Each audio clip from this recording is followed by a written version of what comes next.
Herr Professor, welcome to our humble village.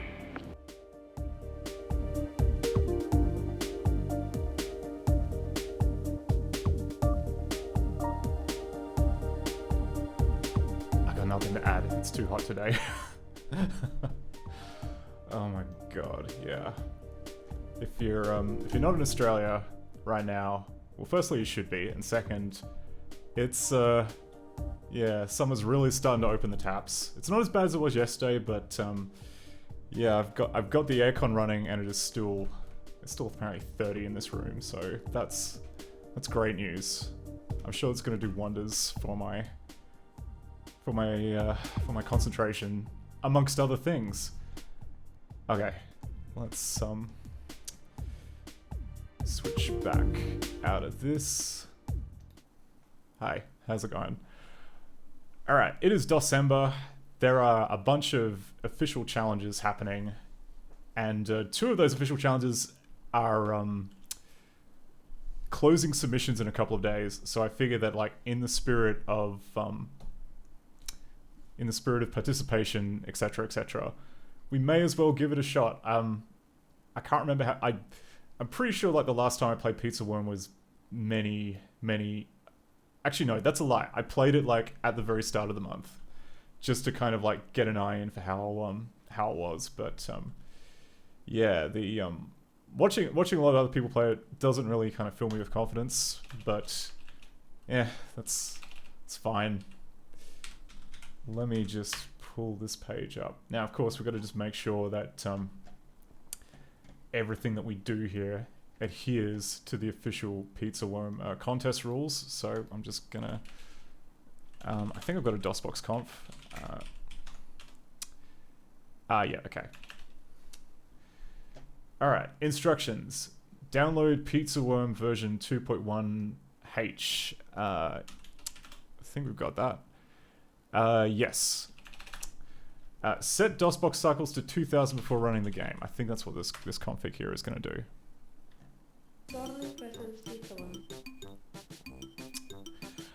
Sing the Pizza Worm theme song in full. You must sing the song before your submission or else it doesn't count. What? Okay. I mean, well, I guess if everyone else is doing it then, might as well just... Let's get it over with, I suppose.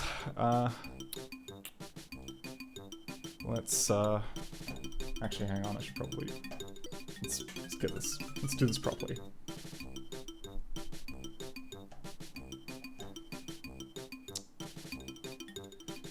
Where did I... Oh, it's here. Okay.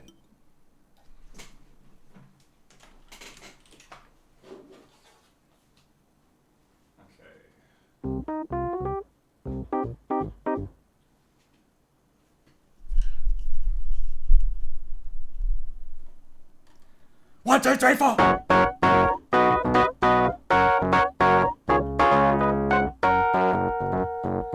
They call me Pizza Worm. Good morning, how are you? I'm Pizza Worm. I'm interested in things. I'm not a real pizza, but I am a real worm. I am an actual worm. I live like a worm and I like to eat the pies. I think I'm getting good, but I can handle criticism. I show you what I know and you can tell me if I'm getting any better eating pies. I'll leave the front unlocked cause I can hear the doorbell. Hang on.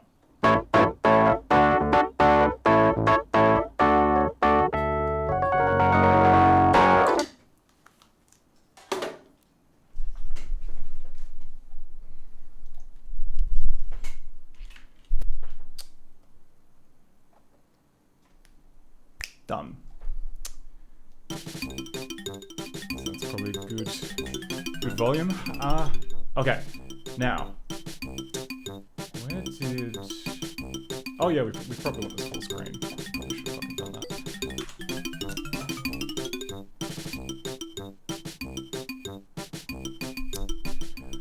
Okay, so do I have a high score file in here already?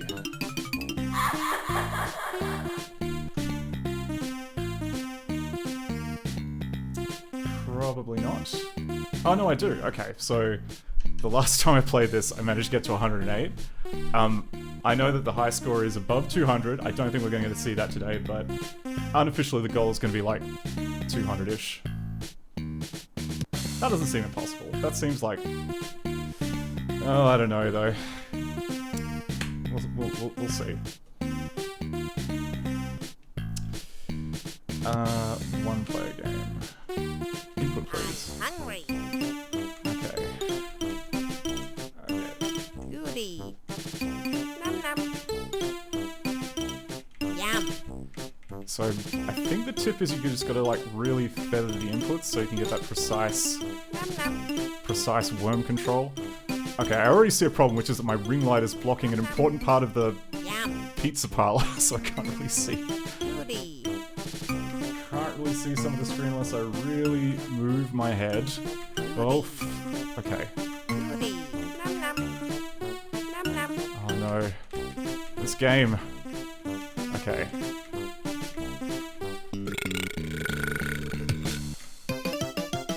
Okay, we've crossed a hundo. Oh god, the ring light is really a problem.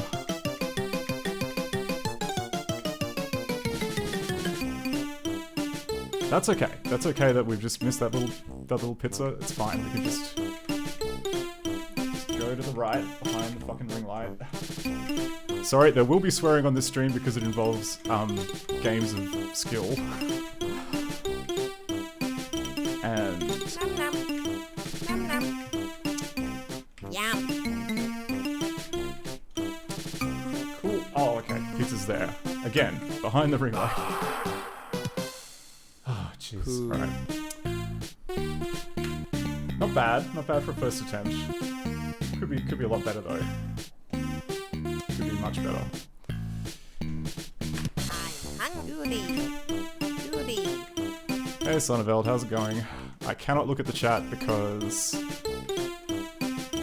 yeah. You can probably guess why. Goody.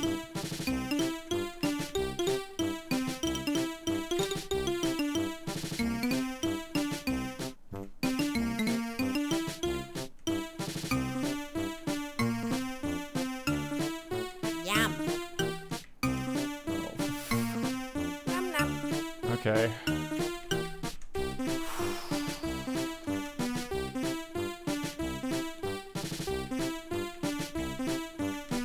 Yum.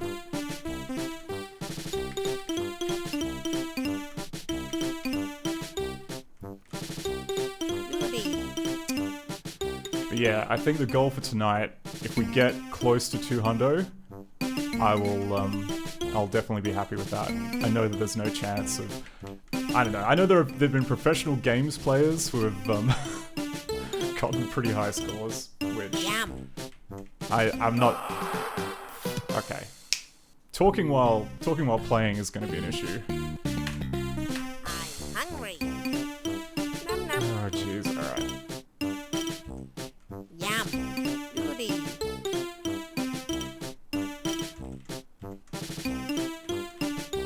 Yeah. Nice and relaxed. Nice big arcs. You'd think that I would like... Okay, hang on. Num num. Got pause. Okay, that's better. Now I can see the entire damn screen. Yum.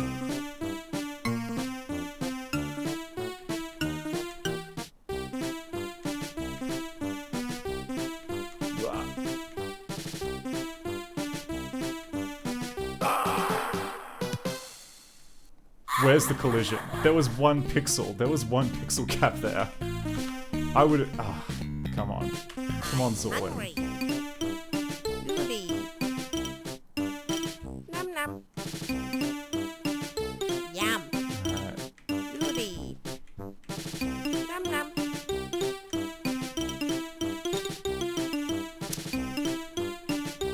Goody.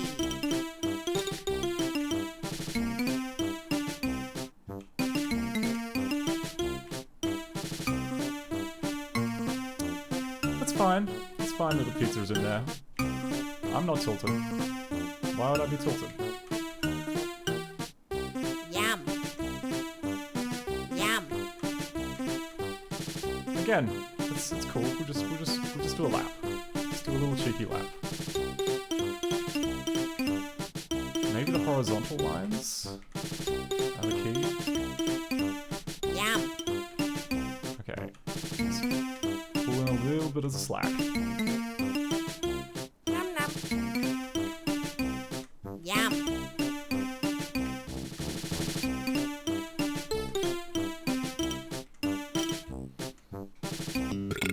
Yum. Yum. Goody. Nom nom.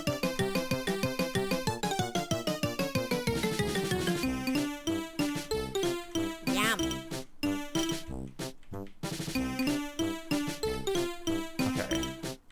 Yeah, horizontal seems to be the goer because there's less chances of eating it on the turns because there are just Yum. fewer turns. Yum.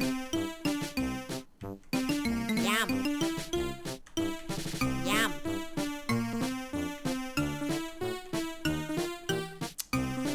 So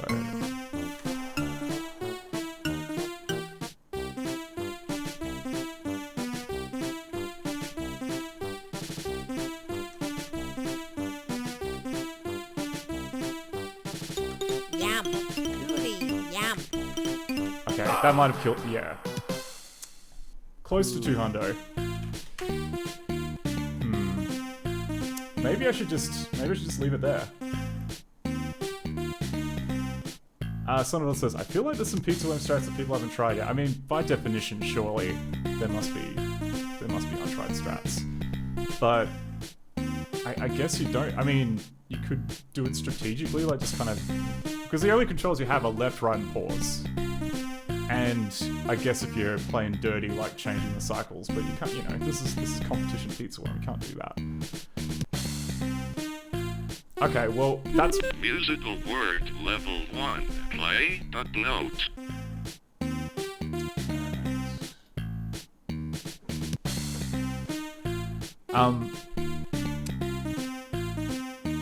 So...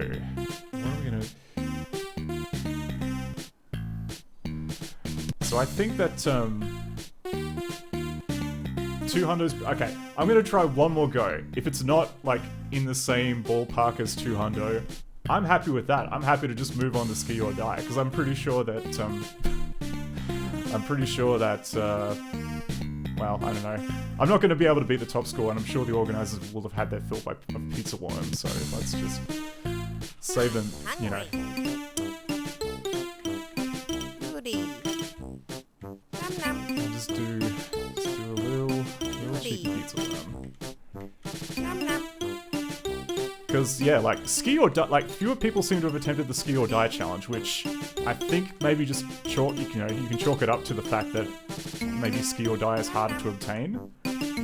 Like, you have to go to your local charity shop and just hope that they have a copy of the Goody. 1990s winter sports game Ski or Die. Yeah, listening to the same song over and over again. That would definitely be a, bit of a... Nom nom. So you can kind of understand my my excitement to just get a score close to 200, so I can then just say, well, that's pretty good. Probably not going to beat that. Oh, you take your eyes off the screen for like 1 second, and it'll cost you. Okay. I think I'm gonna have to leave myself a little avenue down the left-hand side.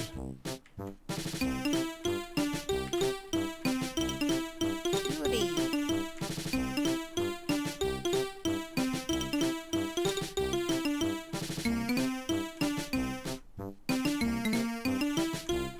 Yeah, Nom nom. Oh, freaking hell, alright. Though I assume that, like, you know, you do have the advantage of being able to just not listen to the audio when you're judging these. Hopefully. I'm not looking at Channel Sort of Belt. I don't know what you're talking about. I'm fully committed. I mean, I've got the...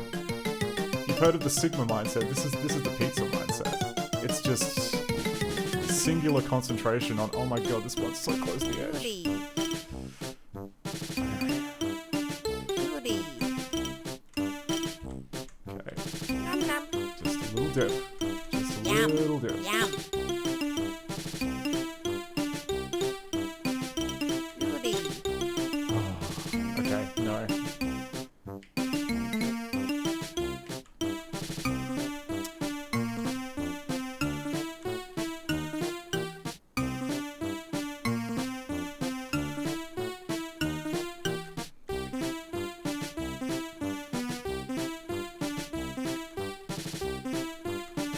I looked at the chat. That's what that big kink was. I looked at the chat. But you know what? That's, you know, Goody. that's not pizza mindset. That's not pizza mindset behavior. I got it. Cool. I didn't look at the chat, but I did flinch. Okay, well, we're not gonna get. I can definitively say we're not gonna get above 198. That's pretty damn good. So, yes, pizza worm. Consider it, don't mind you. Okay.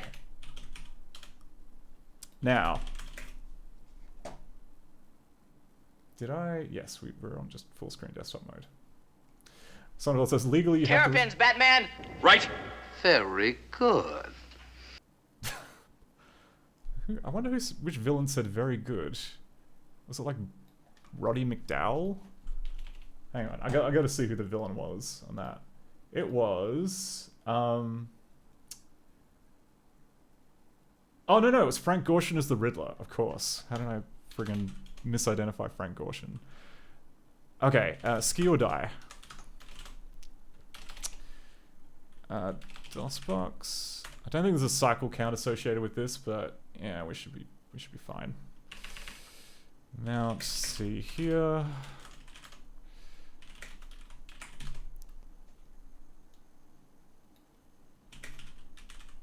Was it S EGA adlib? Oh, here we go. Okay.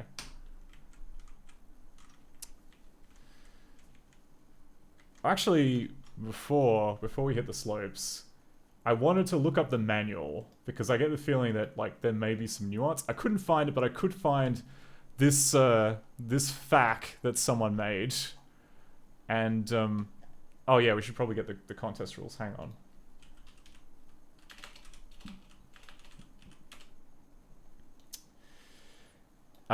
Okay, just snowboard halfpipe. Compete your best attention to the edge, doing your best to get a max high score.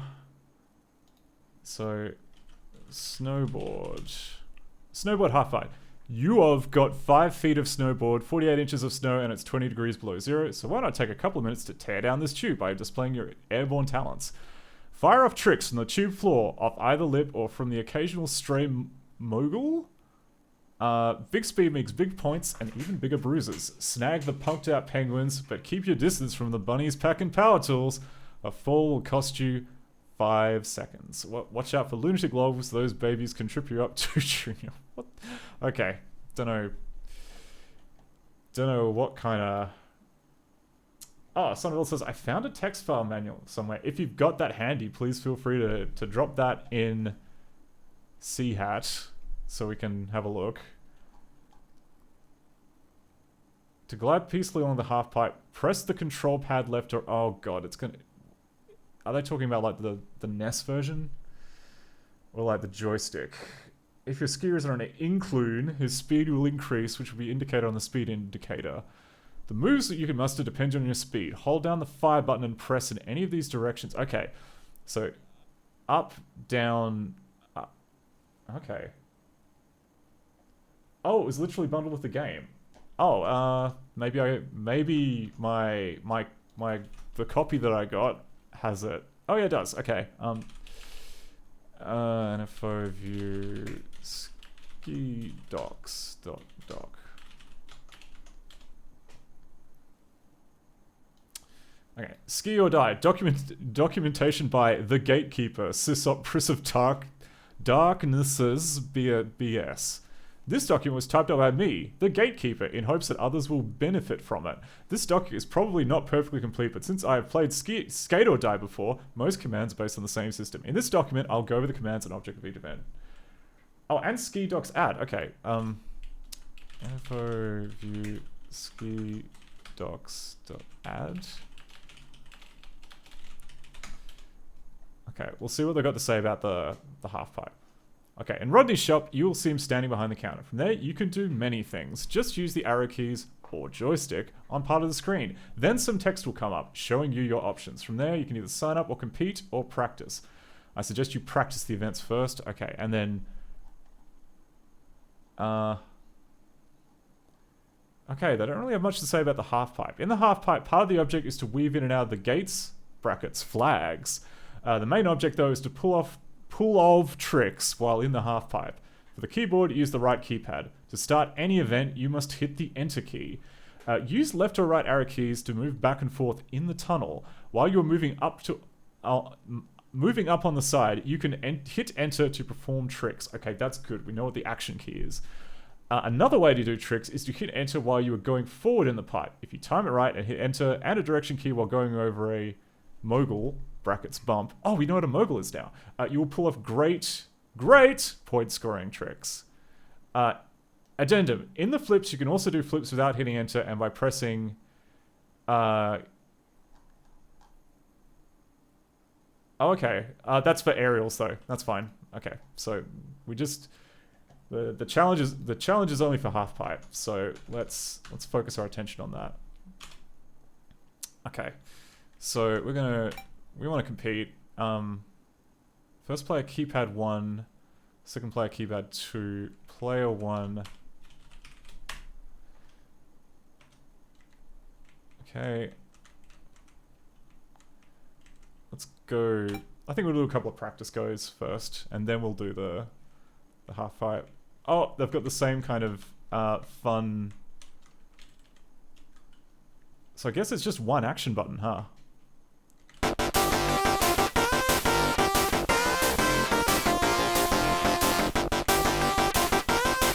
Whoa. Okay.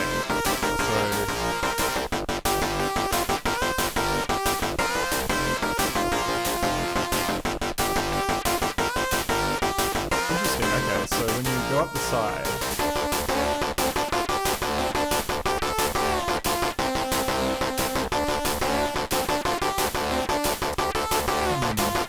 It's not exactly...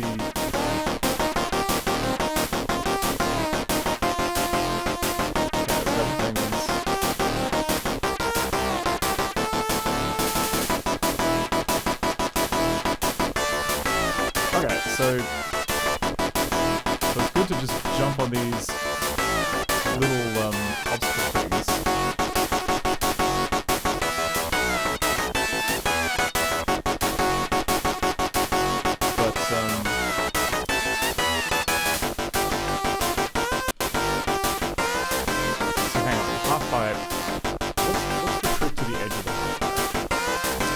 Part of the object is to weave in and out. Okay. Have you seen flags? The main object is called tricks. Start any event. And we're going forward in the pipe.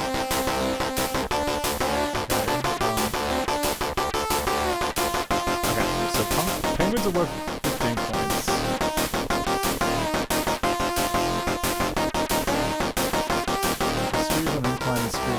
Including the speed will increase.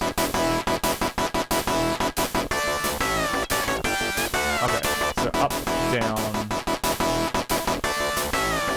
So pushing up then down is... So let's just try doing up and down.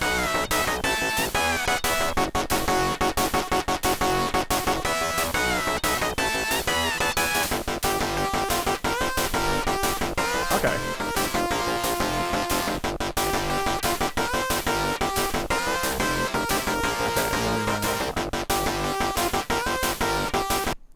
Yes. This has got a much better soundtrack than Pizza 1. Sorry.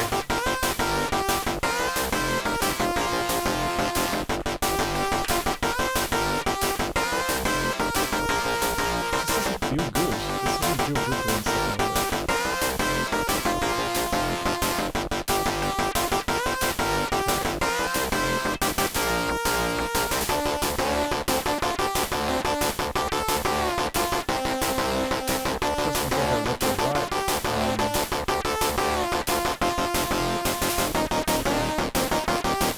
Oh, I see. So it's at different speeds you can do different move types.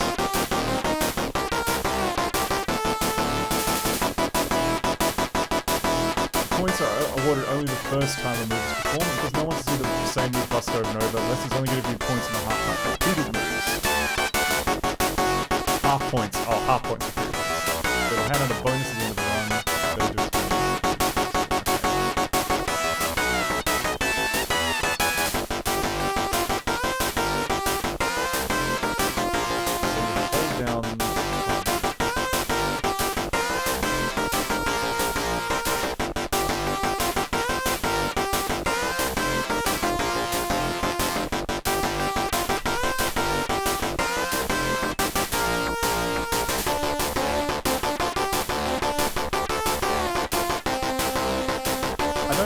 Like that causes you to fall when you, I guess because if you're holding down the fire button, then that means you need to do it correct.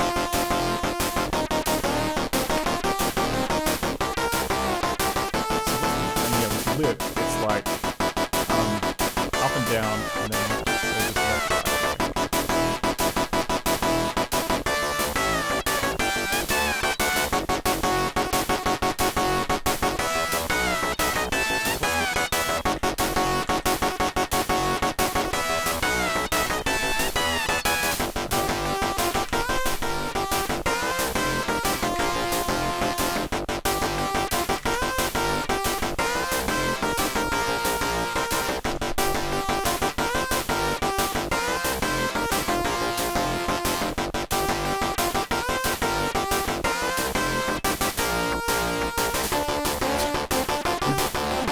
Face palm that you do at the end. Okay.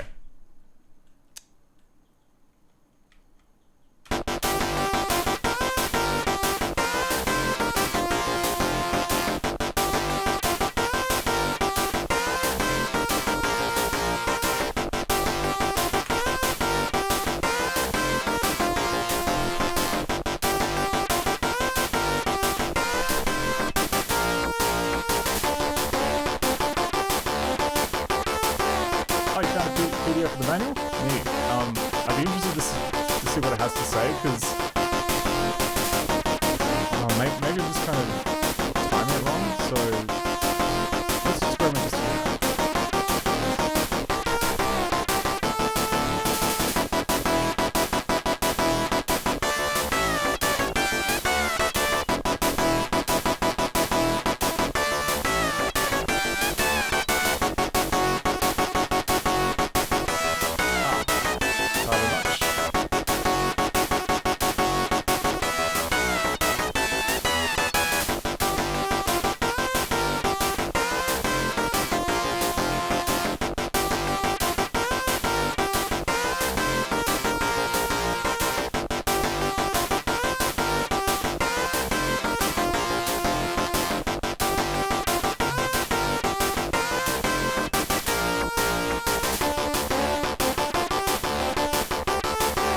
Ski or die. Oh wow, there's really not much to it. It's just like a quick start card. But I love how they're using the Mac. What's the name of like the wacky font and the like ransom letter style font that came with the Mac. Anyway, I'm glad they used that. So we need not the Wonderland. We need to choose Pathfinder. Okay, so little indicator at the top just tells you the speed.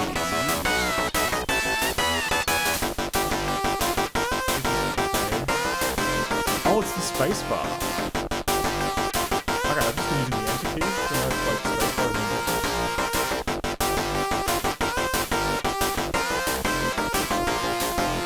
Hold down the action button and move in one. Oh, just one of these directions. I've been like, I read the previous instructions and thought, oh, you gotta like wiggle it back and forth. Sorry, yes, I'll glad you use it. Is that better? That should hopefully be a bit better. Weird, I thought the ducker was on. Okay, so you hold down the action button and then you move I guess you, yeah, just hold down the action button, then you bust a move. Okay.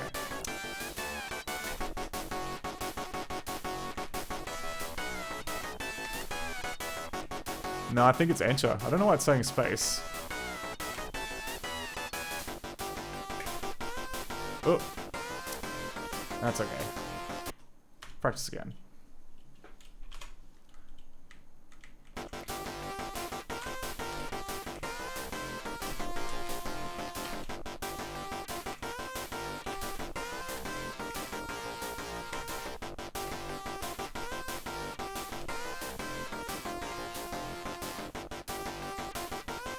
Let's pick up a little bit of speed.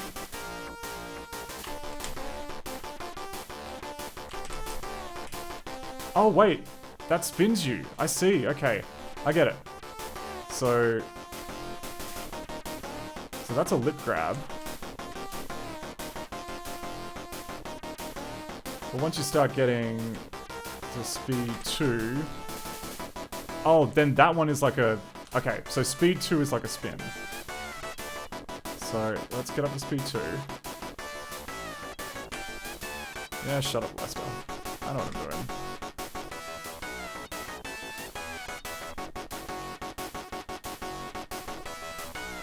Okay. How are you meant to... Okay.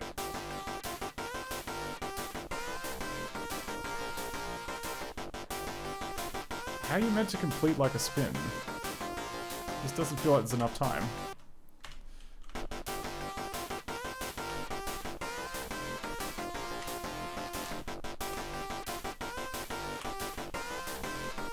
Oh, that's fun.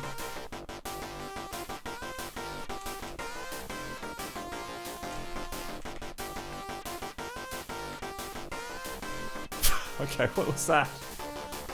Okay.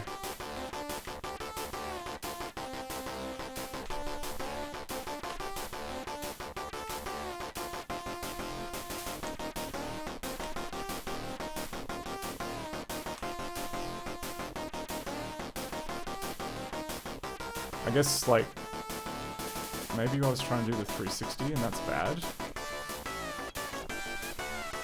Oh, yeah, okay. Come on.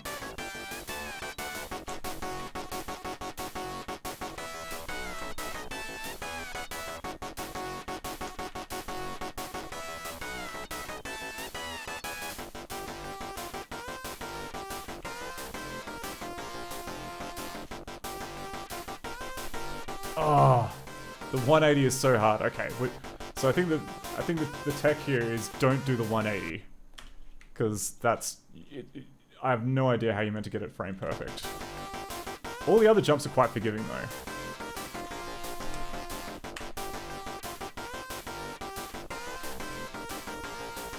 Yeah, all right. It's so tempting to do though.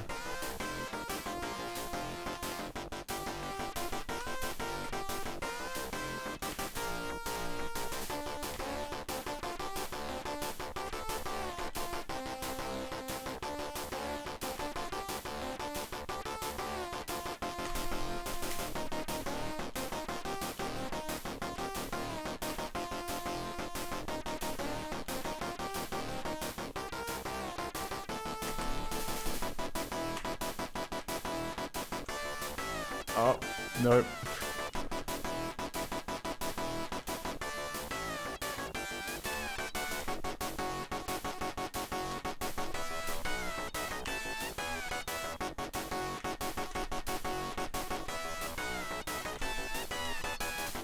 Oops. Okay.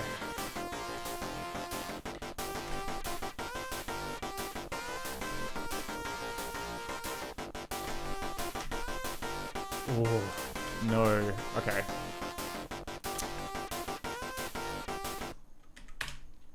All right, let's try the actual how is the actual competition different, I wonder? Is it different? No. I don't want to practice. I want to compete. Okay, go compete.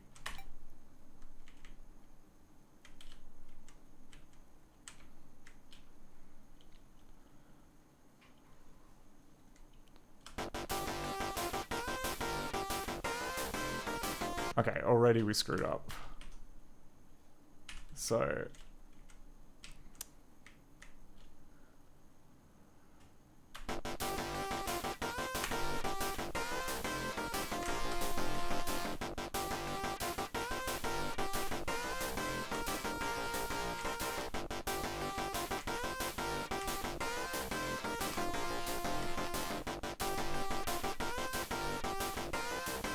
Oh no!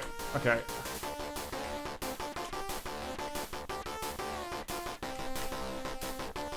Hey Summer, can't look at chat. Trying not to die. Trying just to ski. Or snowboard if you want to be pedantic.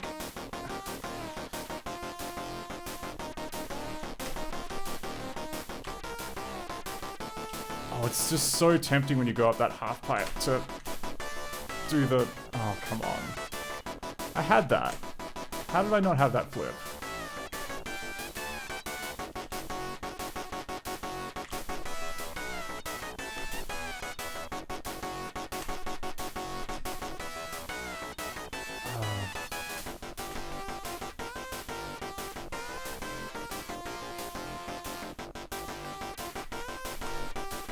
No, I try to do it. I try to do a 180.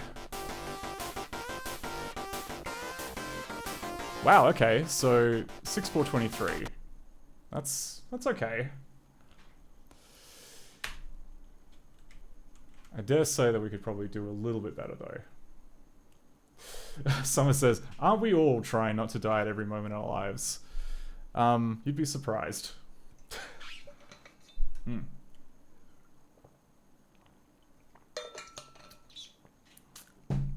Oh, Summer also says, I remember the Skate or Die games, particularly the Game Boy one. Yes, this is very similar as it turns out, and yeah, thanks to Sonneville, we can see the manual. There's actually not much to it. You just hold down the action button and like smash a direction key at the right point, and then don't die. But yeah, this 360 grab. Oh, sorry, the Ollie 180, impossible.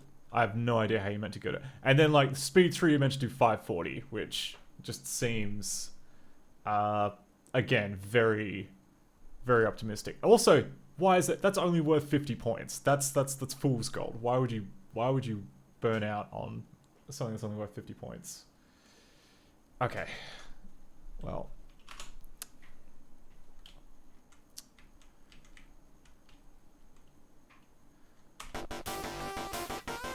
So hop over these little guys. Do a little lippy.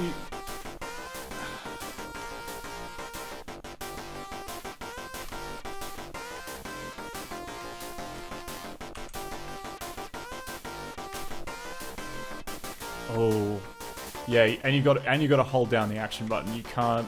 If you let go of it, then I think that's what's happened. So tempting to let go though, because it feels like Tony Hawk, where you get penalized if you don't let it go. Oh my god. Okay, this is a terrible run.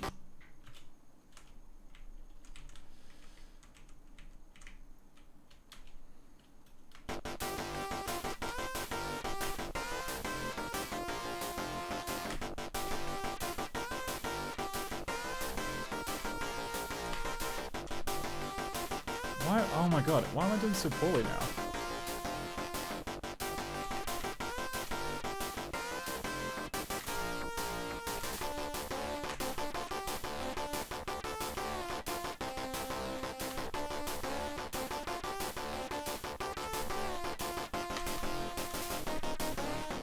Oh, how did I... Okay.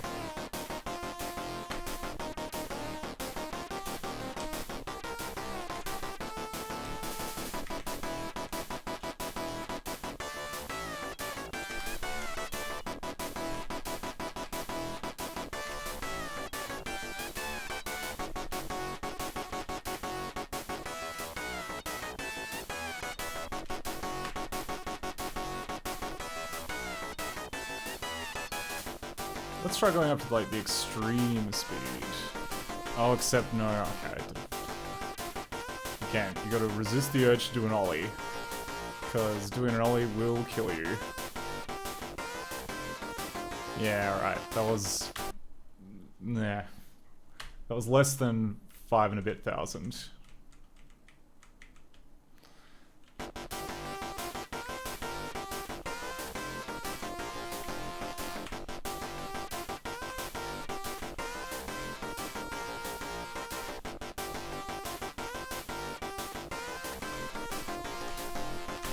How do you do that jump? It's gonna just eat me up inside.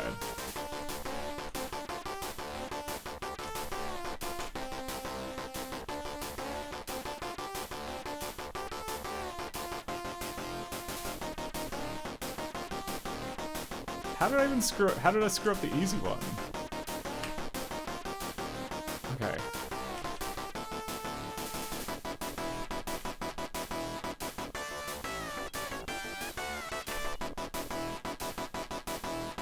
Is that by like just spending too long trying to do the grind?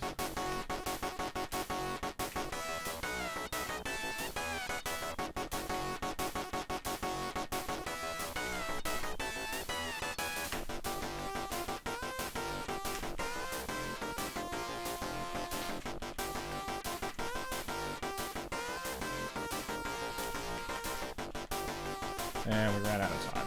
Okay.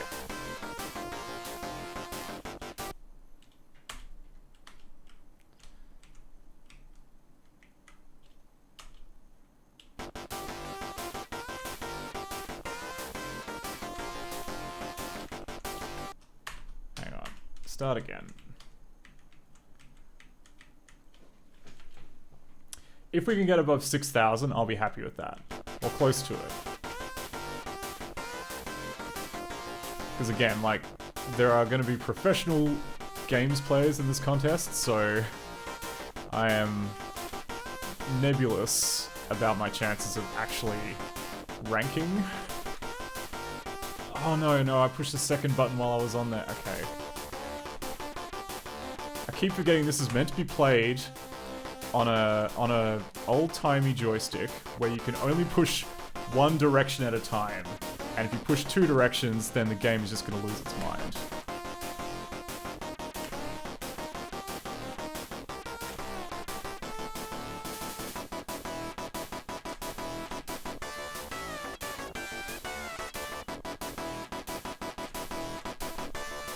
Yeah, so it's a fixed number of frames that you got to rotate. So we'll just weave back and forth a little bit, so we're up to speed level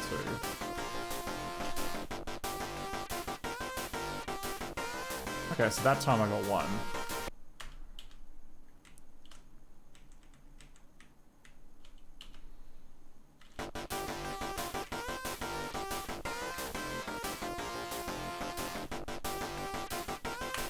Come on.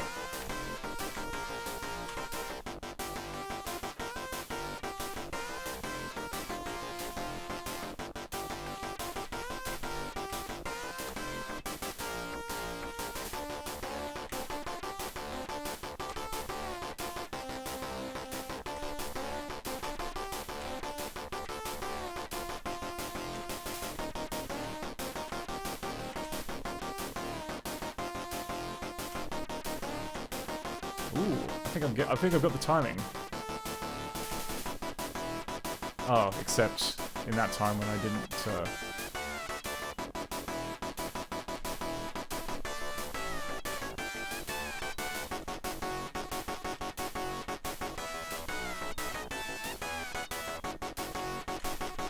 Oops. No, that was too much of an attempt. Okay.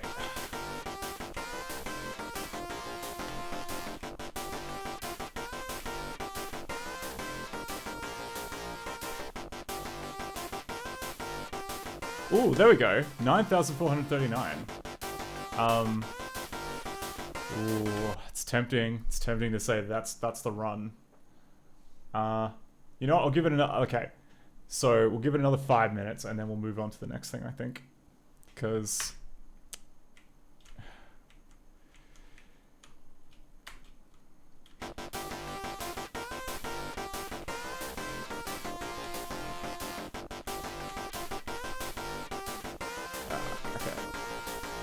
But I think I'm getting a hang now for the timing, which seems to be the real key for getting some of these moves.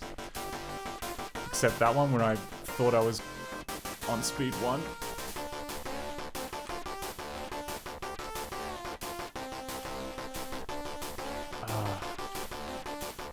The temptation is not to look at the speed counter, which makes things definitely harder.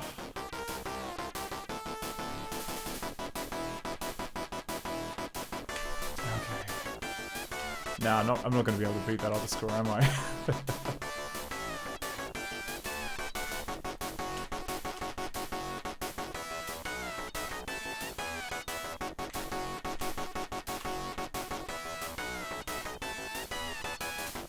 Nope.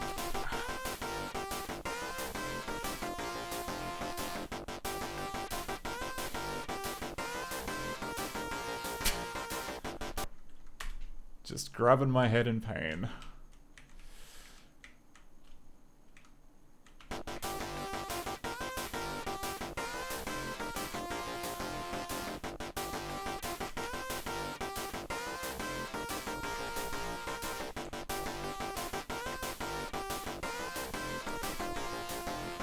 Oh, what? You can't land backwards? What kind of game is this? Oh. That was like straight as an arrow, and it didn't give me it. But you can land on like a funny angle as long as it's facing forward.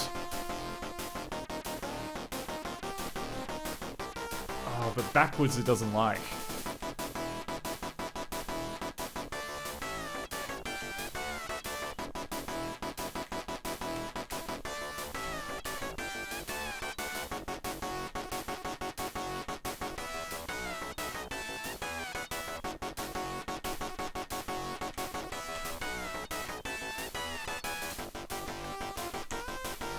Oh, no.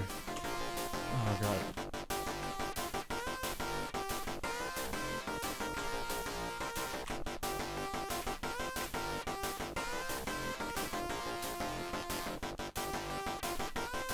Nah. No, I don't think, somehow I don't think we're going to be able to beat 9,000 odd on the half pipe, but one last go, I think, and then we'll leave this delightful music behind. Okay, so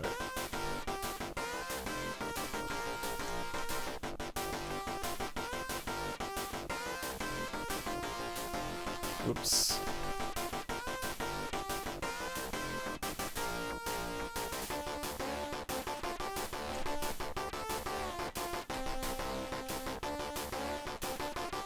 No. The problem is, like, once you release the action button, that's it. You can't re-engage and start turning again.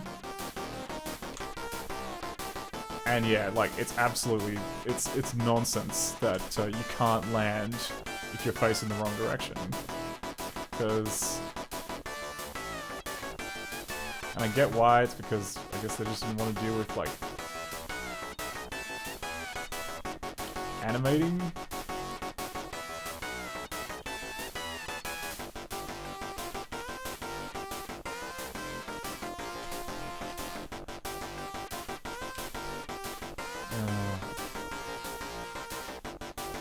That might have been a good run, actually. Nah, I didn't. Somehow I didn't get like a big enough track bonus. And I don't know what I did that one good run to do it. I guess just do a lot of different tricks. But anyway, I think that's good enough. That's good. I somehow doubt, like, I could probably grind for like another hour and maybe get a score as good as the previous one, but you know what? I think we're good. Does it show up on the high score table, I wonder? No, because yeah, right. So Turho and Dr. Zed are currently smashing it with like 3 times the score. Whatever. I'm happy with 9,000. I am absolutely. I don't need to improve on 9,000. In fact, I don't even think I could if I wanted to. How do we leave? I guess we just leave the old-fashioned way. Anyway, that was skate or die. Oh, sorry, ski or die. Okay. So, nice little warm-up. And now we are going to move on to the main thing that I was hoping that we could do tonight, which is fix a favorite game of mine that I've loved. I don't know. I had this game as a kid for some reason. I think it came on like one of those bargain software collection pack things, and I've just been I've been fascinated by it, but at the same time it's nigh on unplayable.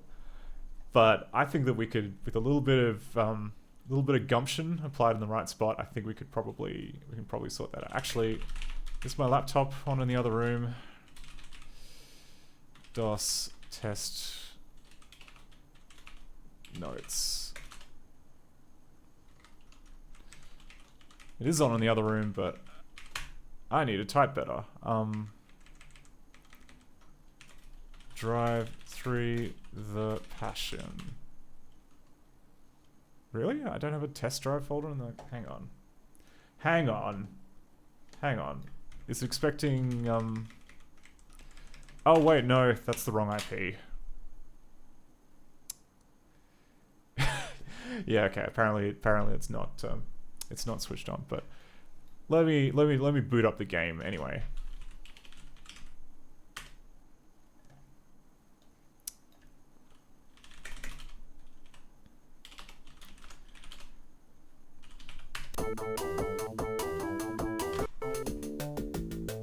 Actually, hang on.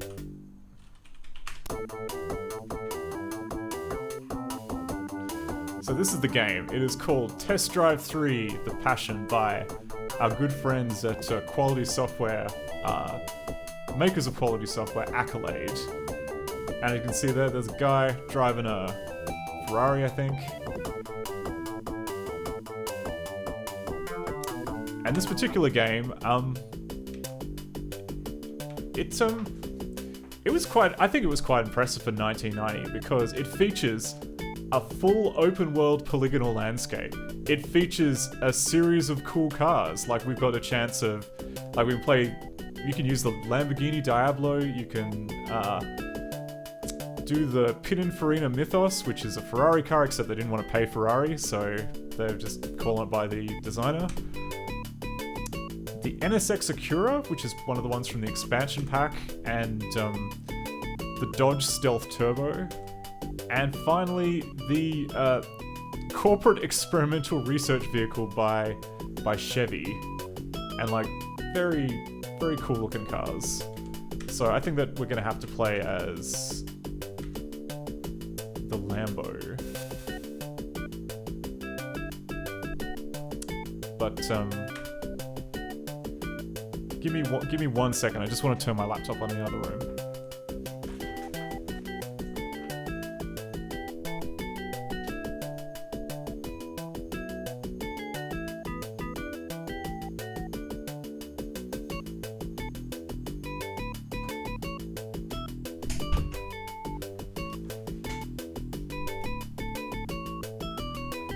All right.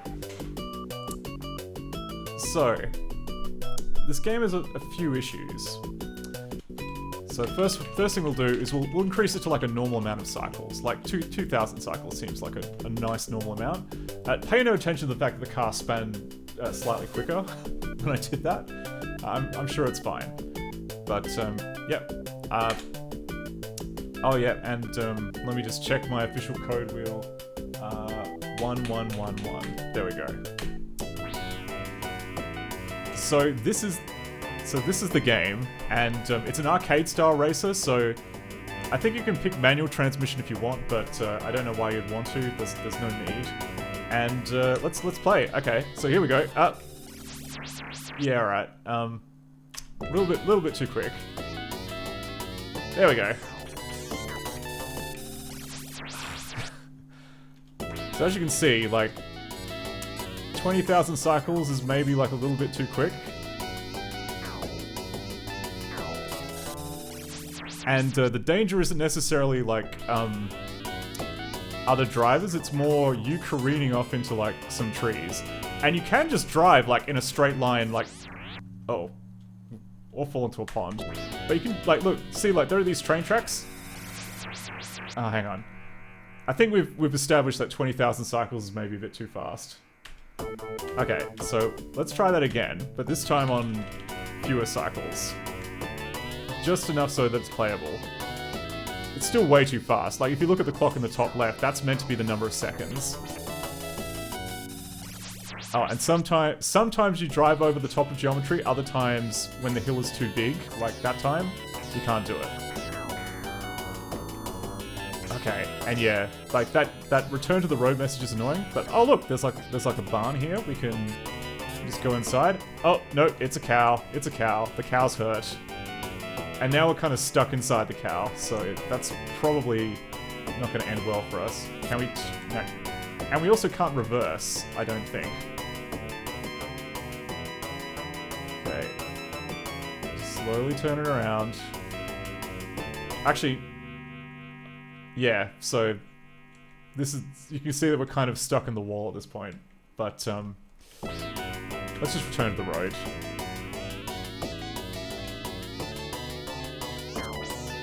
But yeah, like, this is from 1990. The fact that you've got like a racing game which allows you to just drive wherever the hell you want, I found that like astonishing. And especially you can just drive on the train tracks.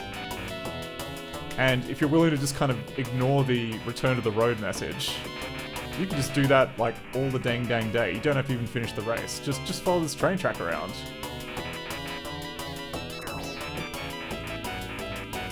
And if we're lucky... Oh yeah, level crossing.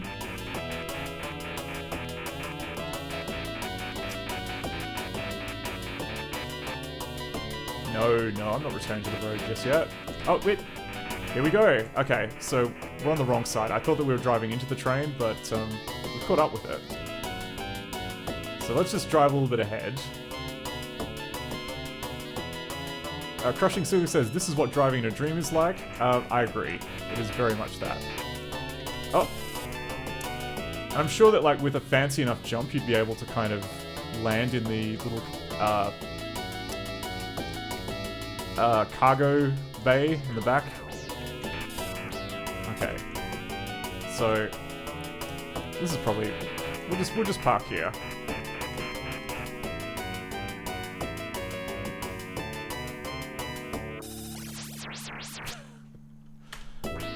But yeah, hopefully you can understand like why this game, I find this game fascinating, even if it is like a little bit broken. And so I kind of got to thinking, right, like, how hard would it necessarily be to go through and find a way to like rig the time, well, firstly do a few quality of lives improve, you know, a few quality improvements like disabling number of lives, but also what would it take to just adjust the timing just a little bit so that on modern speeds we get like the right clock speed. Like, look at that clock on the top left. Like, it's going bananas because that's the. So if we were to slow down the cycles to where 10, 11, okay, this is close to. This is close to what the speed that the game expects to be simulating, which I found. I mean, it is possible to play it, but it's just nowhere near as fun. And it is also kind of still bonkers. Oh. Is that the finish line? Oh no, there's like another part of the map which is the finish line.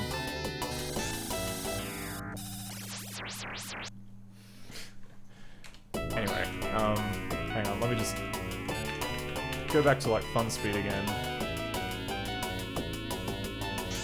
Is there anything... I think the end of the map has got to be around here somewhere. You don't get any indication of where the end of the map is, by the way. You know, the road kind of draws you to it.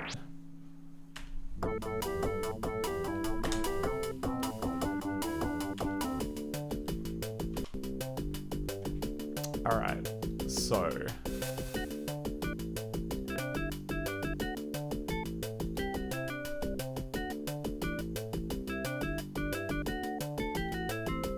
Actually, hang on, I gotta check one other thing on my laptop. One sec.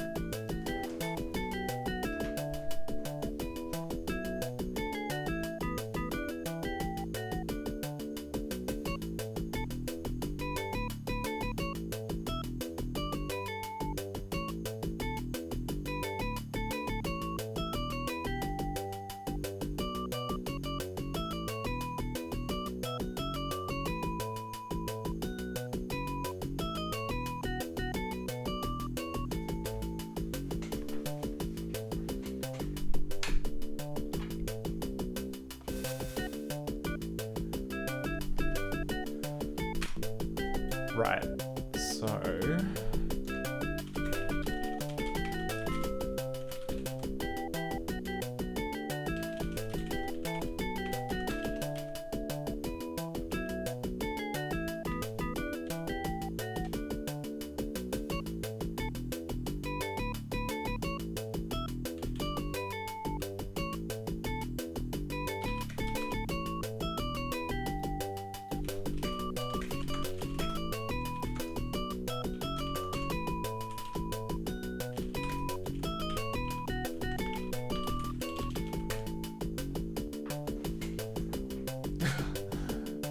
Sonaville says, "Oh man, I've forgotten the Test Drive Free soundtrack." It's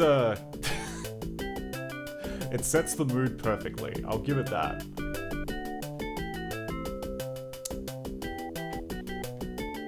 Like honestly, if I had to rank all the Accolade games, like Test Drive Free would be near the top. And I'm not saying that with like any trace of irony.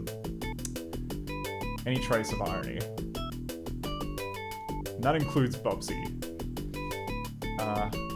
Hang on, wait, no, don't load a new file. I copied over my damn research from the other computer, hang on. TD3. Did that not copy over?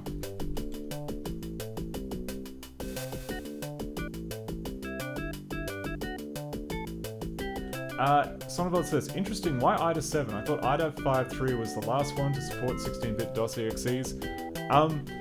The answer to this is the one that I paid money for before Ghidra came out. I mean, knowing what I, so a long time ago now, but this is one that I paid money dollars for.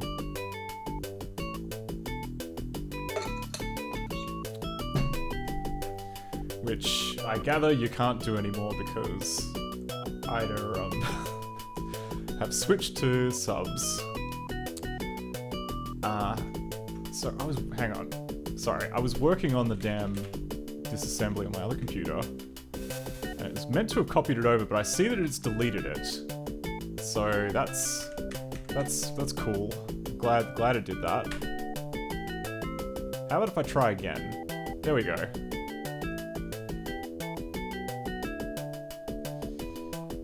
Yeah, all subscription based now. Home Edition gets the cloud decompiler, which is nice. Yeah, I mean, honestly, like, Ghidra's decompiler, with the exception of DOS, because DOS is just nightmarish with segments and everything, but, like, Ghidra's decompiler, indistinguishable from Magic. I only ever, like, sampled, I guess, an older version of Hexrays, but I never had any luck with it. But Ghidra, on the other hand, very, very keen to disassemble whatever I throw at it, or decompile whatever I throw at it. Okay. There we go. So I've done like a little bit of research, but not very much, because I decided that it'd be more fun to do on stream. So there's a list of things that I kind of want to look into.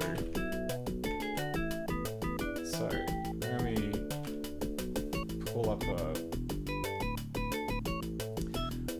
Sonaville says, IDA's Flirt library collection can be handy though. It can. It's also, I mean, like, I did, I mean, yeah, for DOS, I did actually go through and make a, function ID libraries for most of the common C, not most, but like all of the Borland Cs and all of the early MSVCs for Ghidra, and that would be great, except, I don't know, you're kind of naturally limited by the fact that Ghidra is not very good at disassembling DOS. And someone else says, Ghidra's decompiler is probably good for 32 and 64-bit code.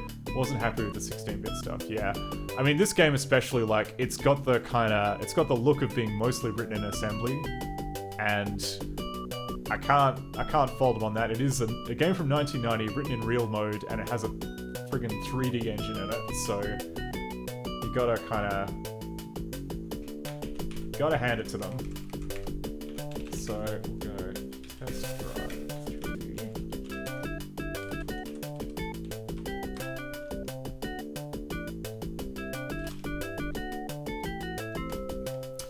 Alright, so things we want to fix. Okay, first one would be find out what the deal with the timer is. Infinite lives, maybe replace it with... Actually, yeah. So I was thinking instead of having like a lives counter, which is annoying, we just make it a... replace it with a 30-second time penalty. Because yeah, in this game, you can get pulled over by the cops, and that gives you a 20-second time penalty. Whereas with, if you wreck the car, you only get to do that like 4 times before you get tossed out of the race.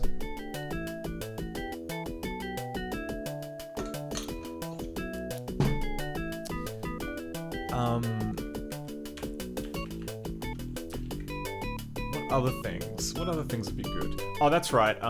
Find a way to kill the press F6 message. Because I like exploring off-road without being reminded that I'm not meant to be there. So that seems like a kind of good place to start. So,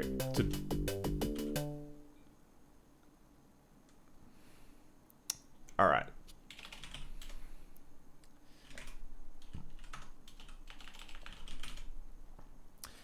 So I think what we're gonna do, we're gonna use the debug build of DOSBox.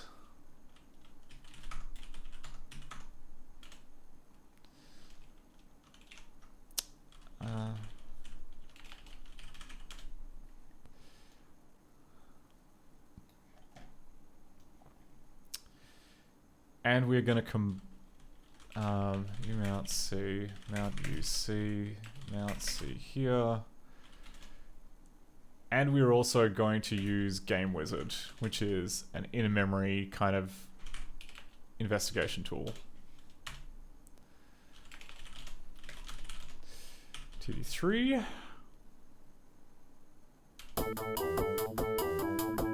So the one little bit of research that I did before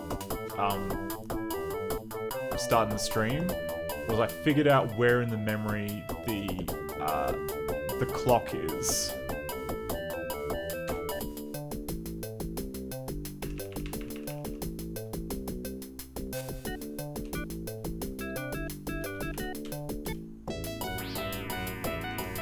So we'll just start the race, but we can see that like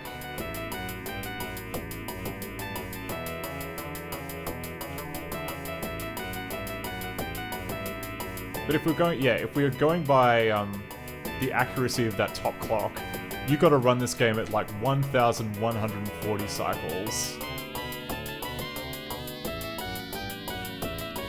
which seems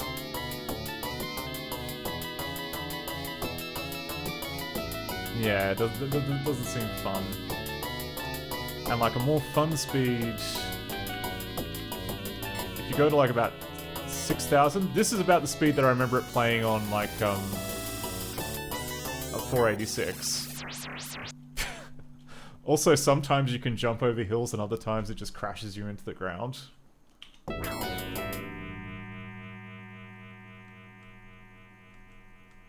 But like, look at that model. It's so... This is 1990s PC hardware. And they had like an EGA version too. You could technically play this in EGA. Actually, Actually, I want to check that out. I want to have a look at the EGA version. Setup. EGA. And we'll still do adlib.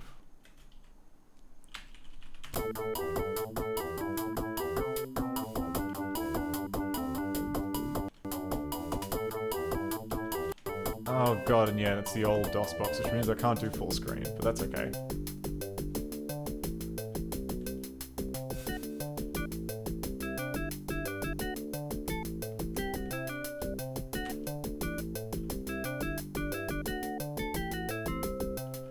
It's definitely taking a little longer with loading the graphics.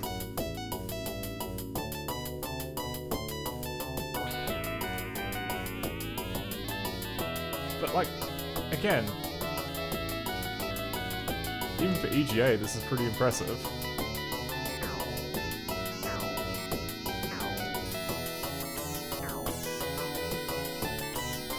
Got the windshield wipers. Just change the radio station.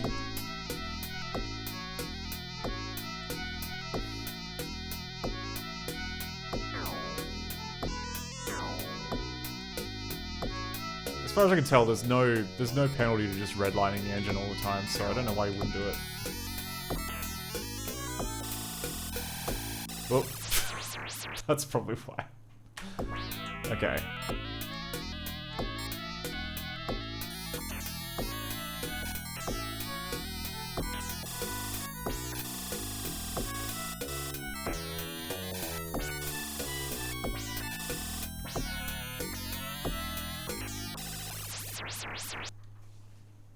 Alright, so I think what we'll first easy thing we'll do, we'll try and figure out where the lives counter is, because I didn't figure that out last time. So we have 3 lives left. So basic, search for the number 3. Yes, I'd love to proceed with the search.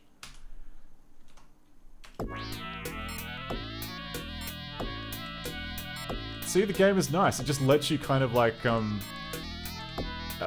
spawn through the first obstacle, or, you know, phase through the first obstacle. Oh no, hang on. Come on, where's a tree when you need it? There we go.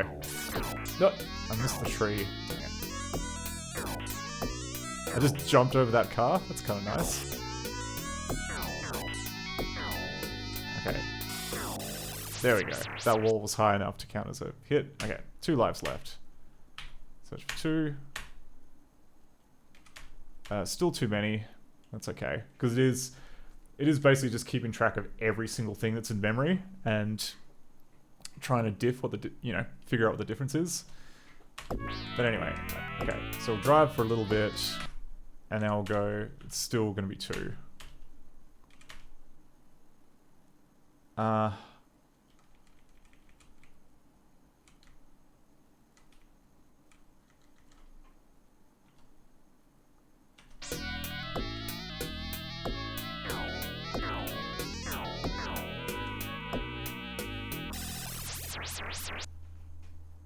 Okay, now we're down to 1. Cannot find any memory address that matches the current search criteria. Okay, so maybe the life counter only gets changed when you go down, like after you clear away the message. Hey, Alchem Mikkel. Just caught us trying to figure out what the deal is with.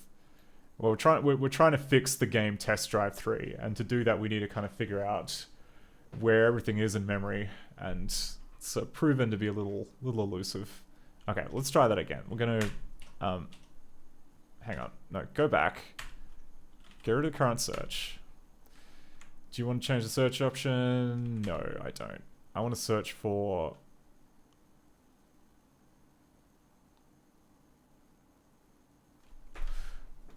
oh, there's another option. There's another option which I didn't think of, which is we can just search for the text. This is your last life.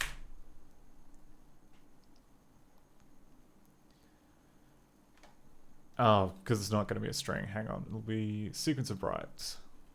This is your last life. There we go. Okay.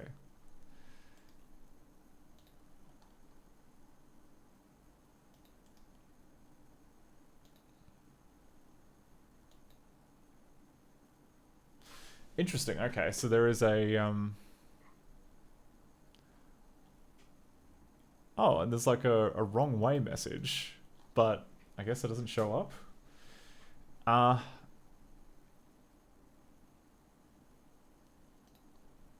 Oh, and then there's like messages for like selecting the play disc and inserting stuff. Okay. But I mean this is your last life. You have 5 lives left. The other option is that we could crash and then slow walk the debugger so that we could get what bits of the program have been touched. We might try that. Okay, actually we'll see. Firstly, just have a quick look to see if there is anything useful. Because unfortunately I don't think we get libc. Like, it's either like all been written in assembler or it is not matching a particular libc.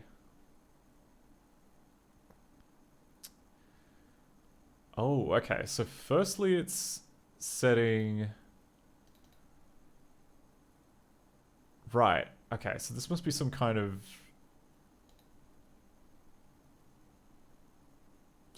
start of thing marker, which is being initialized at the very start of the program. It's probably not going to be that.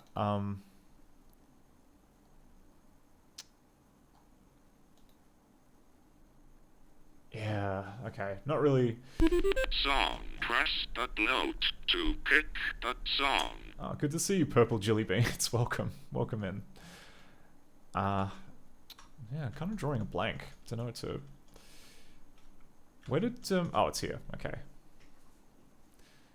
So, hang on. Let's trash the car again. Let's run into a big old wall. Or a tree. Let's find a tree. Come on. Give me the tree. Give me the... I was crashing within like... Ooh, there's some lovely tearing that goes on when you turn the car too quickly. There we go.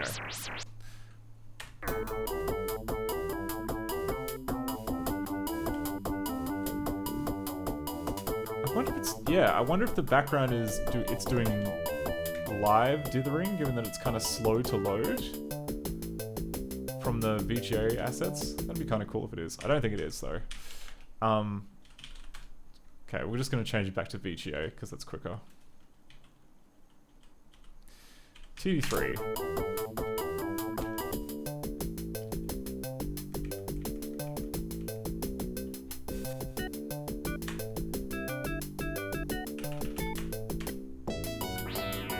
Okay. And if we crash the car once, it'll say we've got... Okay, so we start off with 5 lives, and then you get... Yeah, okay, start off with 5 lives.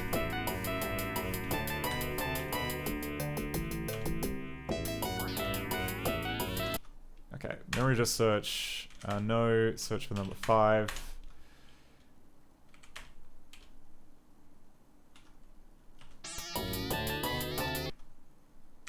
Search for number 5. Oh, the value for the first and the second search cannot be the same. Please try again. Okay. But, like, stuff has happened in the interim. And now I've crashed into this tree. Okay, that's 4 now. Okay, definitely fewer,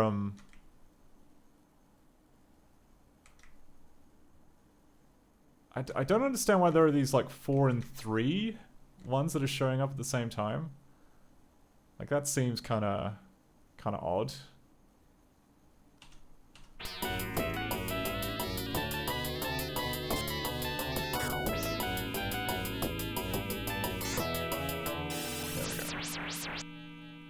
we go. Okay, so this is the point. Okay, we found it. We found the point in memory where the lives counter is stored. If we can just go in here, we'll just annotate that. So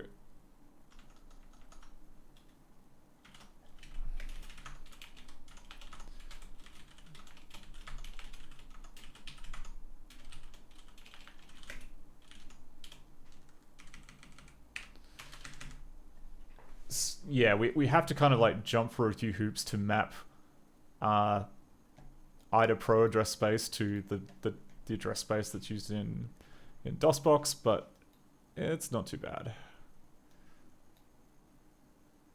I'll just double check that it's the same. It should be the same, but so 247C2.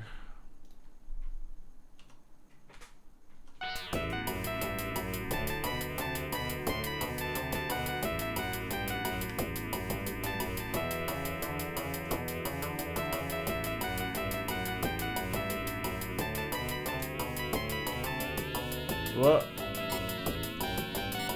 Wow, I didn't know you could like. Apparently, you can steer by using like the home keys, like home and end.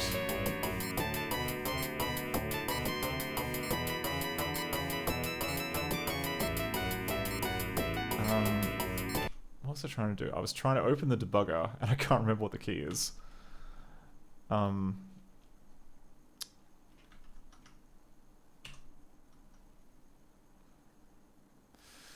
Alright, and that's right. I can't, for some reason, this version of DOSBox debug, you can't do that. You can't open the key mapper.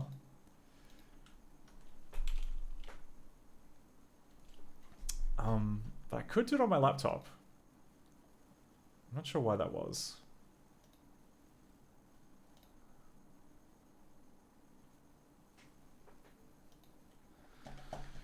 Alright, hopefully it hasn't turned off. DOSBox.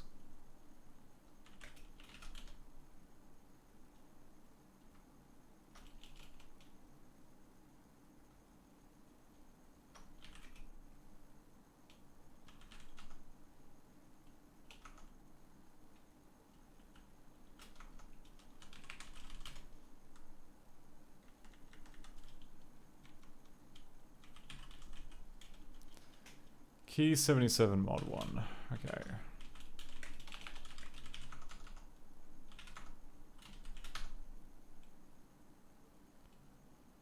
Oh, I just don't have it here. Okay.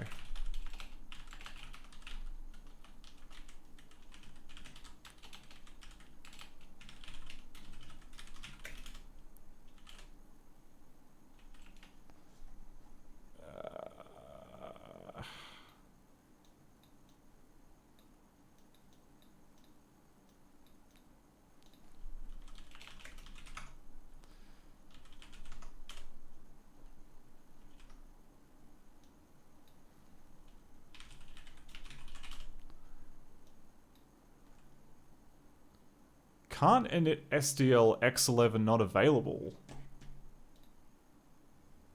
Wait, what? What are you trying to tell me? Do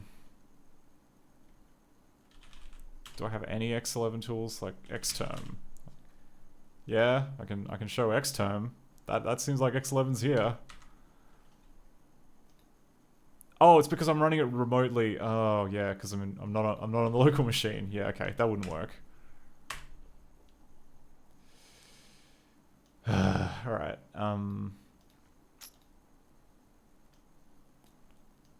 God, it's got this. Yeah, it's got this damn terminal resizing thing, which just takes up a little bit too much space. Here we go. Okay, so I'll just check. I think control end. Yeah, okay. That I remapped the debugger command to control end because normally it's something weird like scroll lock or print, print screen, which doesn't work most of the time. So we're good.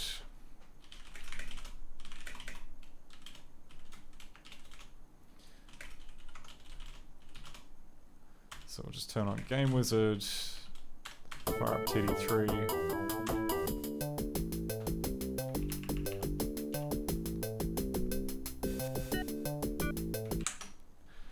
And if we switch to the debugger, should be able to see. Oh, yep. Okay, so the data segment is 2, 3, B4. Okay, so the maths should be the same. the maths should be the same, which then means this 247C2 is our life counter. So doing a little bit of the maths. We get oh wait, no, I didn't mean to do whatever I just did. That's fine. Address of the lives minus 23E40. Because we're in real mode, which means that this number here, you just bit shift to the left by 4, and you add it to this number, and that gives you the address in real, you know, so-called, like, the flat memory space. Hex. 982. Okay, so it'll be offset 982 in the data segment. So hopefully there should be a bunch of refs to it. And indeed there is. Okay, so we're going to say, no, don't convert to an alignment directive. Number lie count. And if we look at the number of xrefs, we can see there's actually quite a lot. But we're interested in this guy here, deck lives count. So we can see here that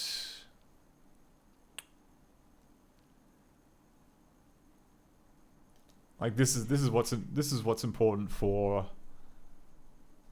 checking, or you know, it's the thing that's responsible for like reducing the number of lives by 1. So I'm guessing this is going to be the code that's called like immediately after you eat it in your supercar. Oh, here we go, and we've got I got our lives left message, which does all this. That'll be important for hot patching later.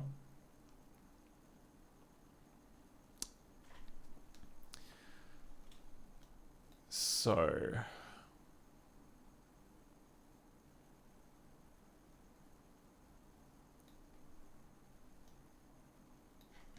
I think, yeah, the other thing we should probably get web.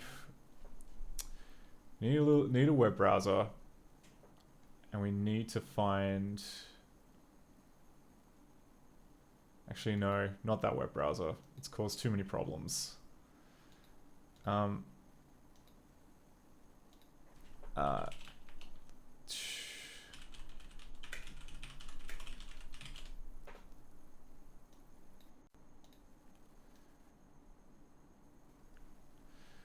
So we'll try our old friends at Goldbolt, because we just need an easy... So we've got C++ source here. What have we got? Can we... What we really need is a way of doing assembly language. Yep, that's what we want. And I guess we've got NASM. Yeah, we'll go NASM, so then we use the same Intel syntax.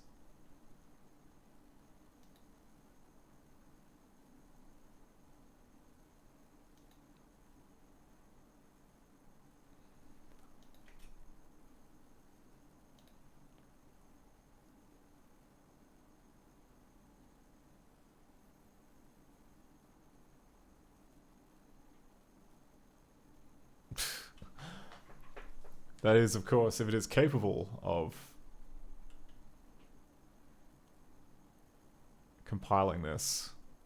I guess we could just use command line NASM. That is also an option. Like, what have we got? We've got Clang. We've got a bunch of NASMs.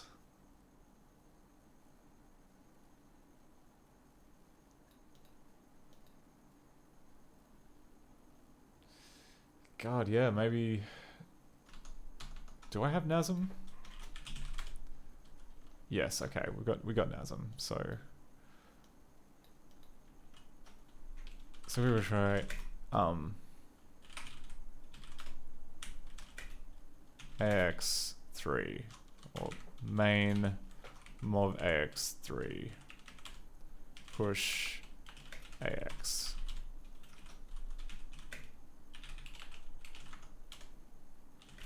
Yeah, that just worked.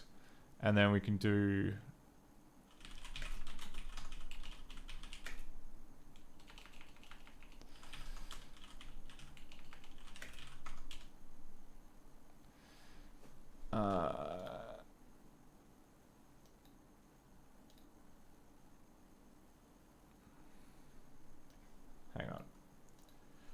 NASM output assembly.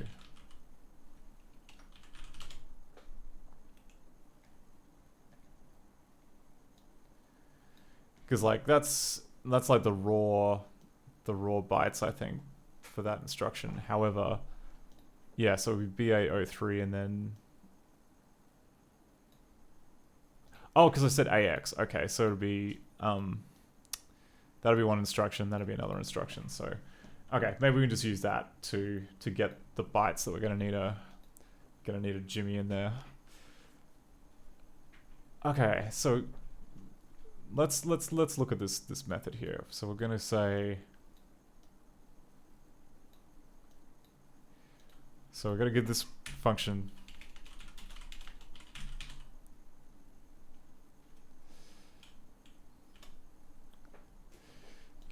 a proper name. What does it do? Okay, it takes the lives count. It removes 1 from the lives count and it keeps it in BL.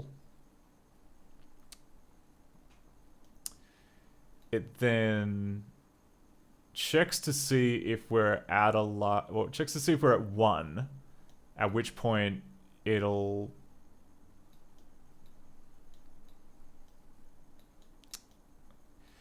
because I'm assuming that when if you hit 1, then it's gonna just say this is your last life.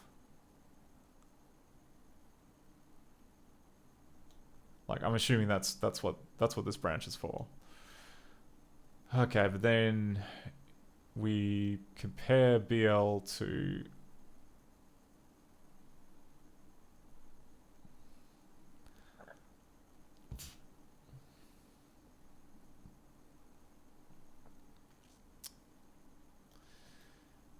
okay, what's BH? Where does BH enter? Okay, BH is 20. And then oh, sorry, 32 if you want to talk. If you want to talk that.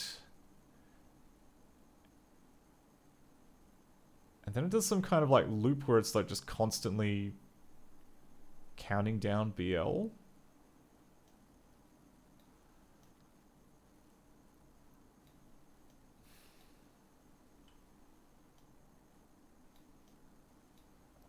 Like it's very deliberate, but I'm not sure to what end.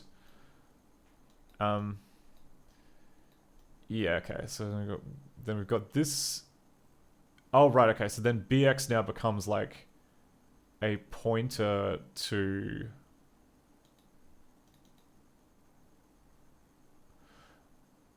Oh, I see, right. 1, 2, 3, 4, 5, 6, 7, 8, 9... and a 0, which is this number. Okay, so this is for like editing the number in the 5 lives left message.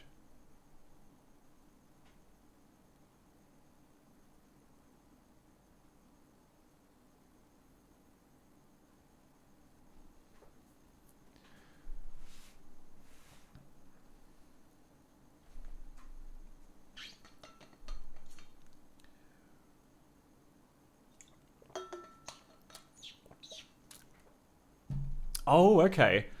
So I think that maybe internally it supports... that's what this is doing. It's base 10. Right, okay. So despite the fact that the game only has 5 lives, it has the capability in here of supporting up to 99 lives.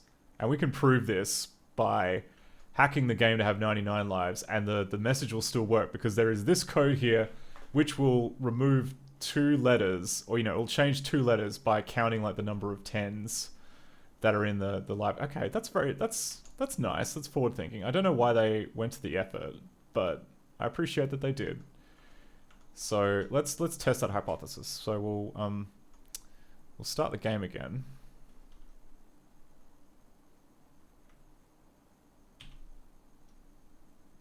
Start the game again.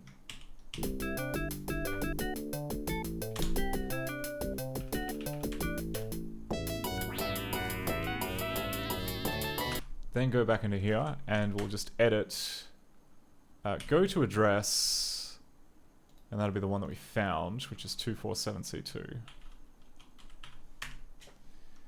And there we go, we've got the number 5.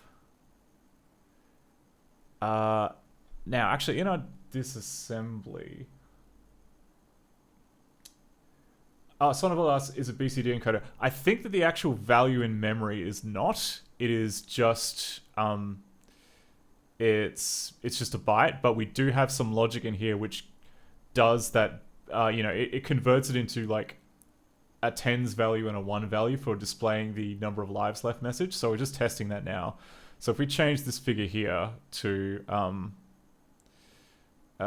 what's the hex for 99? 63, okay. So if we go edit memory, 63. Save. And then just accelerate a little bit. Yeah, look at that. See? They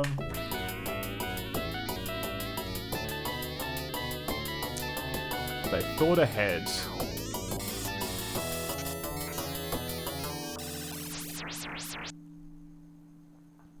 Okay, so that's all well and good, but I guess that like when this method gets called, we're already too far. You know, that'll be after kind of like the game has decided that you don't really it's decided to take a life away from you. So two things we've got to think of is but it would be nice to change this. I mean, you know, we're going to crash, but it would be nice to change the message to something that's nicer, that is less discouraging. But more importantly, it doesn't look... Okay, it doesn't look like we actually use the... Like, we change the message in memory to match the number of lives we got, but we don't actually, like, display that message, or we don't we don't seem to reference it in memory, or at least not here. We do have oh, but there's an easy way we can check. There's an easy way we can check what we're meant to be doing. So we'll just start this up again. Let me just phase through this police car. And then we just need to get it at just the right moment. There we go, perfect. So I just hit the debugger at like the last possible moment before it processes the show message code. And now what we can do is log C 100,000.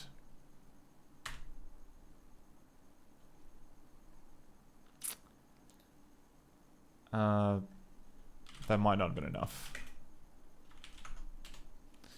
But essentially, log C will run the emulator for a number of instructions and then just write those addresses that it hits to a big old text file.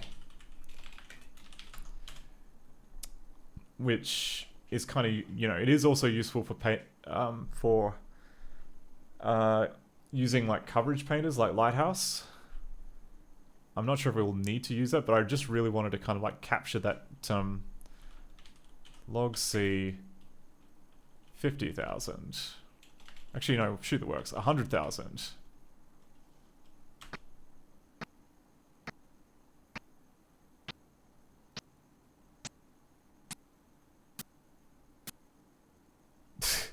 Nope, that wasn't it. Log CPU.text. Log C 100,000.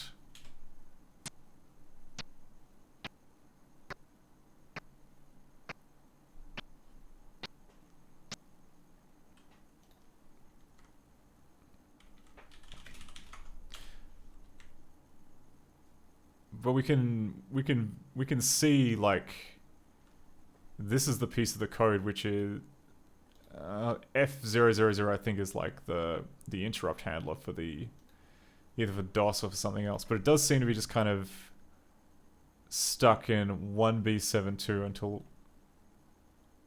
until we get something else. So we may as well look up what that is. 1B72.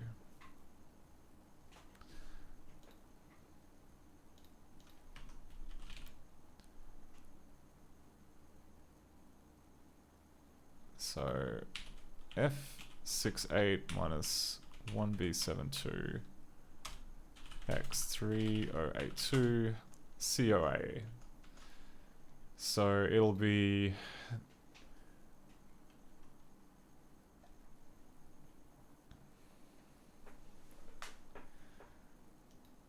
really? Okay. Oh, the code the code segment is 1B72.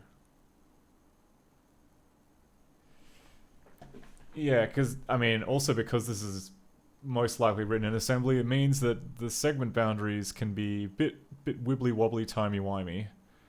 Not really. Either that or just IDA did a bad job at figuring out where the segments start and finish, which is also an option. 1B72.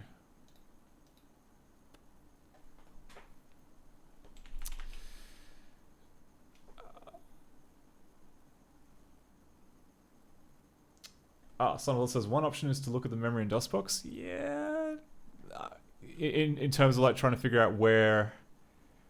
I should just be able to do the math, I think, but because previously I calculated that the equivalent of segment 1 is going to be F68, which would then mean COAO plus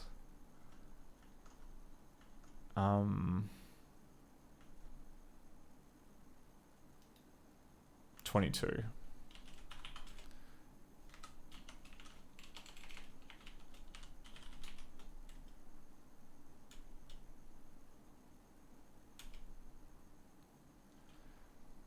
Okay, so around the CO region.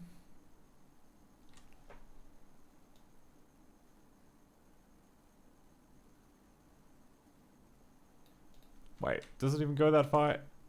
Oh no, that's right. But yeah, because IDA hasn't done like the best job at unpacking all of this. So there are just segments which are just not properly added to the program yet. Okay, we might have to like sort this out.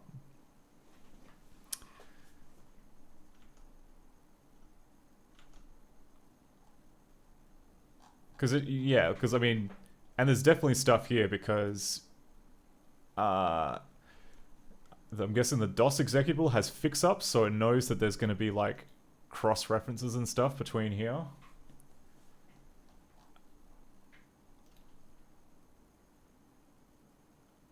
Sonnefield says segments are probably all found. They would have to all be in the relocation table. I'm guessing there must be like something a bit off about it though, because there's a part of the program here and a part of the program later on which IDA has like failed to give a segment for. It just has those as like random mystery bytes in the middle of the file, when in fact they should be. Well, I mean, they're treated here as another segment, and yeah, okay. We can try making another segment. So add a segment. We'll call it segment seg009.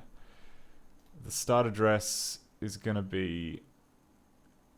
Oh, the other option. Oh no, it won't be there because it's real mode. I was gonna say we could probably just check in DOSBox for what the segments are gonna be, but if it's real mode, I think it just splats it into memory, right? So it's already a bit too late for that. All right, we'll give this a shot.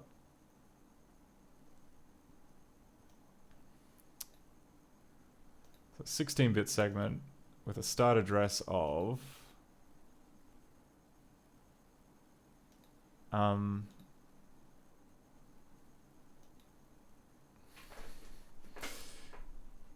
don't know. Should I do it using these boundaries here in DOSBox? I probably should.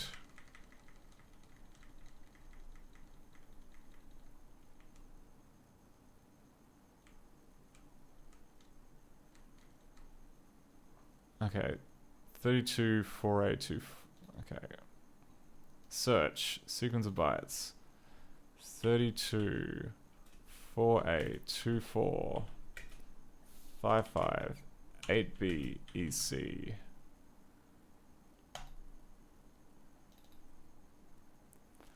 Okay, so it thinks that, well, you know, it's using a segment handle starting from here, so that seems like a good indicator to me that it's going to be starting from there. I better write that down. Okay.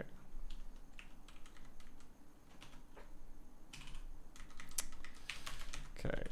Mystery segment start 26920.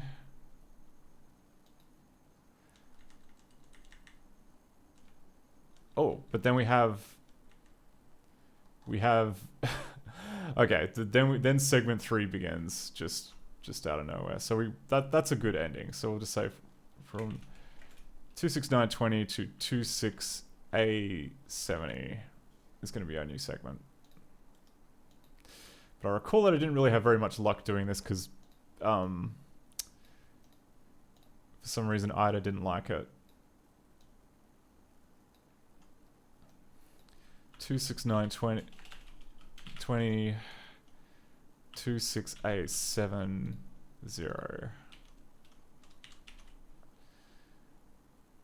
And then I think we just let it figure out what the base is.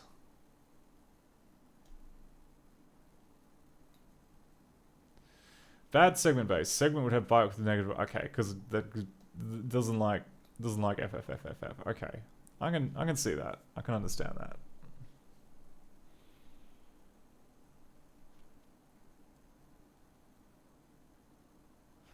So it should be 2692, I think.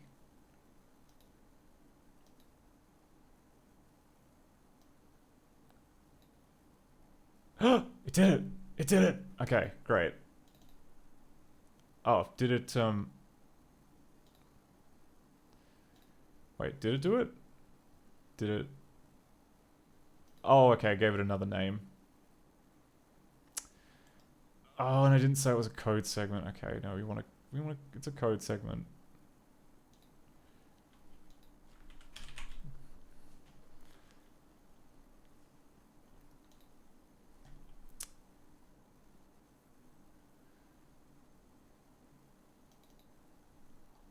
Okay, and disassemble. Disassemble all the things. Guess that's gonna be more code, it's gonna be more code.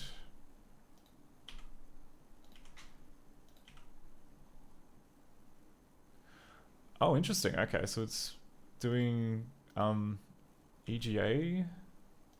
And now some parts from the first disassembled lobster are in a pot of boiling water. Here Disassembled lobster.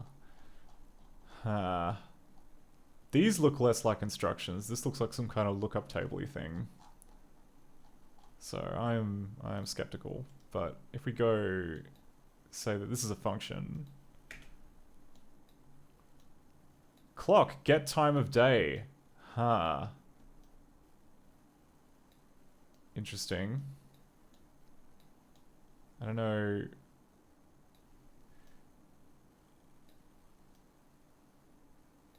Is this the timer loop? Is this the thing that's that it's using to kind of like figure out whether or not to move on to the next thing? Are there any cross references to this? No, there aren't, because why would there be? It didn't think this bit of the code existed. Oh, time of day might just be a random seed. Yeah, could be. Depends on what it does with it. I suppose, because it's... Okay. So it clears AH. Returns CXDX. Ale O of clock was written via AH01 since the previous midnight. Otherwise, AL is greater than 0.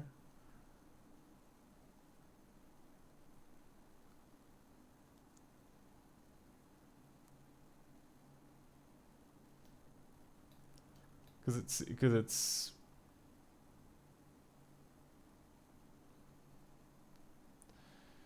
oh, I see. Right. Okay. So it's comparing DX, which is half of the clock count. Oh, right. Is this like the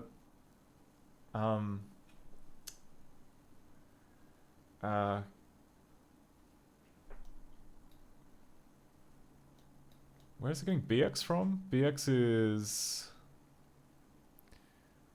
DX, which is like, it looks like it is comparing. Yeah, it looks like it's waiting. It looks like it might be doing like some kind of wait loop, because you can see this, there is this loop going around here, and it's basically just waiting until, yeah, it looks like it's some kind of sleep function. And yeah, it's got a got a little larg. It's got a larg pointer, which is in CX. And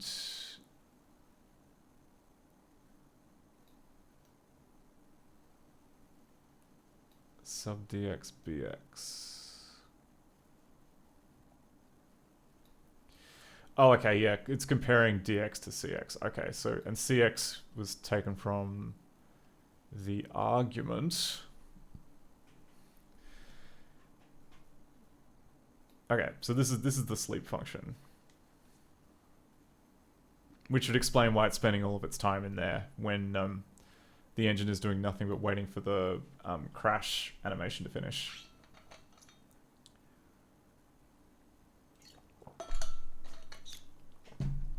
Okay, so... Nope, don't convert to an alignment direction. Sleep.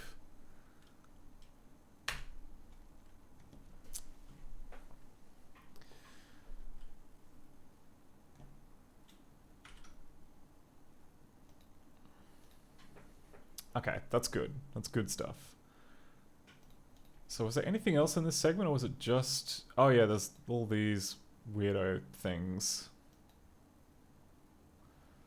Like some kind of...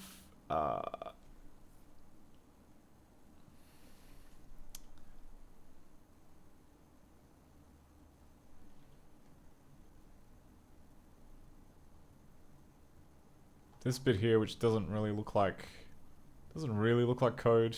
Maybe down here. Like, this looks like some kind of lookup table.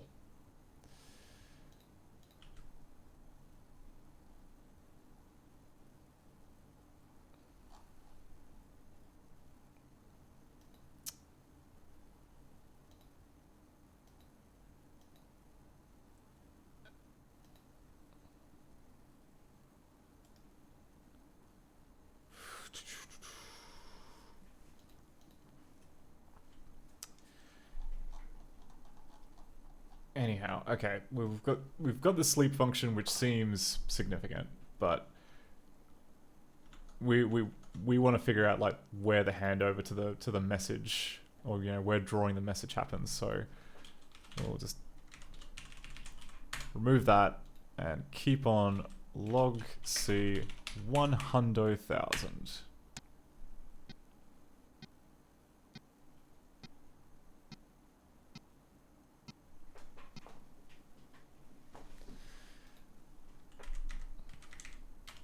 Yep, still sleeping.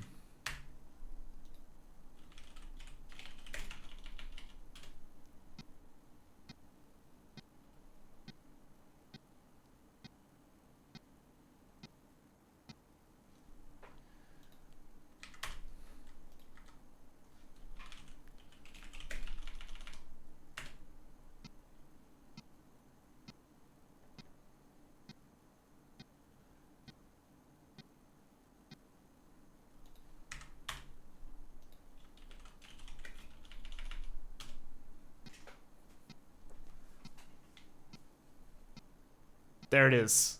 Okay.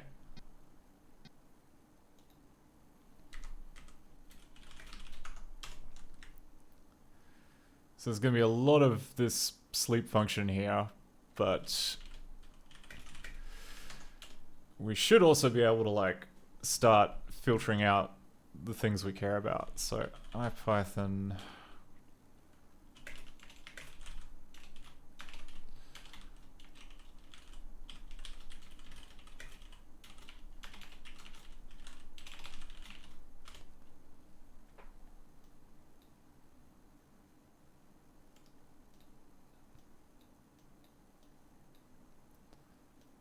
Oh, that's right.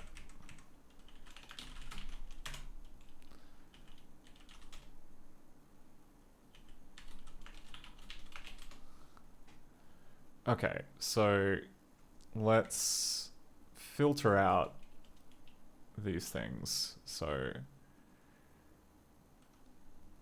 G equals X for X and F if not X starts with F000 and not X starts with 1B72.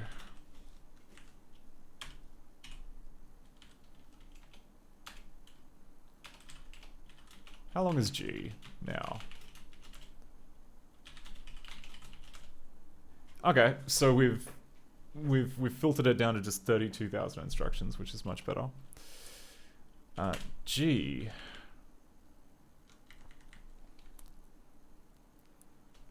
Oh, the other thing we could do is set G 664. That's almost enough that you can read. So these are all the unique places in the code that it visited.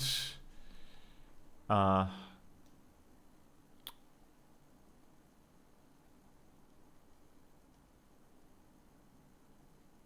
well I guess we'll just have a quick shifty at each of them. 4E0.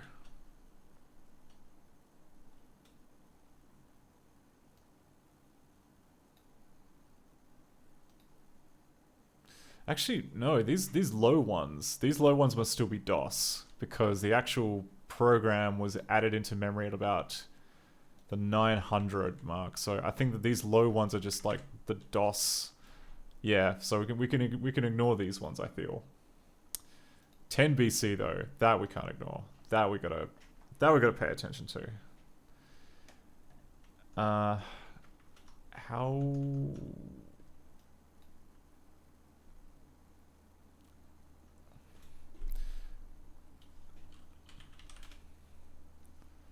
So if we go 10 BC, 6A1. So we'll just do, we'll find it the quick and nasty way, because it's much easier than doing the segment math, which is, we're just going to search for these bytes. So, sequence O bytes. 55, 8B EC, 8B 4608, 8A E0, 2A C0. And would you, okay, we found one other place which has it. And again, it is in another area that IDA failed to figure out is actual code that I want to look at, but that's okay. C 10 BC 0000, and we'll just find the start of this blob. 8B01 8984 57 AC 83C3. That should be enough. Okay, so start offset is going to be 1BDC0.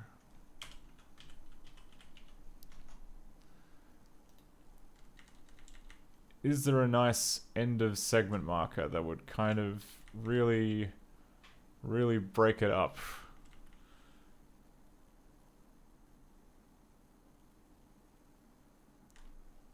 Well, that's quite a lot.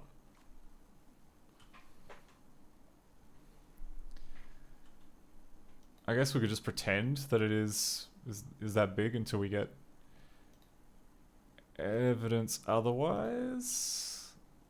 Yeah, right. So we've got 10 BC, which is quite big. Or at least, you know, covers the first 1000 record. And then the next one is 1 to A6.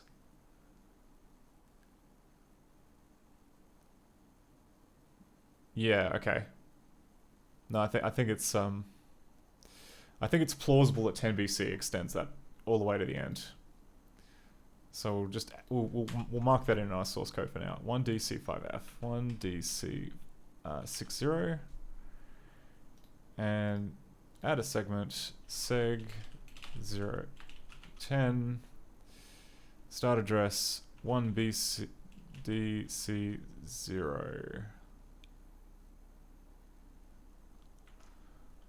1 DC60 1BDC 16-bit segment, and it is code.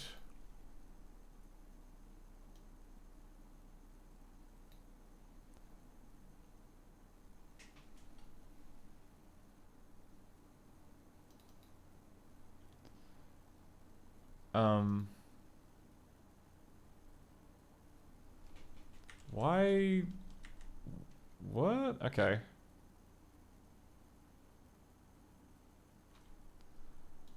Don't know why there's all this which is just marked as just raw bytes. Seems a bit weird.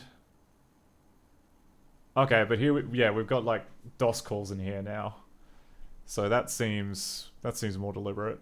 And where were we sniffing around? Okay, so we're starting off at 6A1.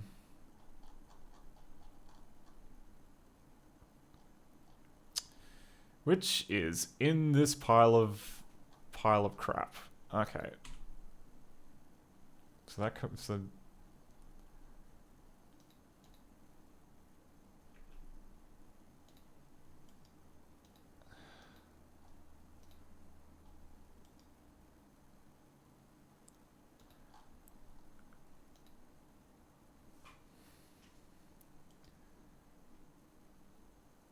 if we go data.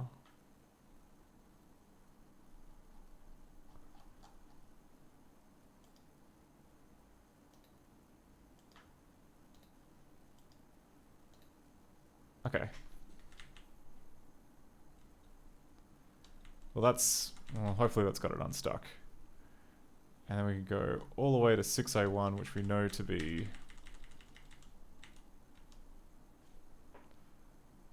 executable.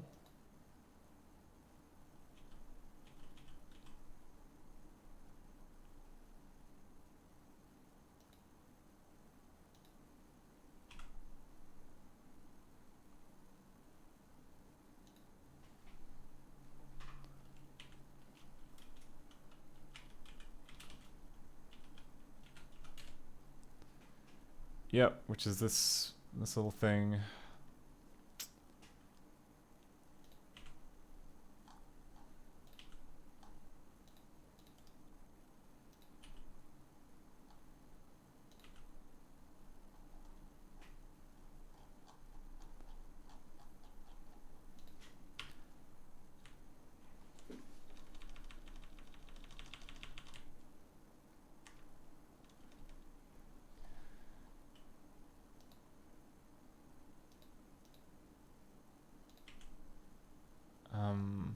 How do we... Oh, wait, okay. Function? There we go.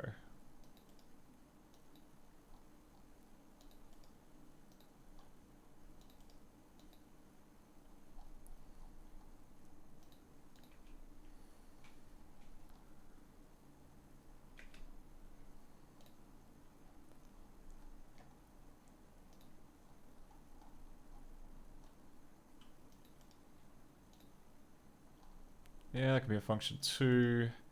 Anything that starts with push BP is probably going to be a function. Because, yeah, it's setting up the stack and stacking that.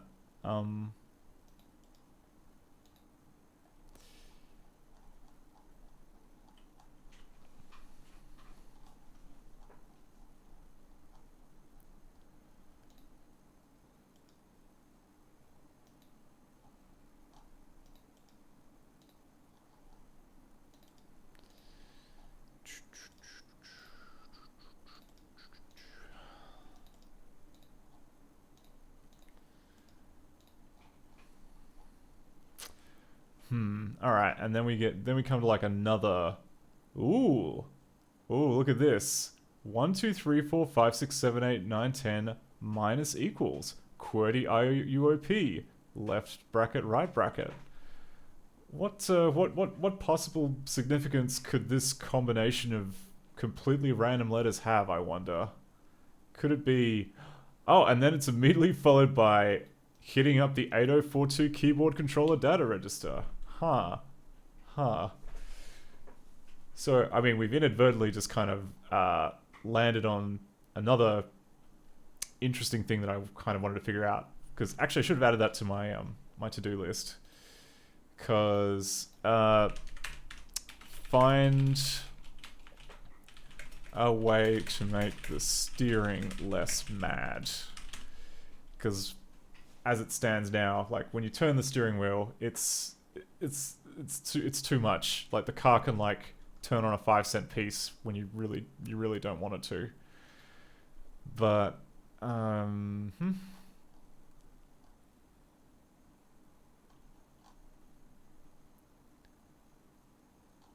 this is some interesting stuff, but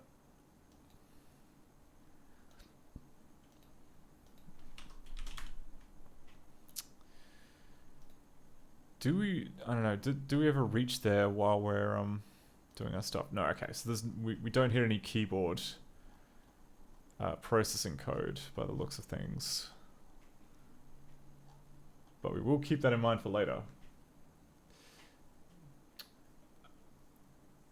Oh, Sonal says, IDA usually doesn't automatically find interrupts. Yeah, this, as in, like, code which is meant to be run as an interrupt. Yeah.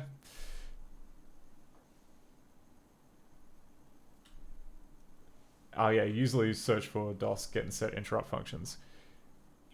I had, like, a quick sneaky look at, I had a quick sneaky look in IDA for replacing the interrupt vector, and I didn't come up with anything. I think it's because that code is in one of these segments which it didn't properly map out. Because yeah, before seeing this, I didn't see any keyboard code, so I feel that it's got like turning the LEDs, the keyboard LEDs on. That's an interesting choice. But the code that we actually touch is... Oh, okay, interesting. So, change this back here. 1056 is definitely the start of something.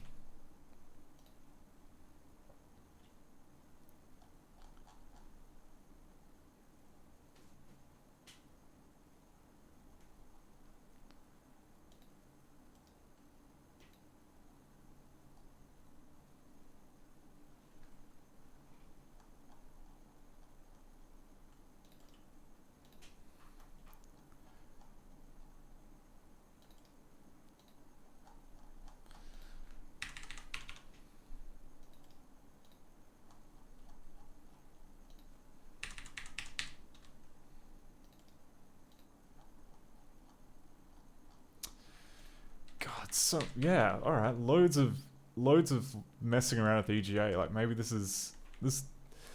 mean, like loads of DOS driver stuff. Loads of messing around with the EGA. Video status bits again. Like cool, but it's not really what we're after.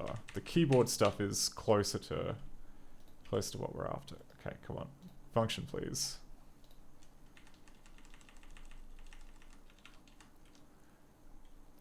Okay, and then at the start of the next segment we have more crap we can't get to. Alright.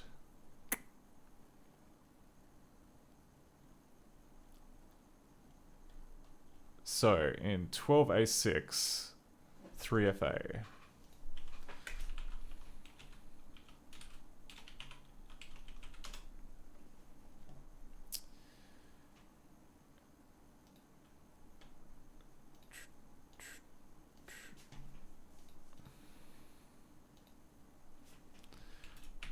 Okay, 55, 8B, EC, 8A, 1E, 8209. Ah, there we go. We found you're crashed. So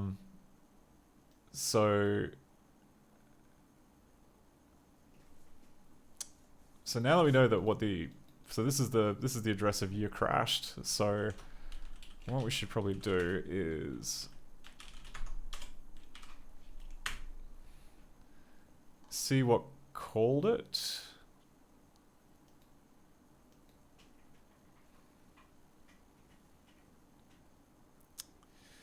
There's this here, which again, like, it's below the program space, so I don't think it's relevant.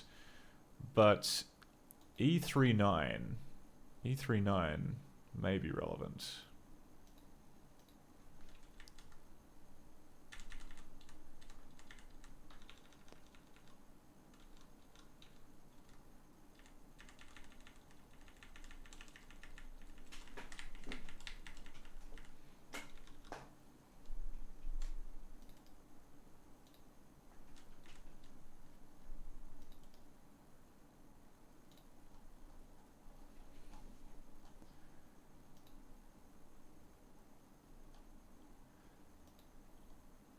Interesting, okay.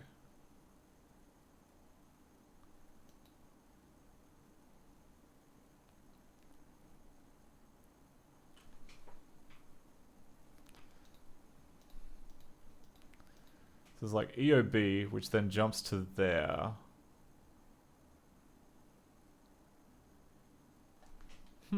Okay, maybe C39 is in the program. That's kind of odd.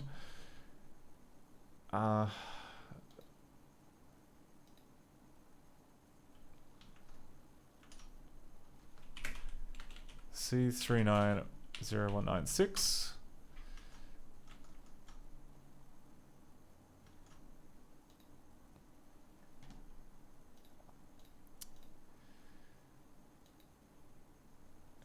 Nine AFA 03 A61283C402.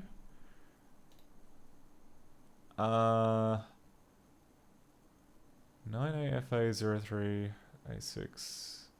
Okay. No, I think I was right. I think it's not it's not part of it. So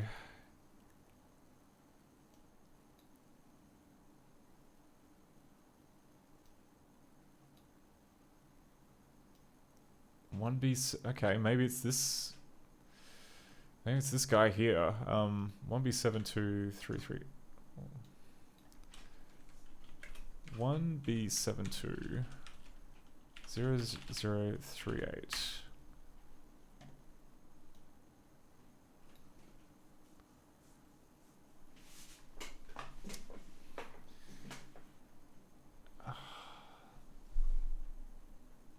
Well, I guess, I mean, yeah, now that we know that, now that we know that where your crashed is, we can say,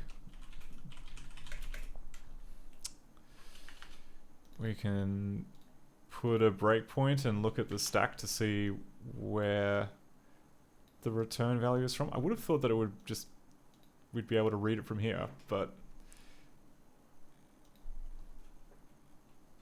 it feels a little more complicated than that. Like, it feels like there's been multiple return things pushed to the stack, and now it's just going through them in sequence. The other option is we could just check to see what references you crashed. If you just sort of... Because there's only a...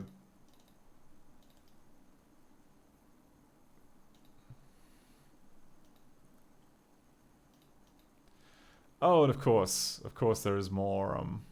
There's more undocumented code which references it.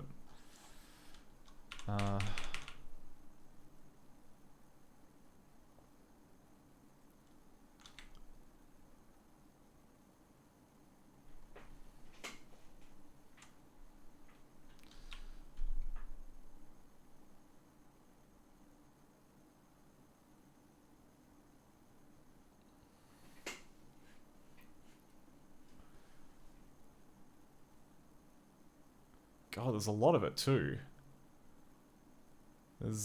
There is quite a lot.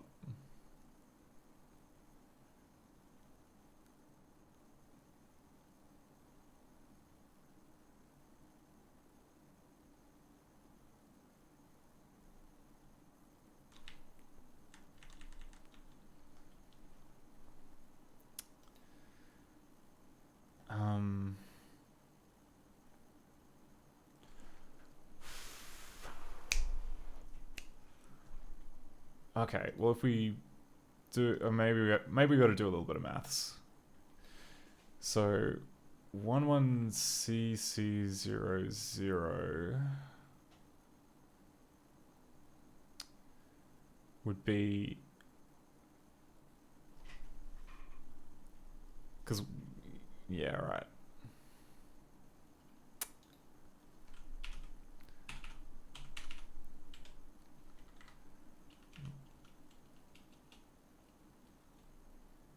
Minus 1000 minus F680.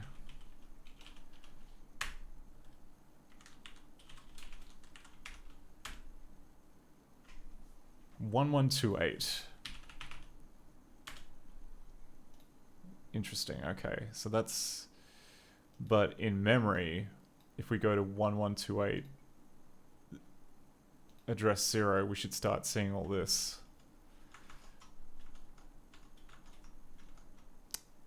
Well, let's check it out. So code 1128.000. No, it's quite different. I am not correct. I'm not correct about that.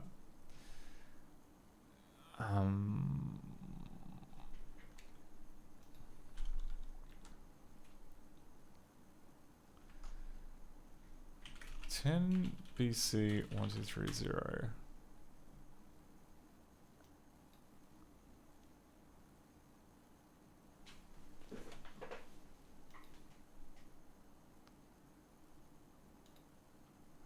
BE 80318B4606. Okay, that's nestled safely in segment number 10. But I guess the thing though is that like we even though there are multiple places you can call the your crashed function,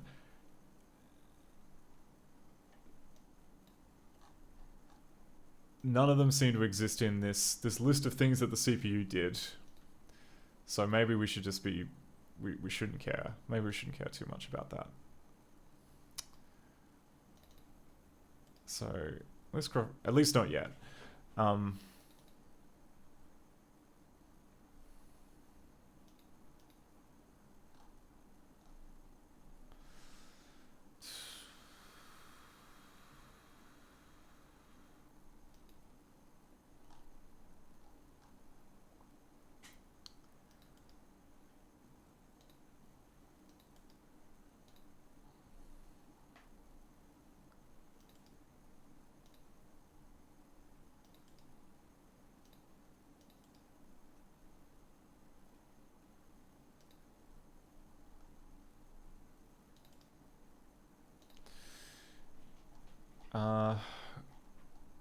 And where was you crashed? Oh, and yeah. So like here's examples of where it knows that there are far pointers, except because they're not mapped out as segments, it can't really deal. But hang on a freaking second, because it knows the it knows the segment ID, so we gotta add it in. What was it? 2718.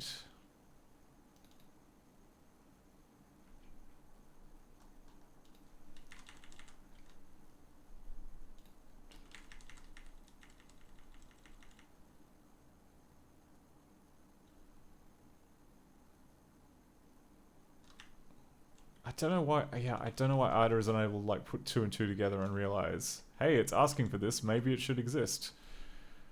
How about we go jump far? Just tell me every jump far instruction. Like, how many could it be? Really? Not even gonna try? Text.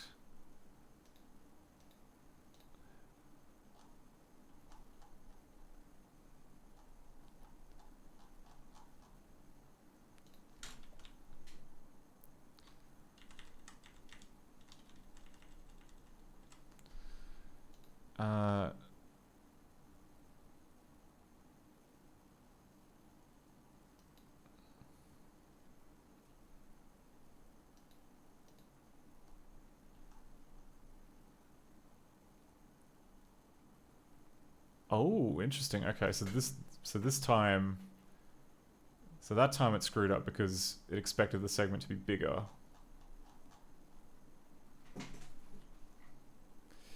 Yeah, I don't know what's going on with this analysis. Hey, it's very off.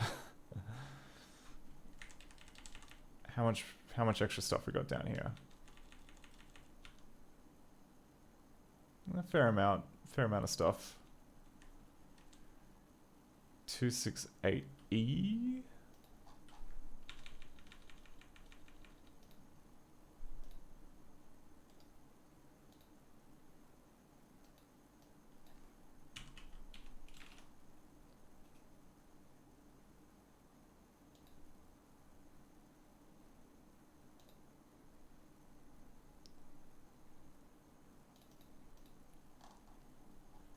Okay, so moved that segment endpoint much further up.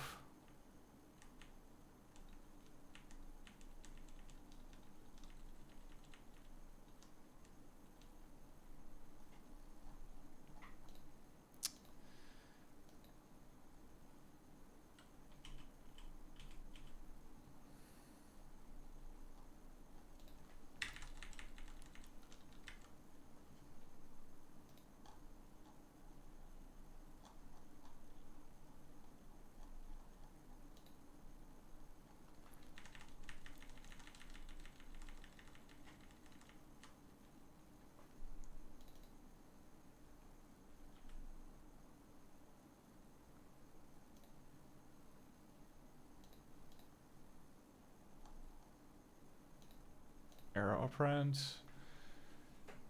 Oh, it's like, what? Why are you having... Do we have to like do analysis again? Is that maybe what it is?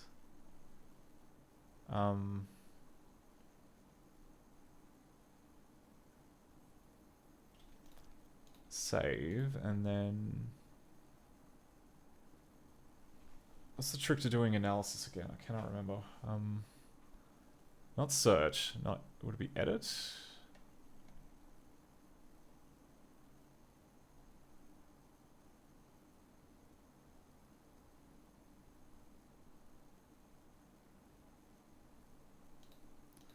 That's gonna be one of these buttons, isn't it?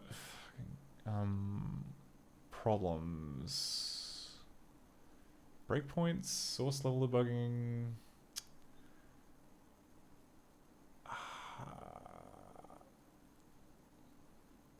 We just use the help file.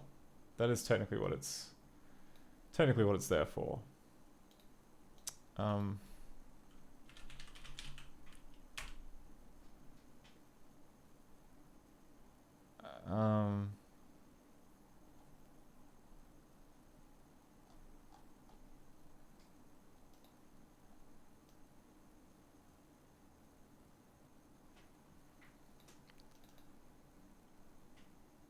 Auto analysis.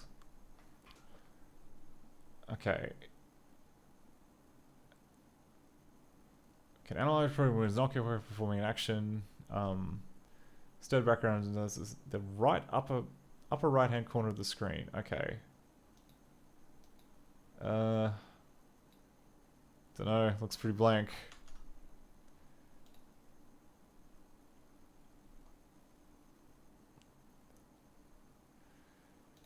God, come on. Really? There's no just button to.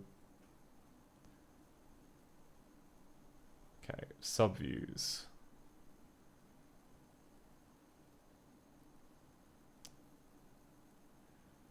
Graphs, calculator.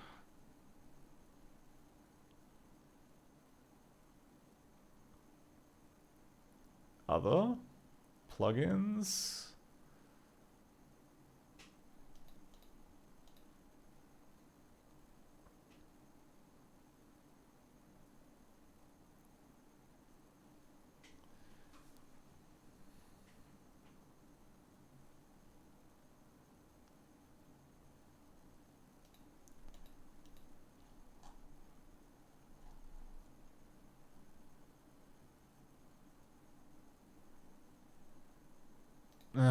Whatever.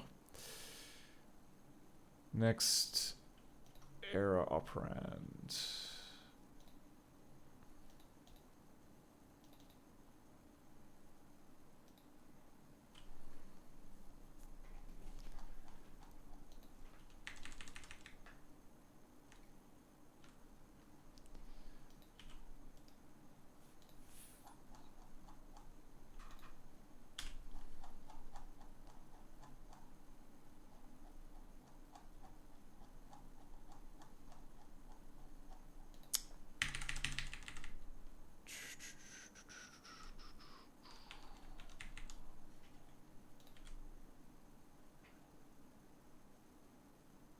The function has an undefined instruction that the selected. Come on. Oh, because it's referencing crap in here, which in turn is.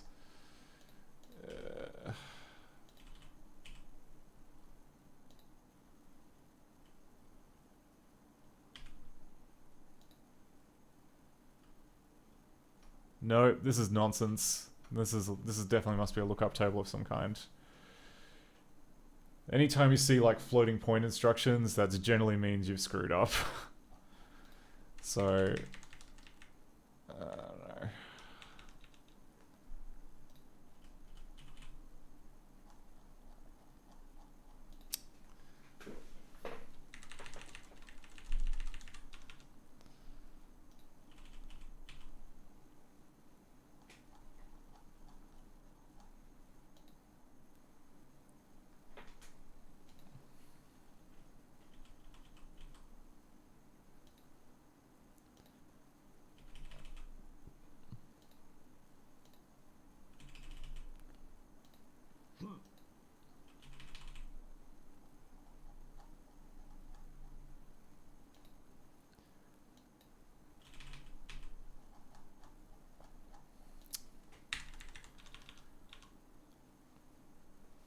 Okay, well.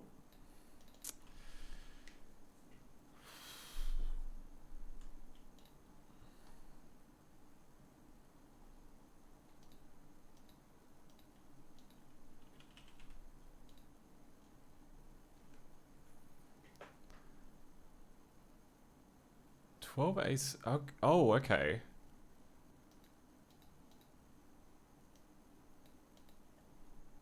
Oh, was I just looking at the wrong thing before? I was looking at the wrong thing before. I think. Okay. 10 BC 1230. And we'll search by bytes to make sure that we're in the right spot. So sequence of bytes CBBE80318B46. Huh? Oh, did I screw that up? CBBE 8031.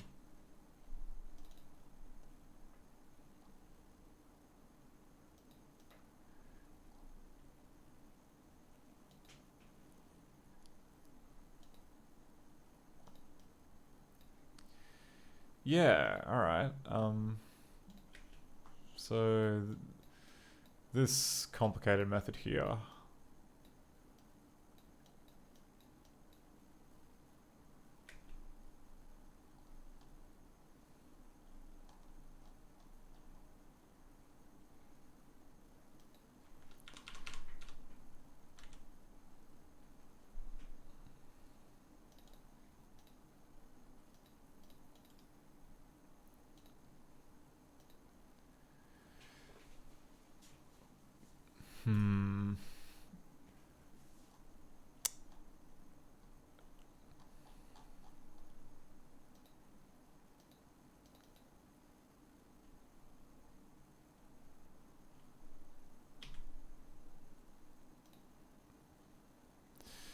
Weird. Okay, so it's saying jump to here, but it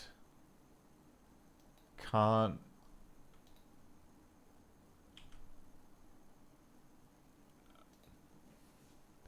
Whatever. Okay, good enough. Create function.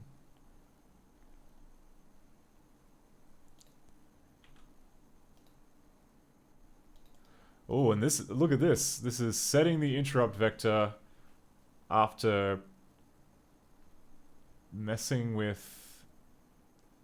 Is that the programmable interrupt timer? That seems kind of apropos. Create function.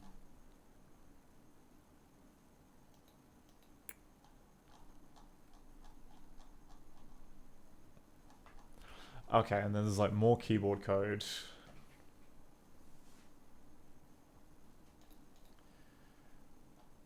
But we're not interested in that.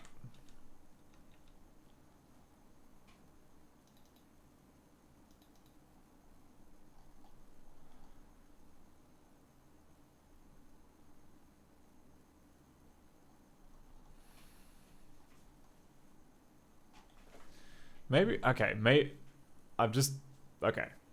Hear me out. What I think we should do, despite the fact that, like, there are all of these, you know, it's got its own kind of base system for this. Maybe we should just start renaming these segments so that they match up the output in DOSBox, because otherwise we're just going to spend way too long agonizing over that. So let's start off. Let's go to your crashed. Okay, that's segment number 2. Segment number 2, you now get a new name, and that name is going to be seg12a6. Likewise, segment 10, I think, which contains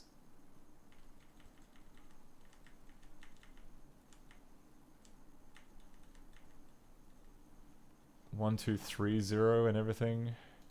Yeah. You're now going to be known as seg10bc. And seg0 is going to get whatever freaking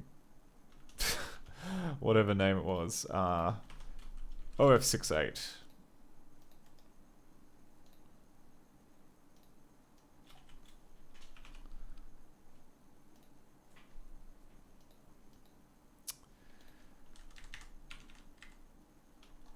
And then we can start looking at some of these other ones. So 1B53, would that be...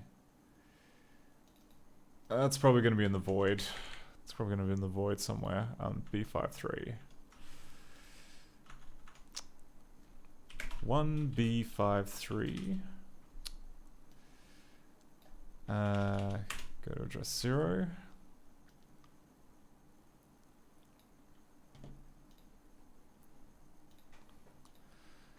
Sequence of bytes 00CB B8 OB 00CB 55.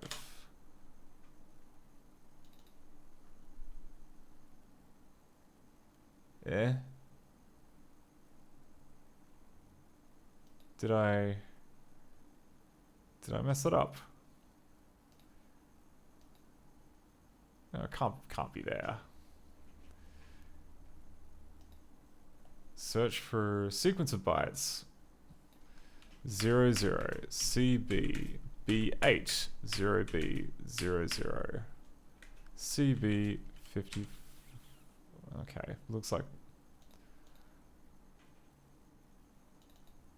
And somehow.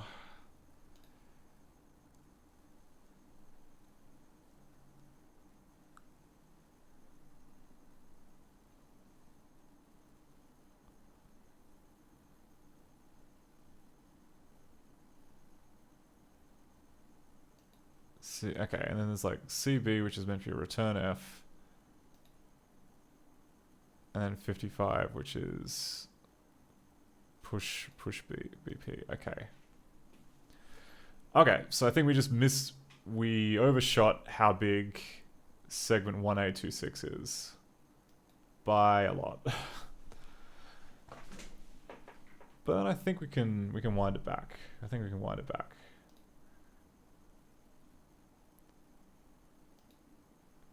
Because yeah, it's always messy in DOS because the segments here, there's an infinite number of ways which are valid. It's really just down to like, what does the program call, or you know, what offset does the program use for this bit here? Because it's just shifted left by 4, so you could, you know, like this. 1B530010 is exactly the same as 1B540000. So, yeah, it's kind of.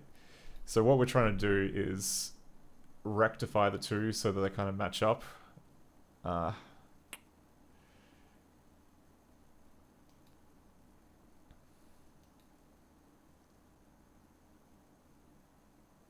So 00CBBAOB. Okay. I really wish they would tell us what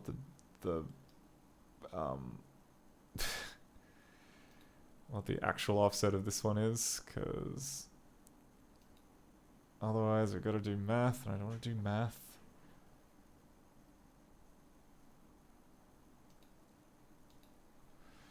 No, I think we're going to have to do math.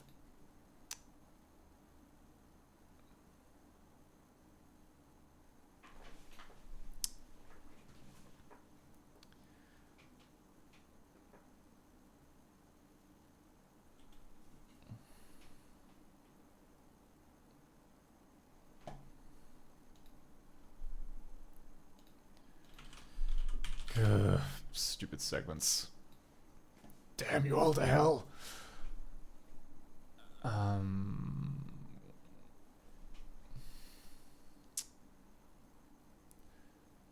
Okay.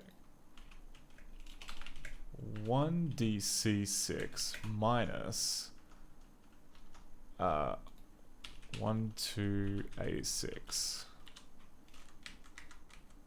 Oh god.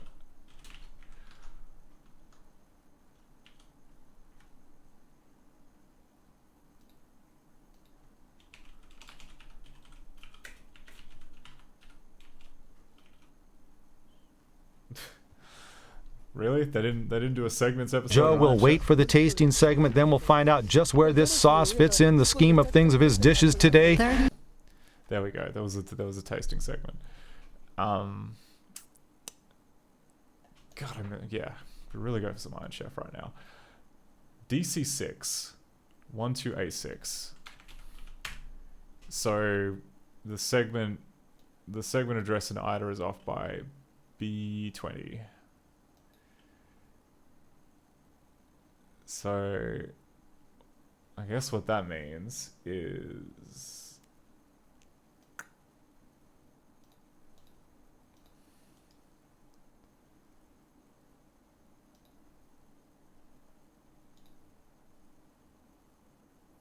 actually no. What am I? If I just read this properly, then we'd figure this out. Okay, because AD0. So it's just got to finish. So we just got to like stop reading memory at AD0. So So was it 8 AD0? So we can just figure that out. We can just figure that out with a little bit of the old mathesize. So 1DC 6, so 1DC 60 plus 35536 equals this number, which is our friend 26733. Okay, 26730. Yep. What? The segment would have bytes of negative. Oh no. Oh no. Is this one of those cases where we can't we can't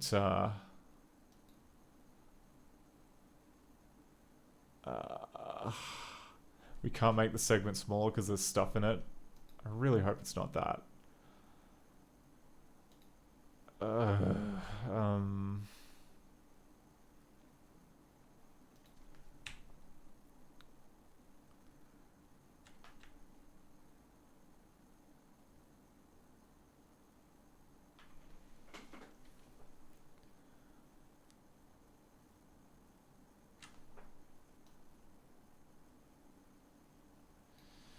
It's gonna be that. It's gonna be that it doesn't like that, I'm pretty sure. But we'll try one more time. Edit.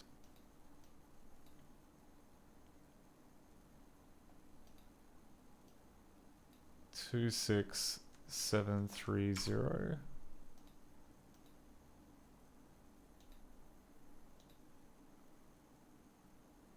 Okay.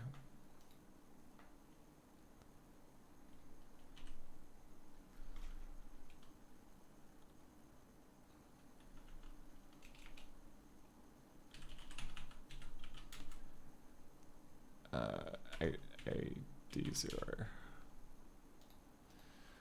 Am I editing? Oh, God.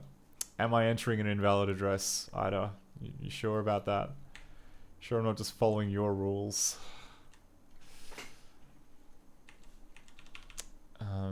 D0.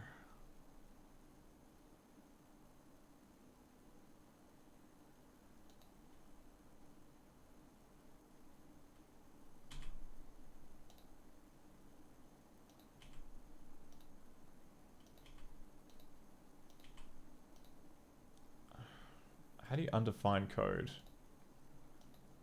There we go. Undefine.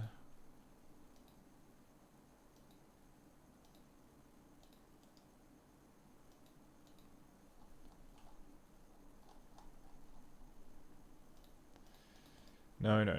We get rid of all of that. Get out of here. Don't need this stuff. Oh, I'll probably regret this, but whatevs. How big is this? Okay, not much more.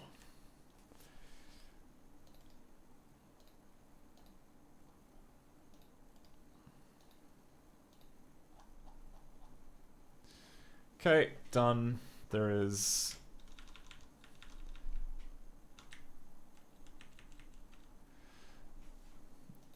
almost nothing to find there.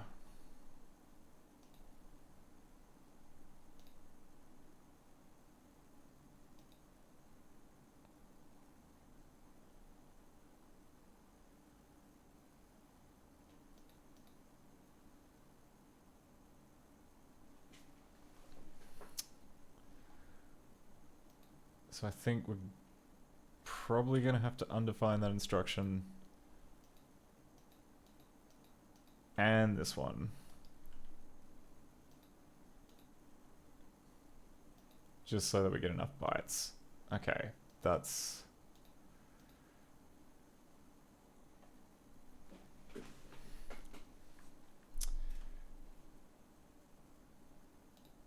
So we'll try this again. Edit the segment. 2 6 7 30.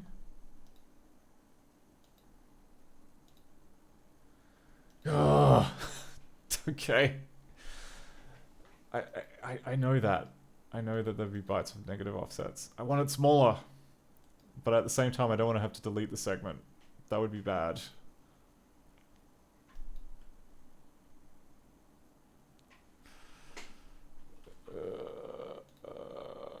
How about if I just try and create a new segment with brand new, oh, I don't know.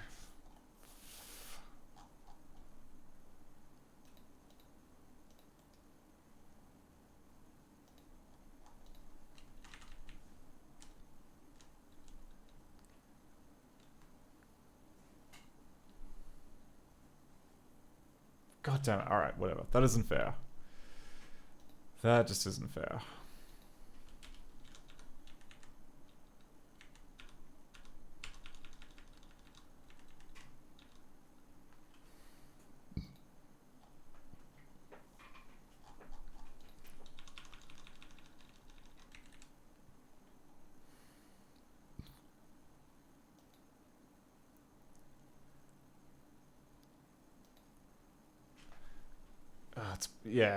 It's probably the code, or rather, like, it's probably, I don't know, some kind of shortcut that's been taken by the compiler or something.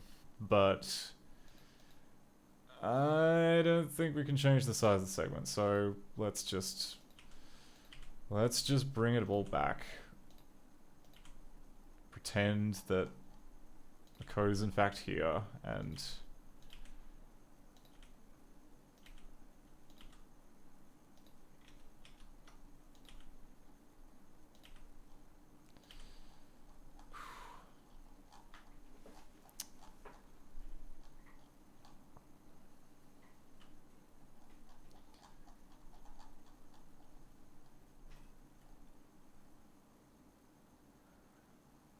I guess we just put a comment.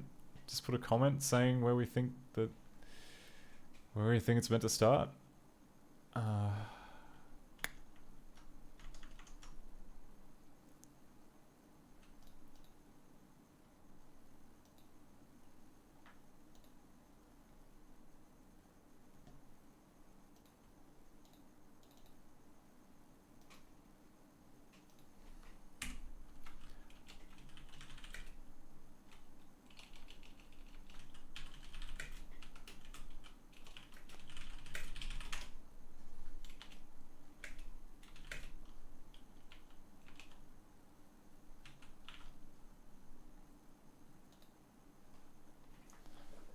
Good.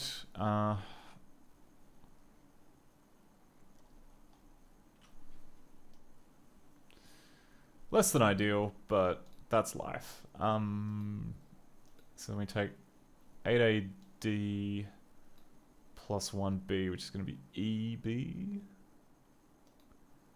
Right, so it's this, there's this method that gets called a bunch. That's going to be a function.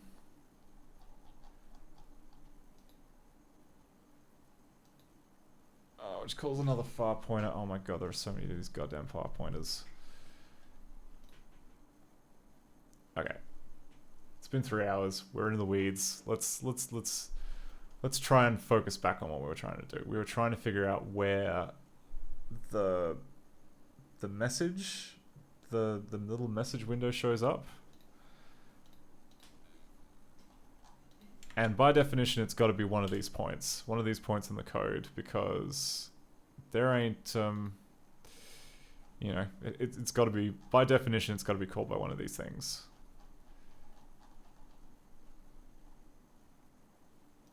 So I imagine it'll be something that would reference the number of, the text talking about, like, the number of lives.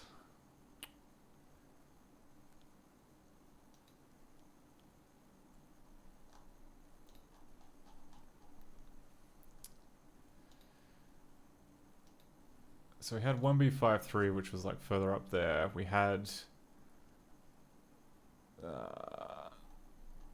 1B6. Oh god, there are so many damn segments in this friggin' thing.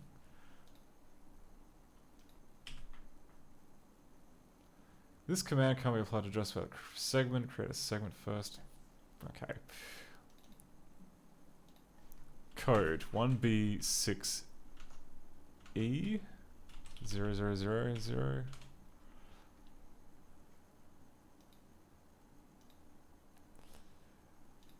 Okay.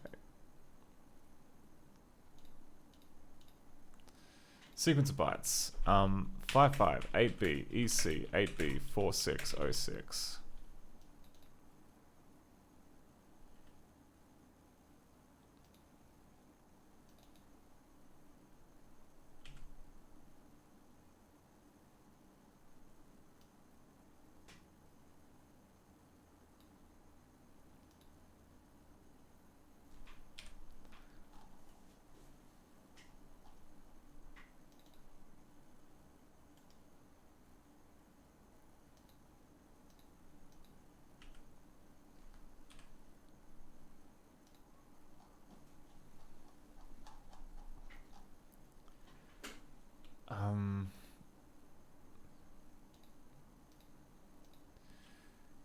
Sequence of bytes 55 8B EC 8B 4606 A3 27BB. Okay, okay. We found this guy. So segment 03, you are now called seg 1B6E.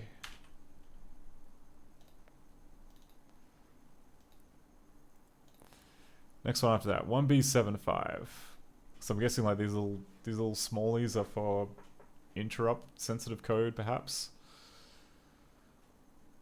Okay, code 1B75 000. Search for some sequence of thingies. D1 7C E2 33C0 5F. Gonna be like that. D1 7C E2. Okay, that's where I screwed up. 33C0 5F 5E. Oh, that's our sleep function. Really? That's the...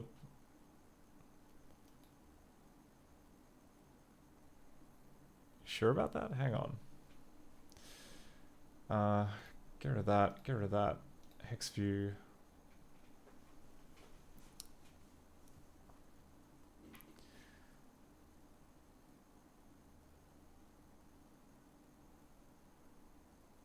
D1 7C E2 33C05F.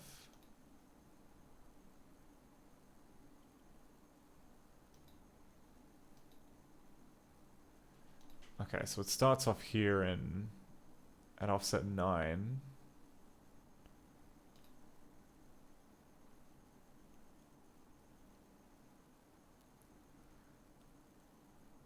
Which is the end of the sleep function. God, really?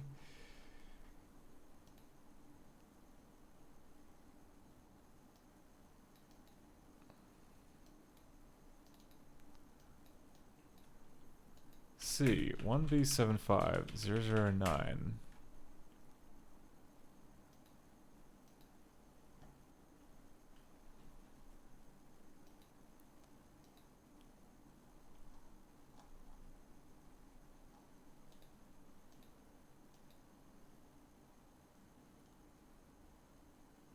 Oh right, it's here. Okay.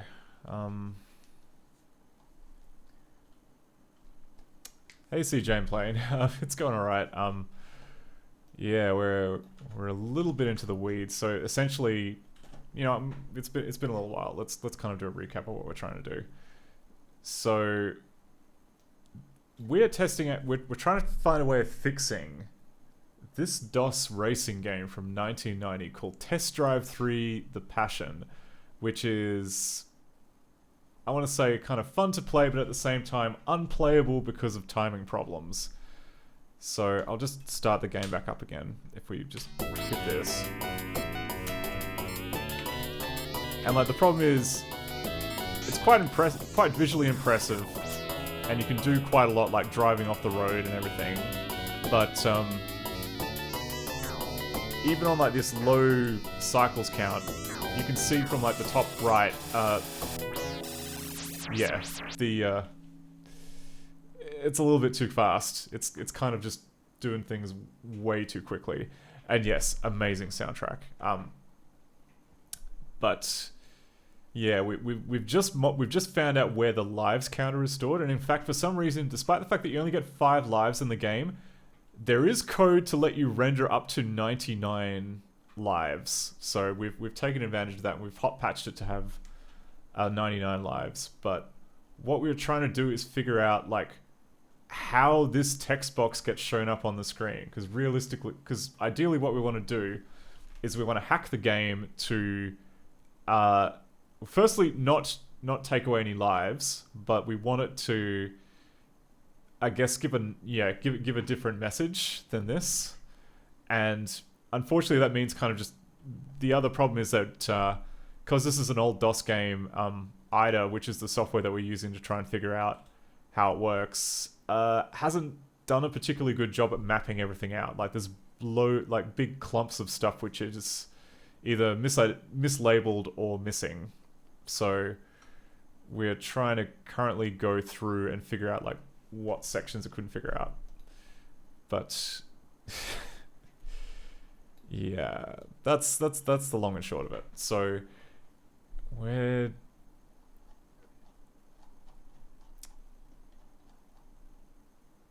I forget, have we found any new references to lives left? Because there's a piece of text in the game. Yeah, this pointer here, like you have 5 lives left, and this is your last life. And if we look at the cross references, we've only found it appear in this method that we've called crashed, but all that does is it appears to be like it gets called after we crash, but all it seems to be doing is changing the number of lives left in the message. It doesn't seem to be the thing that it's responsible for drawing it to the screen. Hey Sanathai, yes, for DOScember we are taking a break, and we're trying to fix yeah, we're trying to fix this DOS game from 1990 using our good friend IDA Pro and frenemy, the DOSBox debugger.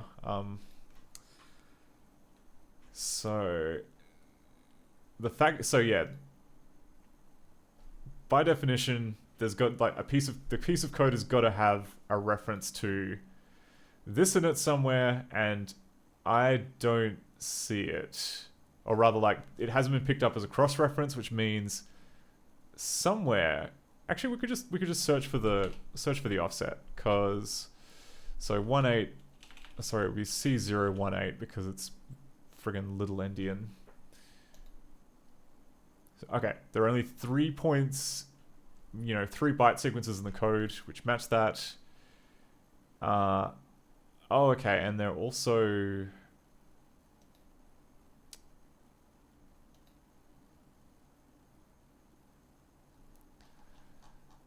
Okay, so maybe it's part of like a lookup table, which is then referenced somewhere else. Because like looking at this data here, it looks too much like numbers.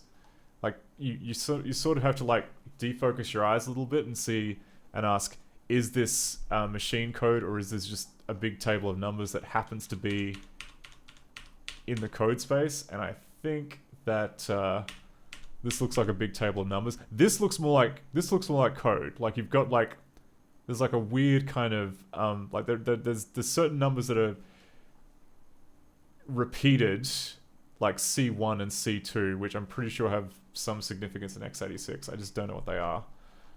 So if we scroll up a little bit, there we go. Okay, so. And like, what's the instruction for like, for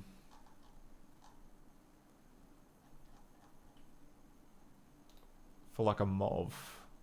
The other option is we can just keep hitting C. Okay, so we can see. So And yeah, the other kind of tricky part is because this is x86, the instructions are like all different widths, so you can't just look at it and say, okay, open, read this as an instruction. And we can see here that this is just, I just picked the first instruction. That turned out to be crazy nonsense. We can tell that because none of this makes any sense. We've got like this weird multiply instruction which uses like the MMX registers, which I don't think were invented yet. There's this weird floating point subtract, which I don't know why the hell that's there.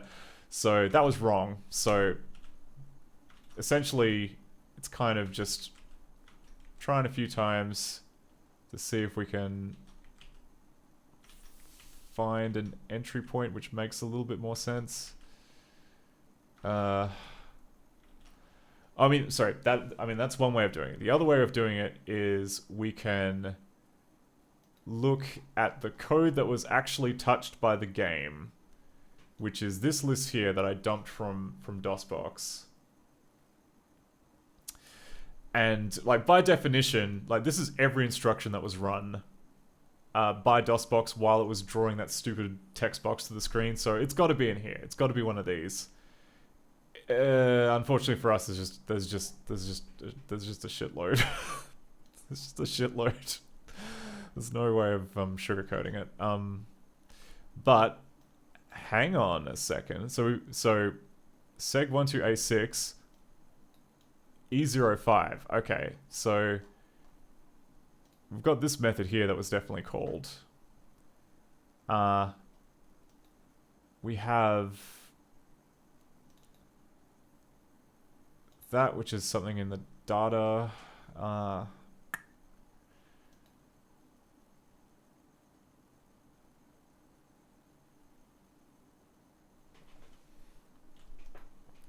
Yeah, alright, so here's our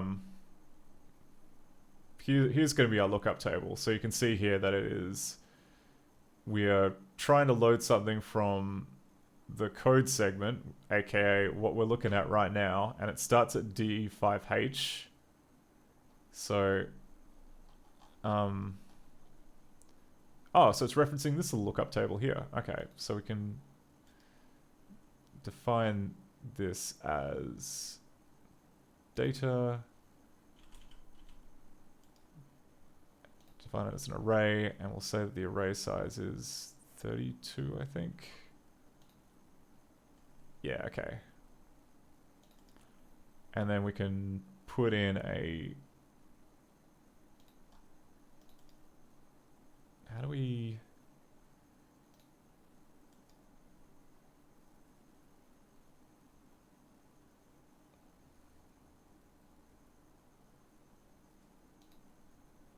there, okay.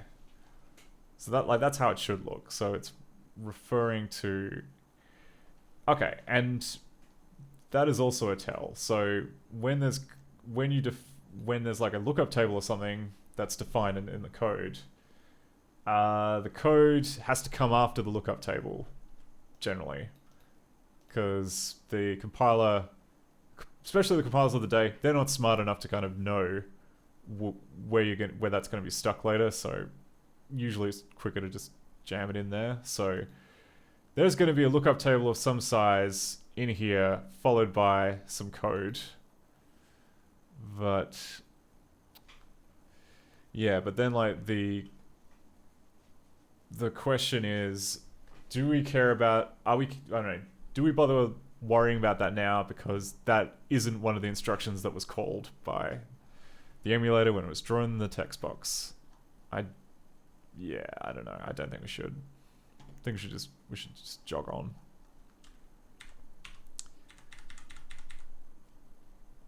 Oh wait, no, we were looking for occurrences of this. So maybe we should care about it. Maybe we should care about it.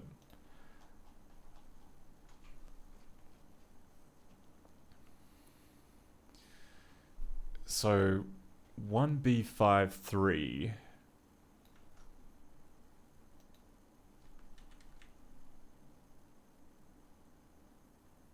Oh yeah, we went to all that effort to find out where 1B53 was.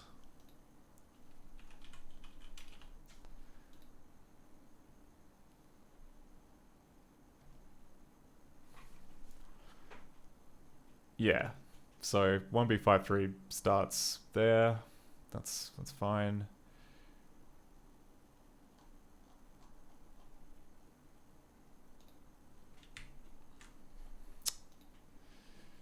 Found out 1B6E. Alright,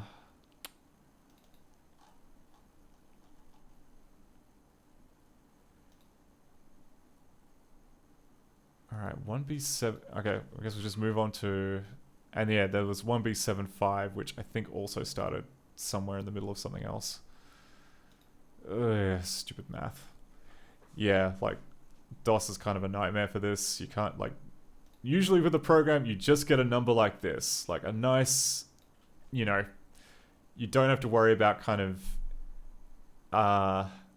you know, there's one number that goes from 0 to however many, and it's all tracked in one space. But DOS, you don't have that. You have this weird split system where it's like this number multiplied by 16 plus this number. So there's many different combinations you can have.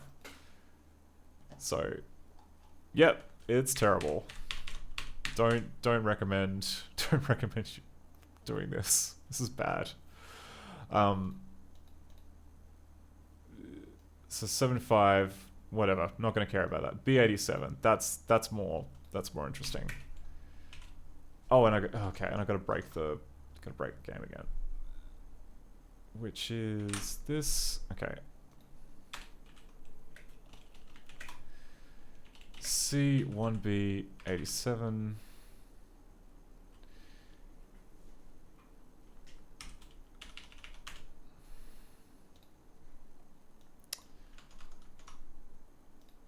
Alright, and then sequence of bytes.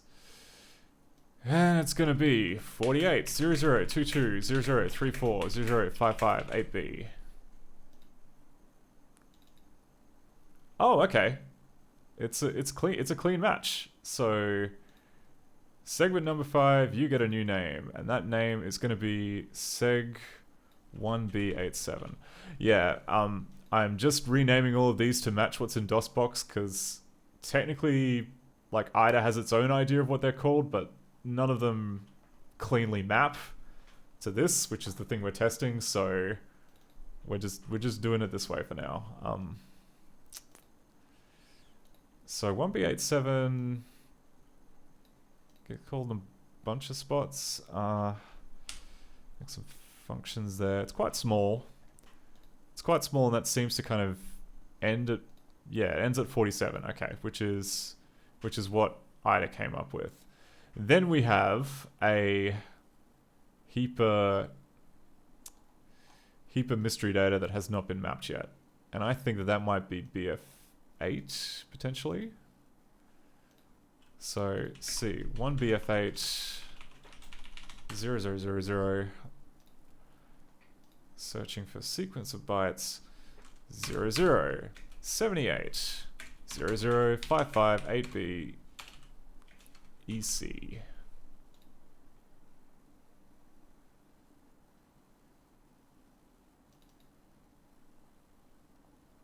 Oh, it was literally there.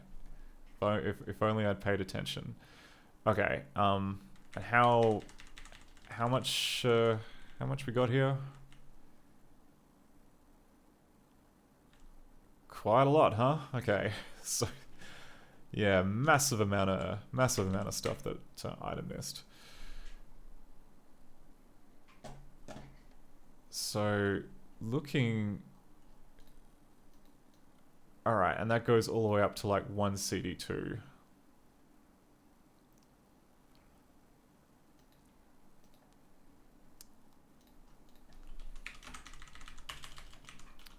Two 180 1BF8, and then let's find out where 1CD2 starts.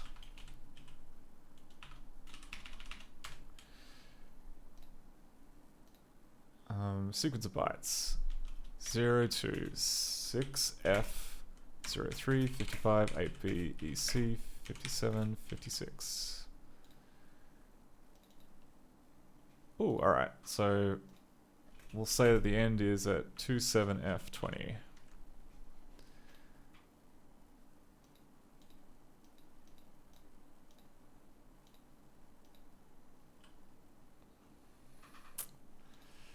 So add a segment. It's going to be called seg 1BF8. The start address is of course going to be 27180. The end address is going to be 27F20.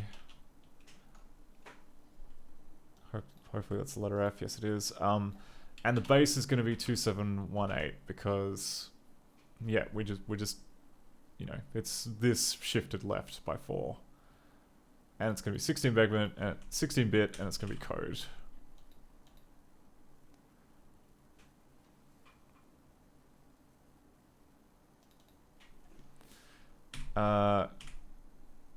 Directly convert that to code. Yes, please. Code.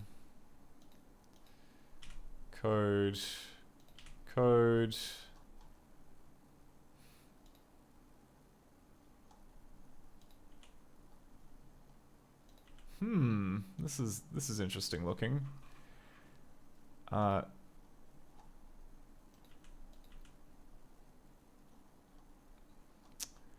mean, it looks deliberate. It looks like a lot of shifts and a lot of ands. So my guess is this is maybe like the drawing code for the screen, like lots of literary type stuff. Oh, CJ Player says, in another life where there were still written languages left to discover, you would have been a famous linguistics person decoding hieroglyphics or something. I mean, I don't know.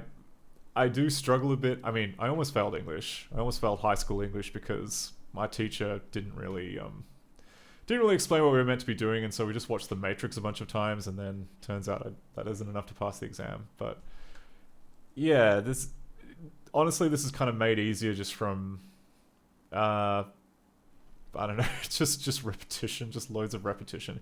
You just kind of know. I'm not sure if like real linguistics is like this, but it is really just a case of like defocusing your eyes and kind of like figuring out the vibe of whether or not it looks correctish or not.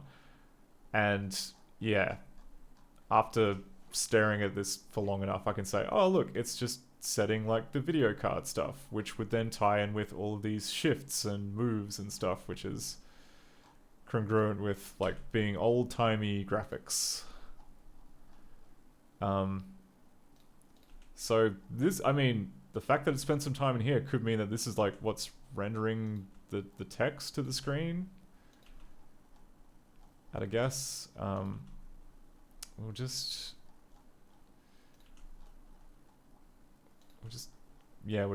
going through and marking all of this as code because look at this kind of like very intricate kind of shift. Like it's shifting all of the pixels left by 1, 2, 3, 4, 5, 6, 7, 8. Oh, sorry, 1, 2, 3 by 3. 3 is a weird number.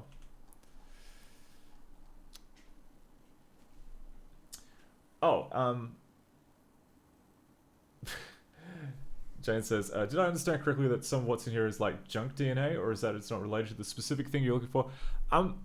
In this particular instance, like, it sort of is related to the thing we're looking for. The thing we're looking for is the code that's responsible for writing the text message to the screen. So this code here doesn't really look like that. It looks more just kind of like code for crunching pixels and putting them on the screen at a guess. But I'm just quickly going through and tagging it all so that it is at least part of the disassembly, so that we can, you know, if there's any, like the other important thing is that when you kind of like mark stuff as code, then all of these cross references start to kick in. So like it'll say, you know, the Gidra will start noticing, oh look, well actually it should, but it's not. It should be noticing like, oh look, it's trying to fetch DS, you know, this figure in the data segment. So that's obviously a cross-reference to something in the data, but it is not turning that into a cross-reference for some reason, which is quite annoying. I wonder if it's because I haven't marked it as a function. Yeah, like all this code as well looks like it was handwritten in assembly, because this is way too clean for C, and it would need to be fast.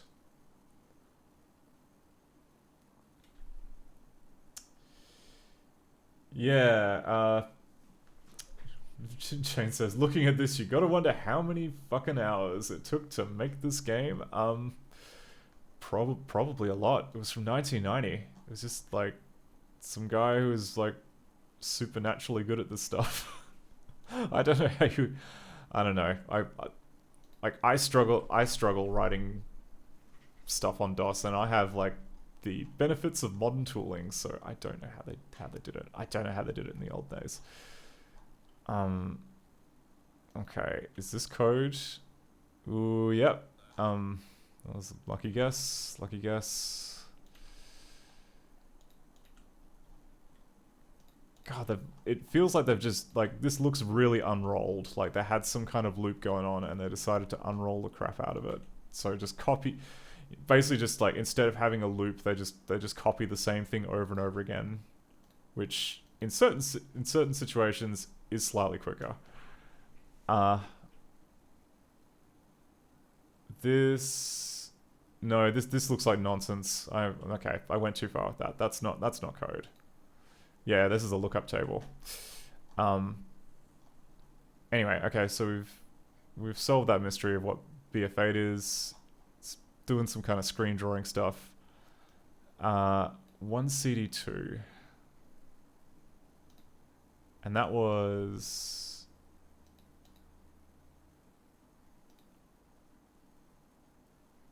That was 27F20, wasn't it? Yeah, okay. So it starts here. And where's the DA2? Okay, so that's where the next one is. So C1 DA2 0000. Where is that in this mess? 98 5D CB 55 8B EC.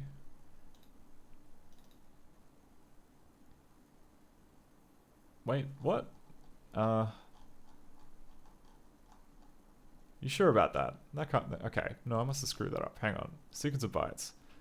98 5D CB 55 8B EC. Oh, is this like another kind of questioning my sanity type? Because this is like smack in the middle of something else. Or thereabouts.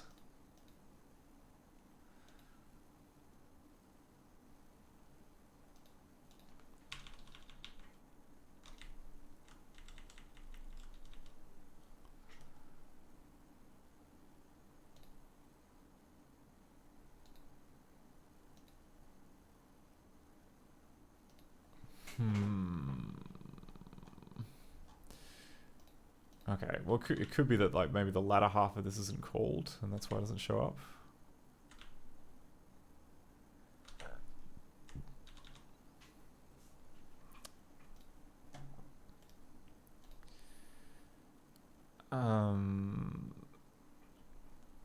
Seg 1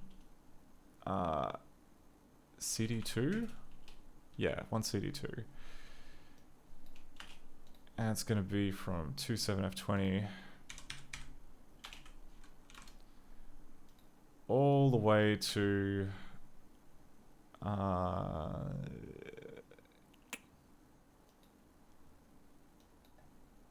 wait, I didn't write down where the end was.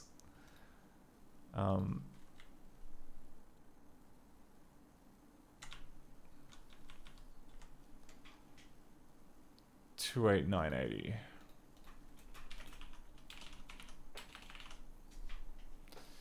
Okay, so new segment 1 CD2 27F20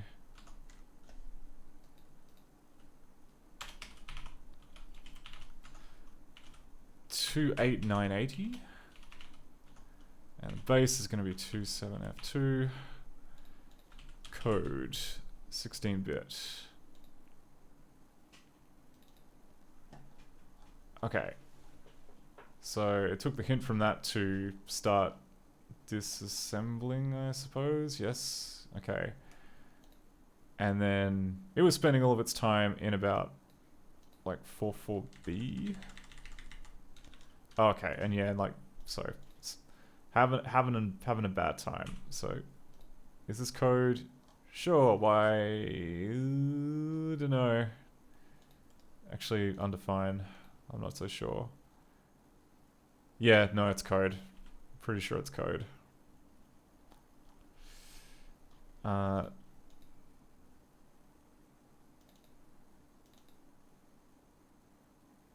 Word 282.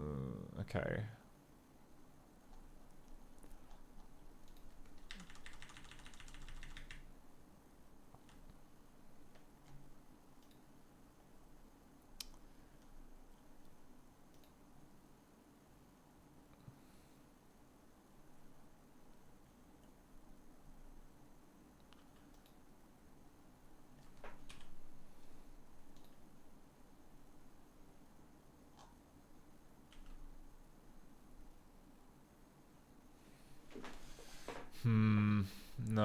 No, that seems a bit off. I mean, we've got hints here. We've got hints here about what is and isn't active. So like 511. So this is definitely something that's called. We'll call that a function. Actually, no. I should do it from the top. So 44B. 44B is the start of something. So undefine this. You're wrong.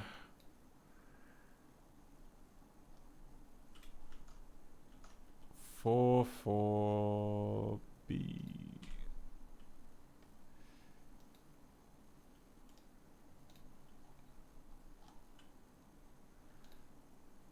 And that goes up to 47D. Yep.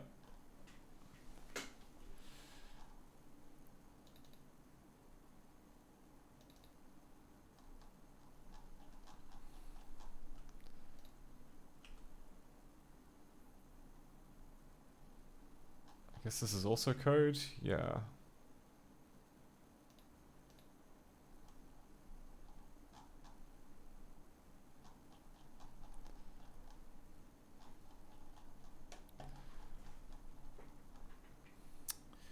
Alright, and what does this do? This... Ooh.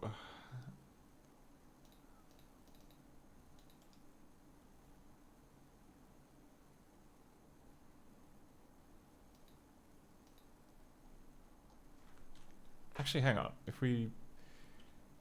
Oh, right. Okay, that's what I've been forgetting to do. Okay, so the reason why these cross-references aren't working, like, this should be, like, cross-referencing to the right spot, but it's not. It's just saying, oh, I don't know what it is. That's because I haven't done my job here, because you're meant to specify where, you know, which segment is data, and I have not done that. So, we should be able to...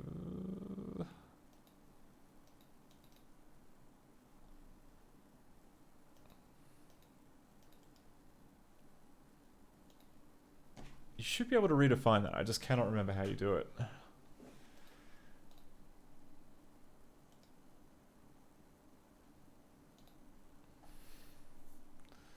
This combination public.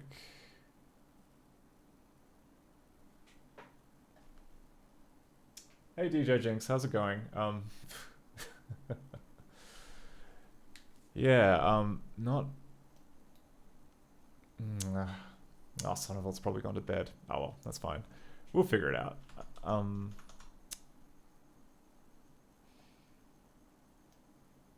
Yeah. So if I recall correctly, like it says here, like there's this thing here, like assume ES nothing, SS nothing. We need to change this DS1 so that it is so that it is not that. Assembler directives, demangle names, compiler. And there's like a hint. There's a hint you can drop. There's a hint you can drop to change that. I just am struggling to remember where that is.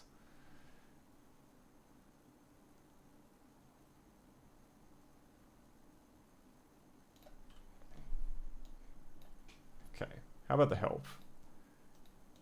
Assume? Index?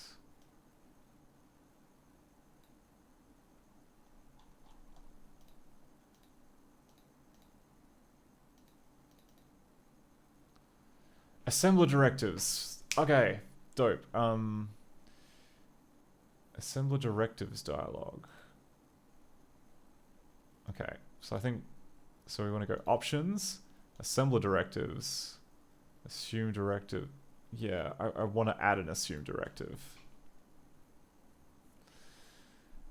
How do I add an assume directive? God.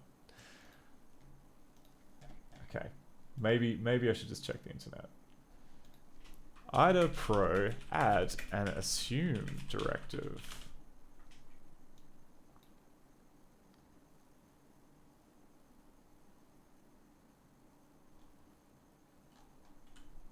I'll just add and assume.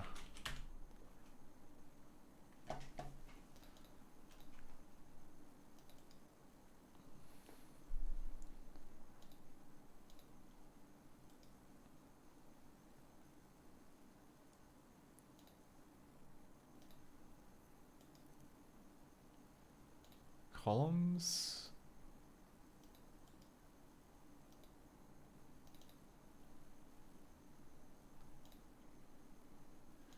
Okay, this.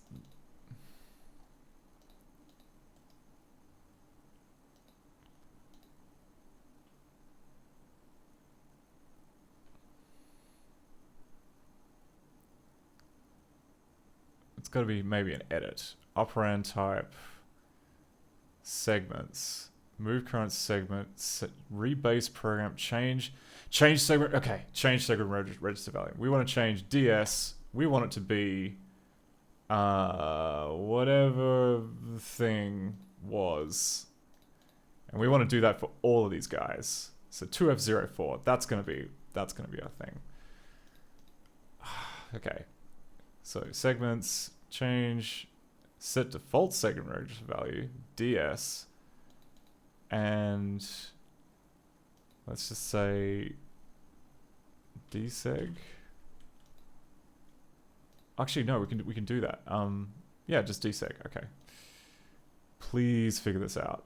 Segments, set default segment register value, ds, dseg. Apply to all segments. There we go. Okay, so that should fix some cross references. Did that do it for all of them? It sure did. So going back to here, yeah, all right. So there we go. So it's now, if we now click, what's it called? They're all hyperlinked basically. They're all hyperlinked into the other part of the disassembly, which is quite important. Quite important for us to start finding stuff. So I wonder that means if we go back to this, you have 5 lives left. Info. Ooh, okay. We have. Oh, that's right. Yeah, there was like that bit of code and that bit of code, which pulls this number. That doesn't seem to be related to this, which is slightly annoying.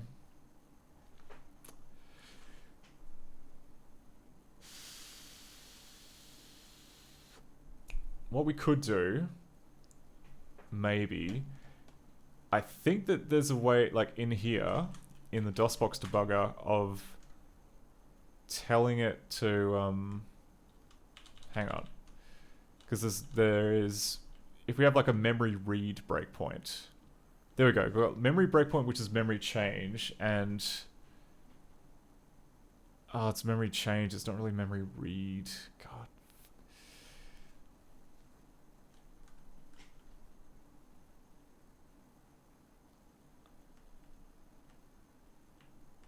Because yeah, ideally, like if we could just say stop at the code which tries to read this message, then we'd have it. Then we'd know exactly where we need to look. I completely forgot about that. So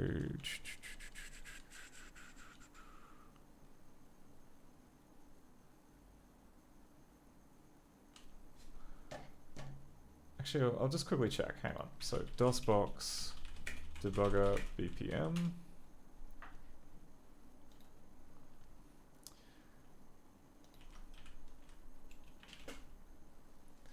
Sets a breakpoint that acts whenever the contents of the given memory, the content of the given memory location changes. Yeah. Okay. God, if only we had like read. We just need read. I don't know. Because I mean, we know where it gets changed. We found you crashed. We just wanted to find out where it's red. We just want to find out where it's red. Can we breakpoint on a register? We can breakpoint on code.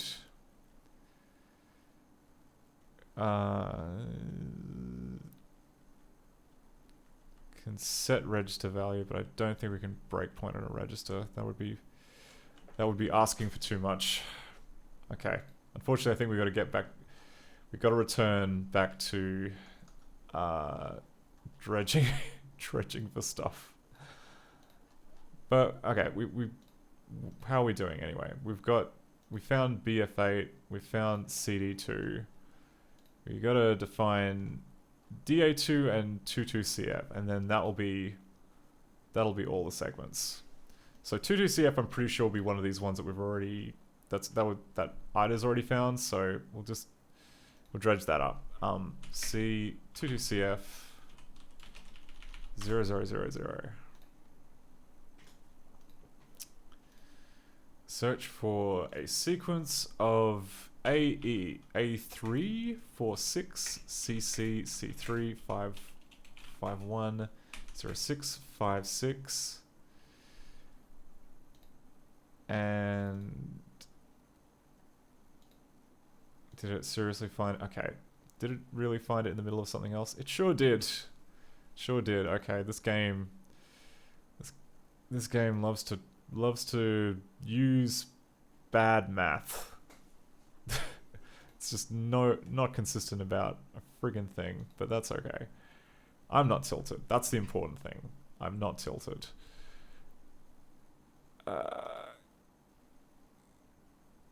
52F0. Okay, so we'll say here start of segment 22CF.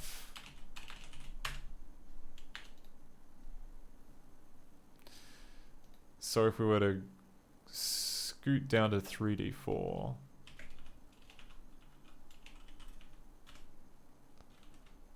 or more importantly 2CF 3D4,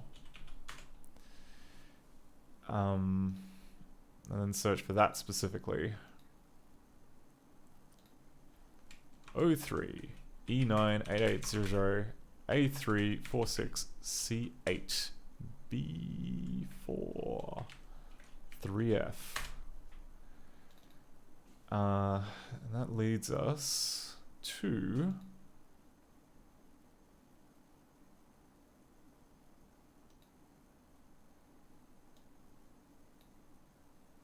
oh, did it just disassemble this wrong? Did it disassemble this just completely wrong?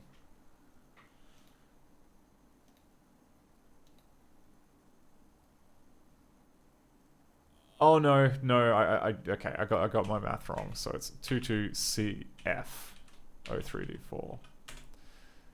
So it's okay. Important to actually read the number properly.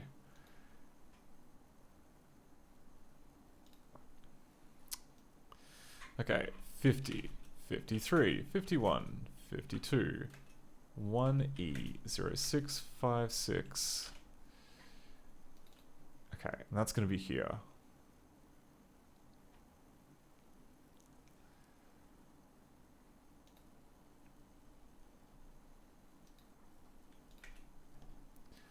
So what kind of code is this?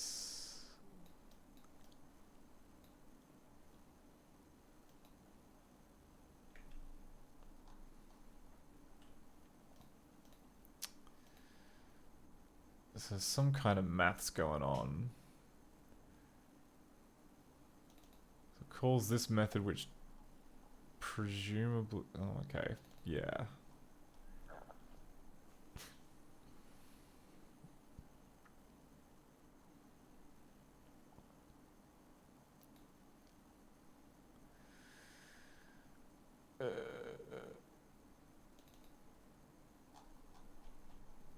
Yeah, alright, so there's like a big lookup table of stuff interspersed with little bits of code.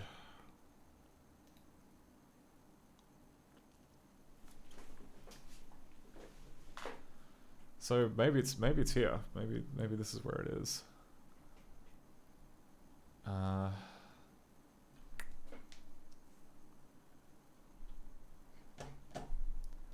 on. DOSBox memory read breakpoint.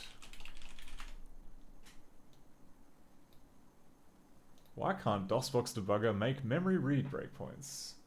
Because it's not that easy to code if you want to keep it fast. Fine, alright. I guess that's an answer. Not the answer I wanted to hear. Absolutely not the answer that I wanted to hear.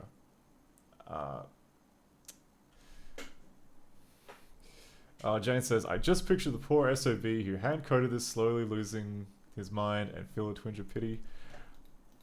I mean, it probably makes more sense when you, like, I mean, some of this is going to be handwritten in assembler, but other is going to be written in C, which then kind of looks much nicer. Like, this stuff here, which doesn't really make a lick of sense, is probably going to be written in C.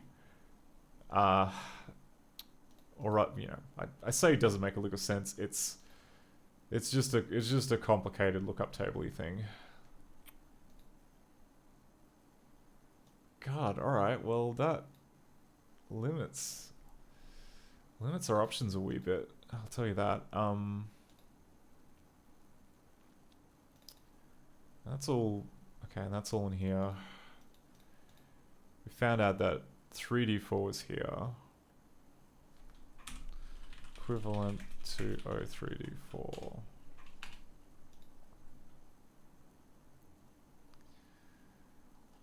And then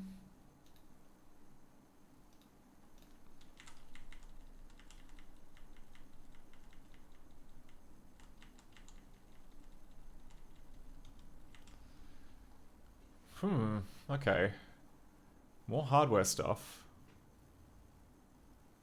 PC speaker stuff? Okay, this like seems to be... Okay, yeah, it's messing around with the keyboard. What's it called? There's like one port which, like, they ran out of space for the PC speaker, so they hung it off like a free input on the keyboard adapter, which is what this is. I'm guessing that this is them messing with that. FC, so that would be the last two bits. Yeah, okay. Yeah, they're messing with the PC speaker channel. That's what that is. Jane says, oh, is there something that translates C into more like machine language? So when you take C code, like, I can show you. So, development. So, if you look at like my game engine that I've been making, so this is all written in C. So we can see here that, like, you know, it's mostly readable, but in order to kind of run it, or, you know, in order to kind of like run it on the computer, you have to compile it, which converts it into basically it converts it into machine code, and assembly, which is what this stuff is like the human readable version of machine code. So if I were to run, what's it called? DJGPP, bin objdump? Yeah, objdump s, and so we can see here, like, this is the assembly language equivalent of that C code, and it's got like the actual code mixed in with it, so we can look up. So like if I were to look up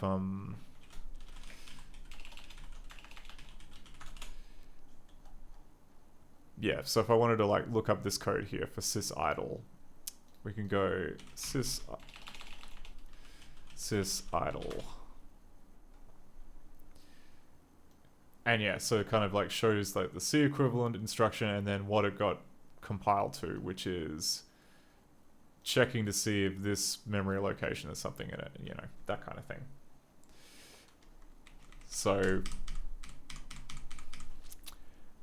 and yeah, because I'm using like a newer 32-bit C, it is slightly easier to read. You don't have to worry about segments because it's all using the same address space. So you don't have to worry about all the stupid math. You don't have to worry about this. It's all just one big straight line, which is quite nice. Anyway, that's that.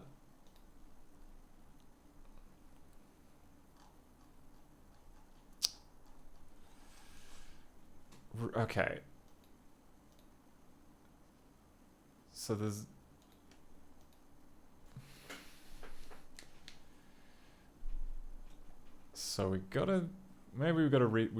we've mapped out like all the bits of code that were touched. So by definition, it's got to be one of these. It's probably going to be the one with like the nasty lookup tables, but we got to rethink our approach of like how we're going to get at this message.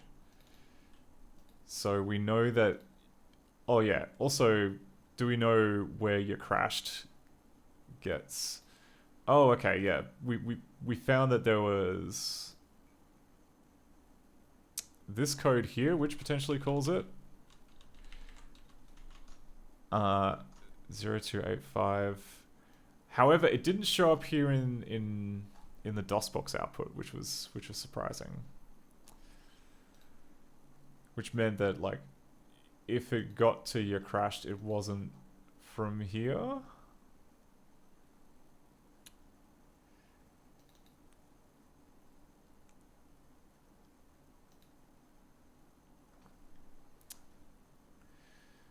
But I think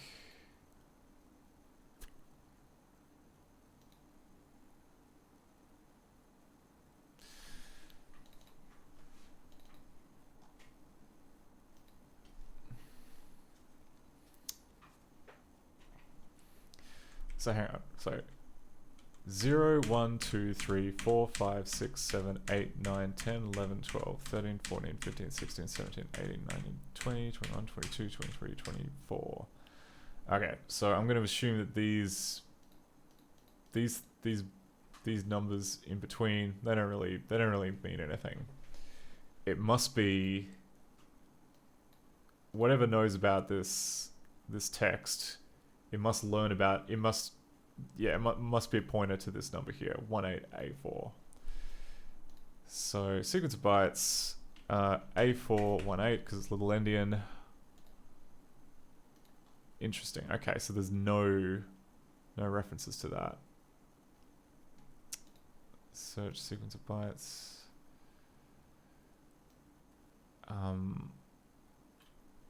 18A4. No, nothing. Okay. So I guess we'll just try the neighboring ones. So we'll just go A318. Ooh, that's interesting. It's E418. What? Okay. How did that show up as it? Oh, right, okay, because the instruction starts with A3. Okay, that doesn't count. That doesn't count.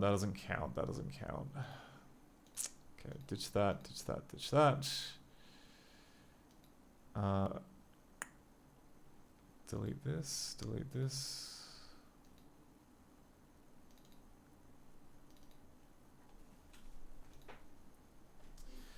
Oh, Jan says, if only something could reverse engineer this stuff and translate it back to C, or at least into 32-bit assembly. I mean, Ghidra's pretty good, which is like the NSA's version of this, which can change it back into C. Except because 16-bit is so cooked, it doesn't really work because it can't figure out all of these pointers. And given that IDA is struggling, I think Ghidra would just blow up at all. So the other option would be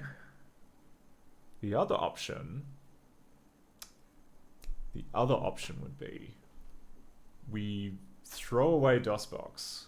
Just absolutely ditch it, peg it at a great distance, and we use MAME, which has memory breakpoints that don't suck. And that's got an appeal to it. That's got an appeal. We would run into the issue that memory, but it's real mode. We don't have to worry about that. Okay, so memory would still be a bit weird, but we could work around that. Oh, Sonneveld says, "Oh wait, DOSBox debugger memory breakpoints are terrible. Citation needed. We can't break on a read, can we? But you have to make sure the CPU core is normal. That is true. Oh, I didn't check if I made the core normal. I think I did for debug mode, but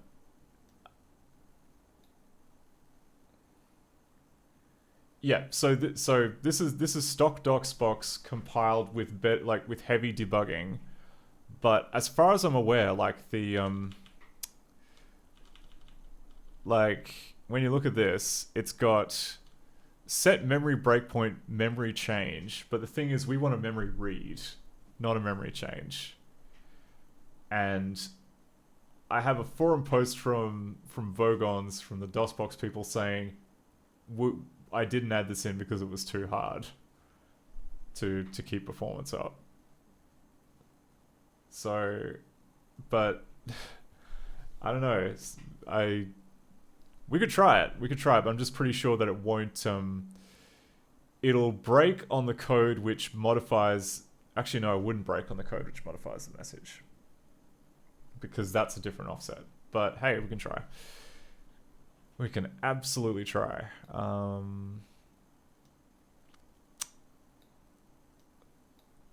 So, give me a memory breakpoint which is at DS.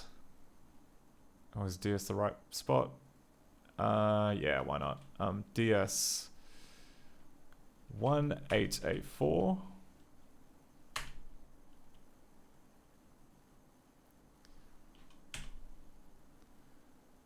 Okay, and interesting. Okay, so it. Huh, really? Okay. D. DS 1884.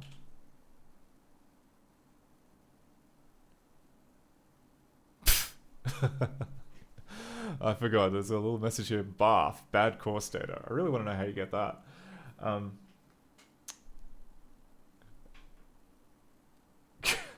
Bloody Cactus says, I hate DOSBox debugger, but it's powerful when it works. Yeah, I can.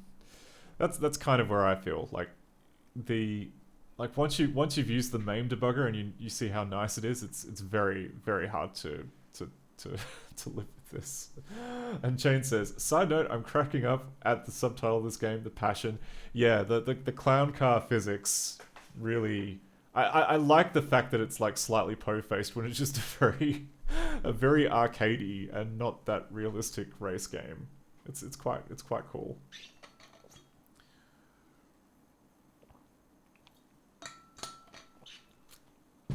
Bloody Cactus says, I'm not used to Twitch putting info above the stream now.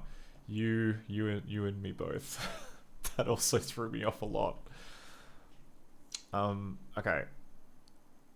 So, okay, well, friggin' where did where did it kick us then? Because it was comparing BX. Oh, did they add reads in the past, like, something? No, it can't be, because there's none of the registers have it in it. 1B72. 1B72. Is that one we don't have yet? Is that what this is?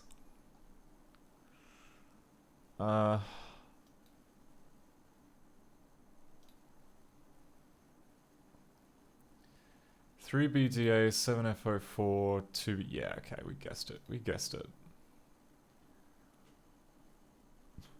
Okay, then it's the timer.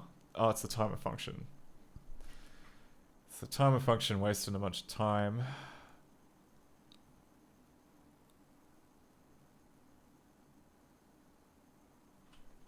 Okay.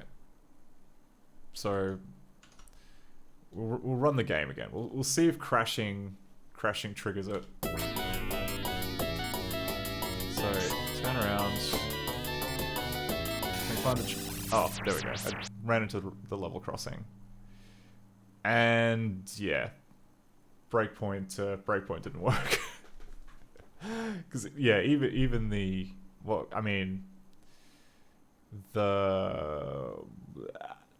what's it called?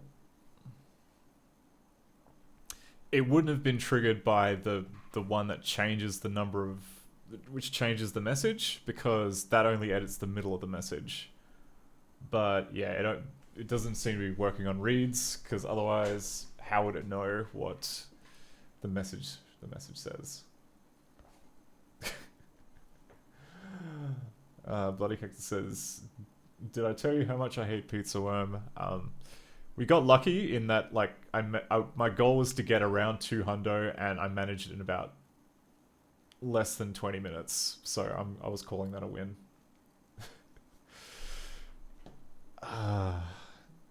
Yeah.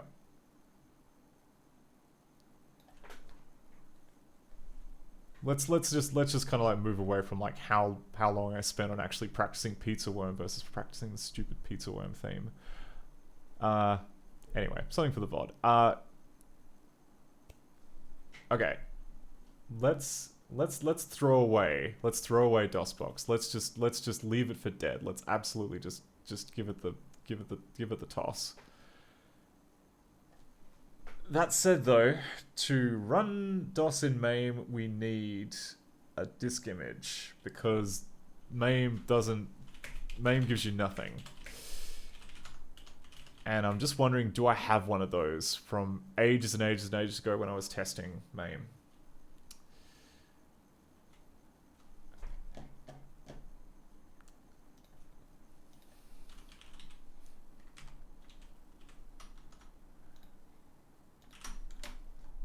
So, oh yes, so just a promo. There is a, because this is December, there is a contest going on for getting a high score in this game called Pizza Worm. It is, I don't know, easy to start, difficult to master. Has some very annoying music, but otherwise, it's quite good. It's quite good as far as DOS games go. Like they put a fair amount of effort into it. Okay, MAME. Okay, no, that's just full of arcade games. That's not what I want. NES. Okay, I'm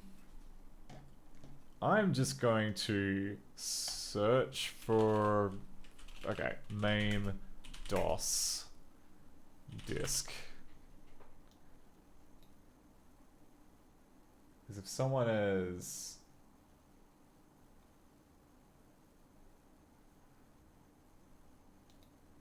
DOS environment.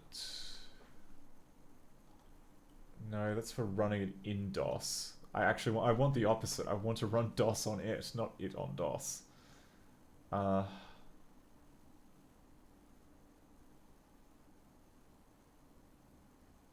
DOS related.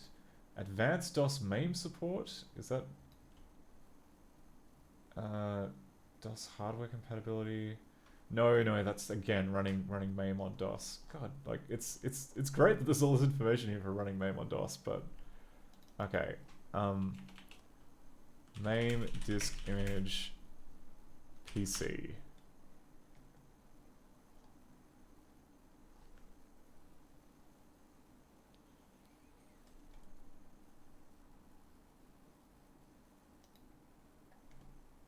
CHD, that's what it's called. Find grep CHD. No CHDs. You sure about that? You sure there are no CHDs?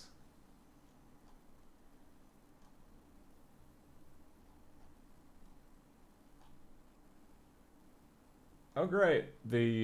Okay. So there's that.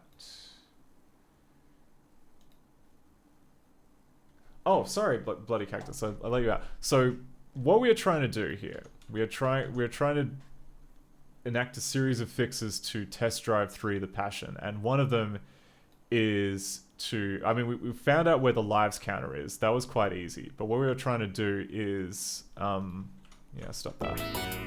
Oh. What we were trying to do is make it so that when you like run the car into something, instead of subtracting from the number of lives, it will add a time penalty up here and then have a different message in there. There it is. Okay. So... oh, sick. Okay. Because, yeah, ages and ages ago, I helped out Bennett Foddy fix a few things in Multiball, which is... basically MAME that's kind of been hacked up to run like a bunch of like 2-player challenges in a sort of roulette fashion. And one of those involved, I think it was like Lero or something. Or maybe like Hop and Bop. And that has a DOS image, a DOS hard disk image in it. So we'll make a copy of that. So copy this blank CHD.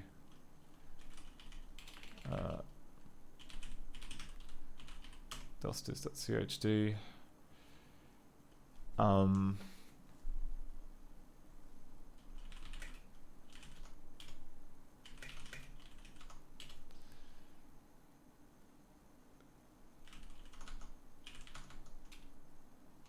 Do I have a copy of MAME's disk tool? MAME image tool. Yeah, okay, we do. And did I... oh, I think I might have only built this mess to do Mac stuff.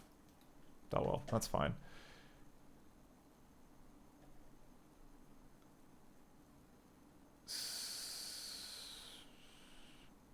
Because, yeah, like, MAME uses this custom hard disk image format, which...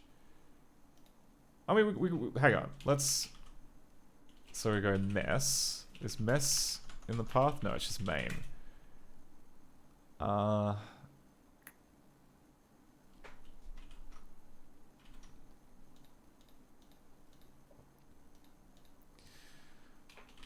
Yeah, may as well just see how Multiball does it.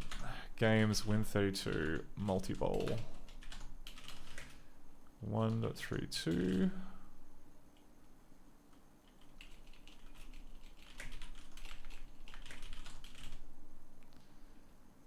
Oh yeah, okay. It uses AT486. I think that's the name of the driver. So we go MAME help, show usage, MAME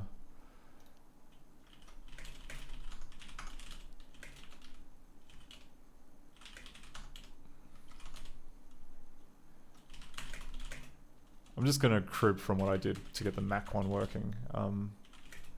Mac MAME.sh. Okay, so it would be MAME 8486 mouse RAM 8 megabytes hard DOSDisk.chd. Okay, so I didn't have So we need to copy these to our ROM folder. Win32 multi-ball 1.32 ROMs 80 486 ROMs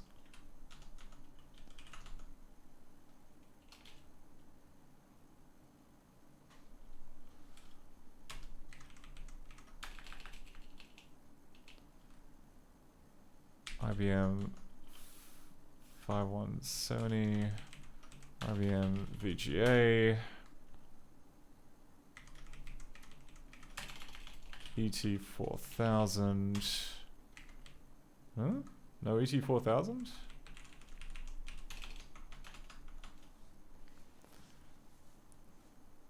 Hang on, let's try that one more time.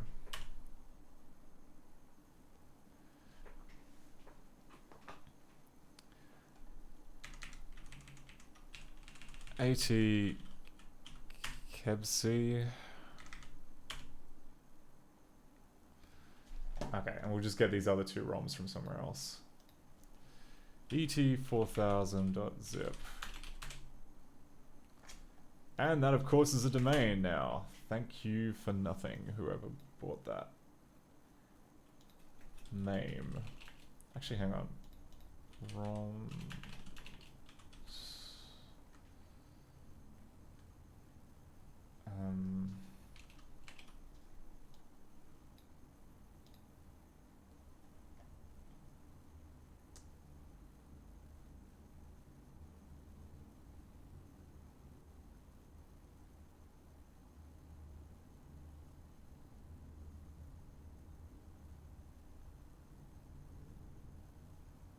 Whatever.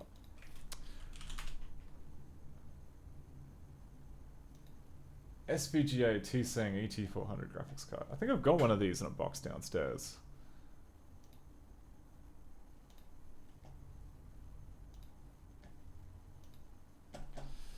Move. Downloads ET4000 MAME ROMs. And then I guess we need KBMS Natural.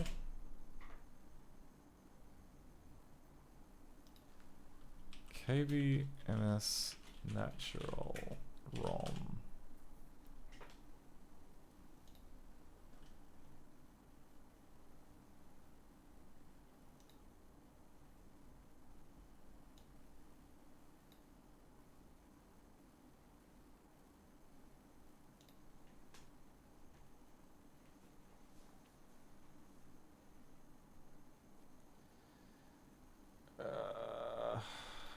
Because it's gonna insist that it wants the natural keyboard, doesn't it?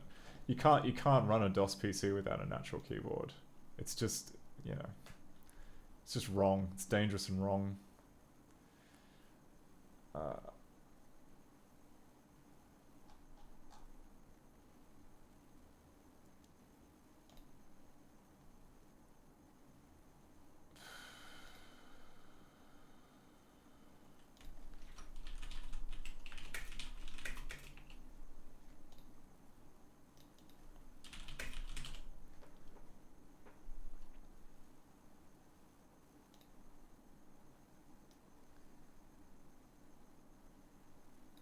Yep. Show all. Oh my god. Why is this so hard? KBMS natural.zip.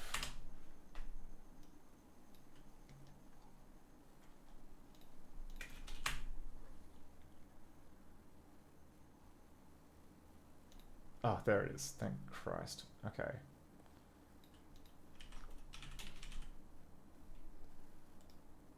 Save link.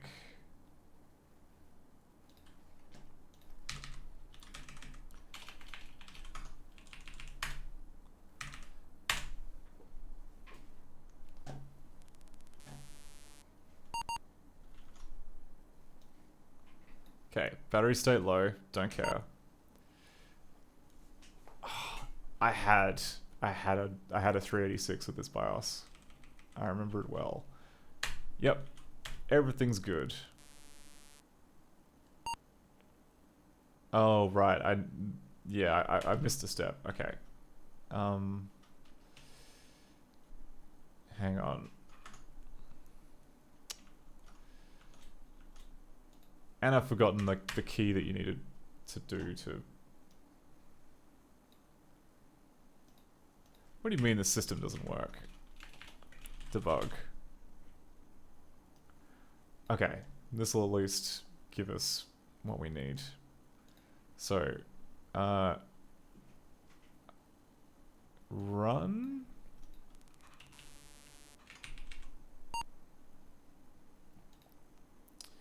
Hard reset.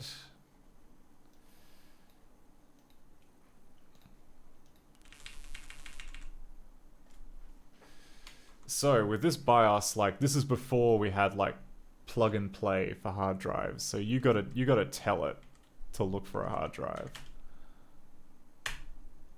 which is what we're gonna do. Don't know why like the sides are being cut off. Oh, there we go. So hard disk C type. I thought there was a way that you can like auto detect it. Auto configuration. Yes. Hard disk utility. Not installed. That can't be right.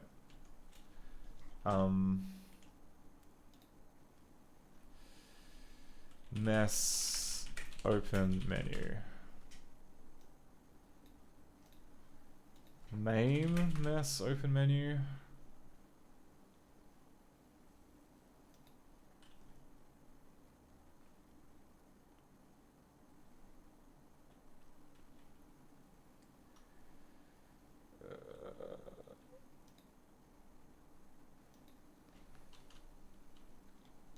How to access tab menu on machines with a keyboard.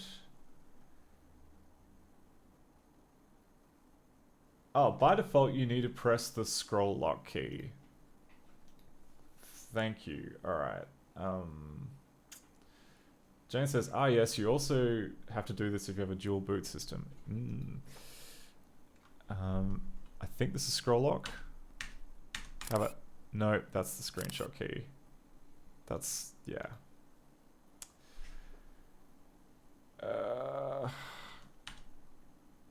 There we go. Oh, okay. So shift middle key is scroll lock. Yeah, it's also made more difficult by the fact that my keyboard doesn't have any keys on it, so we have to just kind of pretend that there are labels on them. So.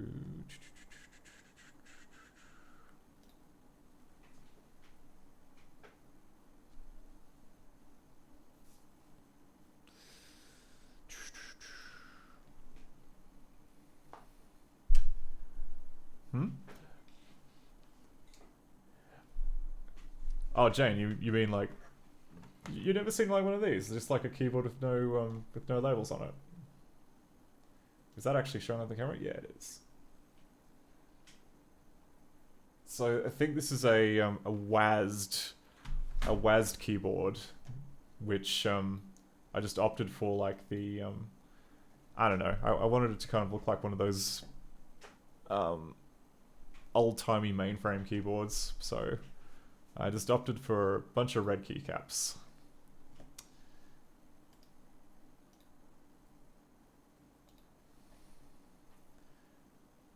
Oh, Bloody Cactus says, my letters are printed on the side or on the front, so the top. Yeah, I can't remember when I got this. It might have been like back in 2015, 2014. But yeah, the options for keycaps were, it was a lot harder to get kind of like the nice looking custom keycaps back then.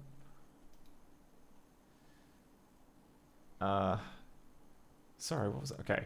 So we've unlocked the service menu now. File manager. Yeah, there's a hard disk attached now. No, I don't want to quit without saving. I want you to No hard disk installed. Hard disk type can be changed from standard CMOS. Okay.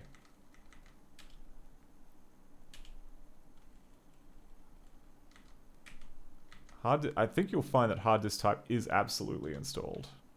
So if we go user type, actually go type 46, and then okay, but yeah, now when you have the service menu disabled, then escape quits. It quits MAME. Ugh. Let's try one more time. Okay. So standard CMOS setup. We've got, we'll just say user type for now.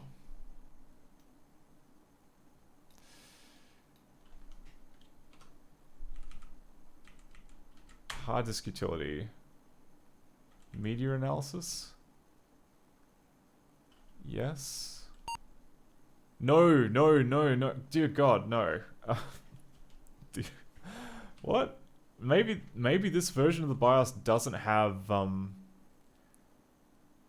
I'm misremembering, and like this version of like the Intel 486 BIOS doesn't have auto detection. I distinctly remember that it had auto detection, but okay. So if we turn on the service menu, tell me more about this system. So we've got PC80 which I'm guessing includes this particular BIOS.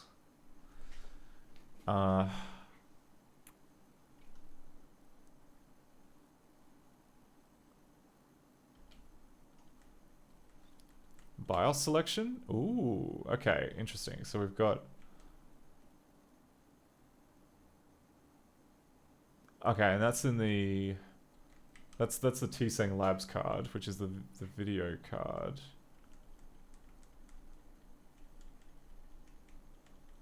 Okay, so we have like quite a lot of choice for BIOS. I just have no idea what's like a good choice.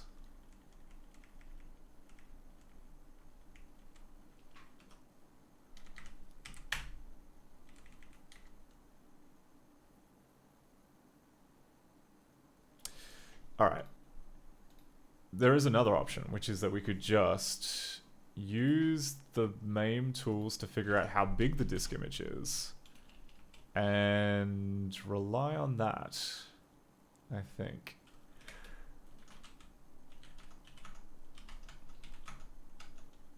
Also, there must be some state that's being stored somewhere about this machine, like for, you know, even just for the BIOS settings.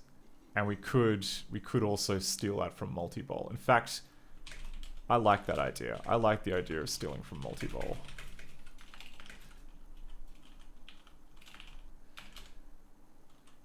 Except it probably doesn't work. Yeah, oh, yeah. It'll also probably not work because the way, like, how Multibol is set up is it uses save states, which is to say, like, they set up a game.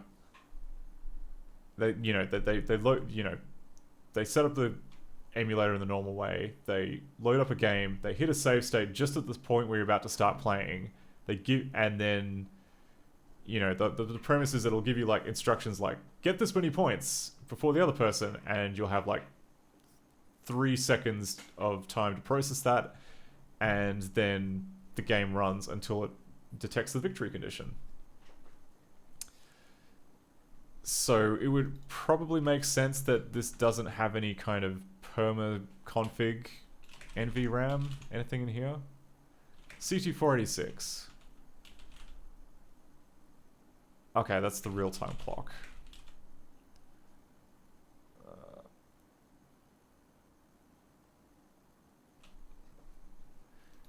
Is it CT486? Hang on, if we get out of here. And we go CT486. Oh, okay, yeah. So another BIOS that we've got to collect for our collection. CT486.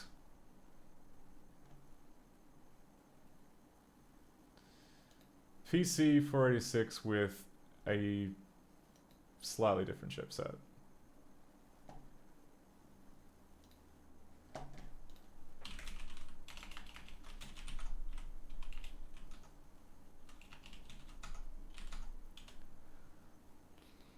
And we also need a different ET4K W32i, whatever that is.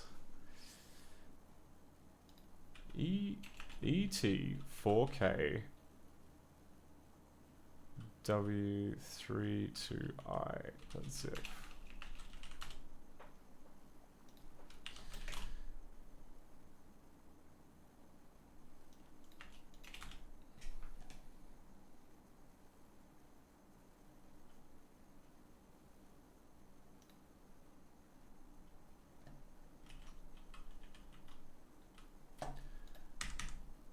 Is this part of CT486? No, it's not. It's its own thing. It's its own thing. ET4K. Yeah, okay, and this is a different VGA card, which I guess the default configuration is that it wants.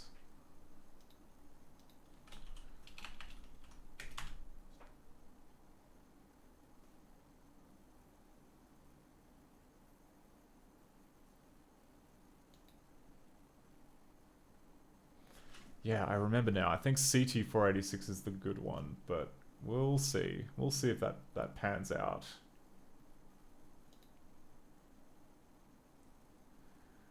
Oh god, alright.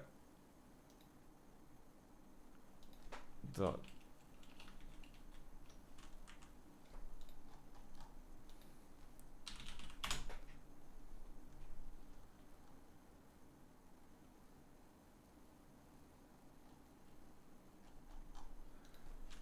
Archive.org.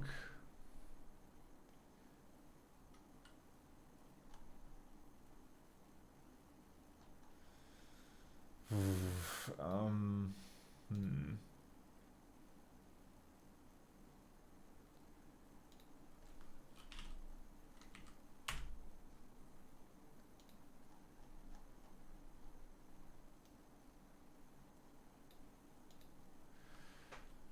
ET4K. Home.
.4K W32i.zip.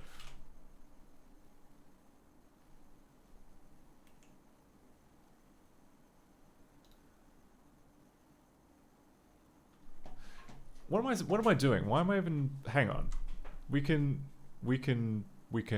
force a different T-Saying Labs card. We don't need this one. I'm pretty sure, like, judging by how difficult this is to find, I'm guessing this is like one that was added in like the last few months and no one has a copy of it.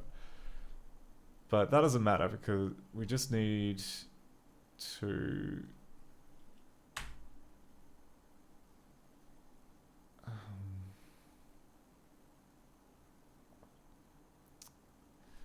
MAME help, MAME show usage.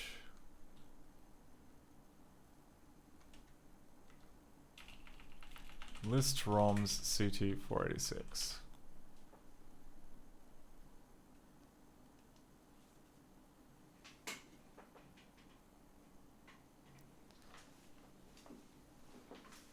I mean, yeah, that can't be right.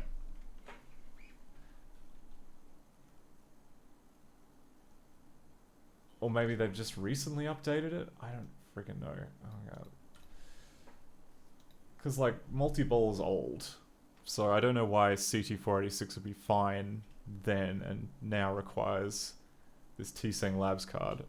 ET4K W32I.VBI. Oh, hello. Okay.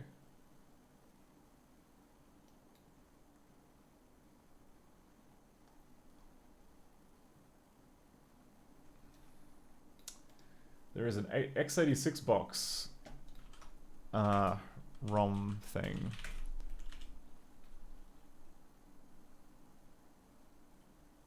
Maybe this will be it.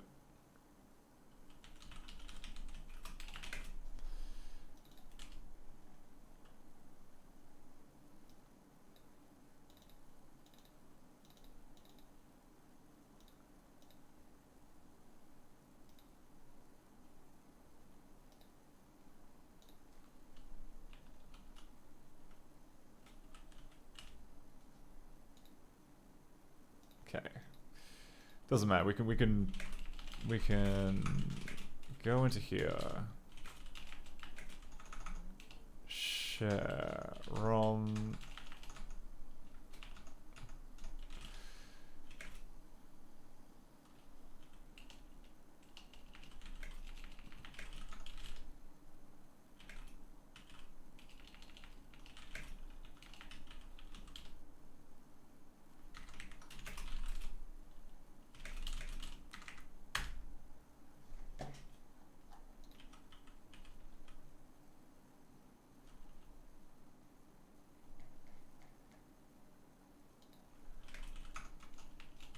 ROM's video.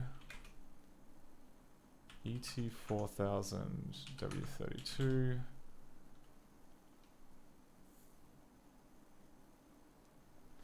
Okay, so we've got the files here, I think, to recreate this. Development name ET4K W32I.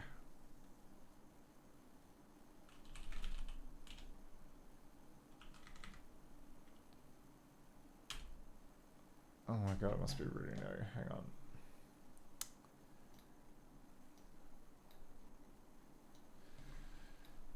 GitHub, MAME, dev, MAME.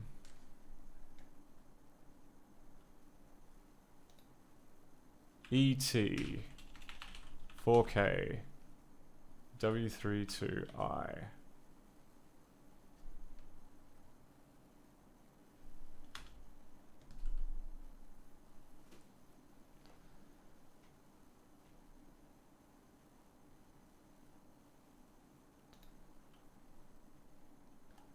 Okay, T-Seng Super VGA card, and it expects there to be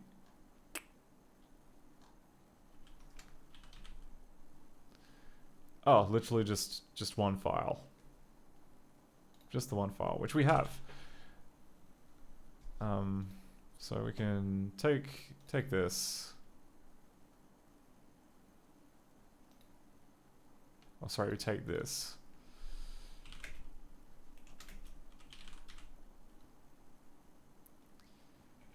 ET4K W32I VBI.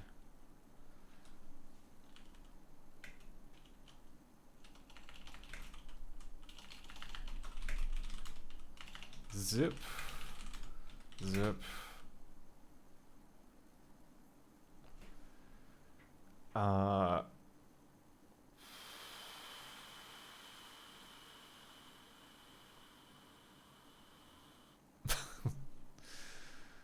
Oh, jeez. All right. Can I just do it? Can I do it from here? Do I really need to learn how to use zip?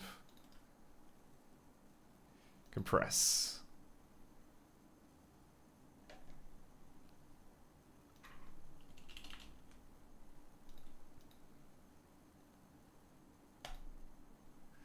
Nice. Alright. ET, 4K, whatever, zip. Move that to the main folder, what with has all the ROMs in it.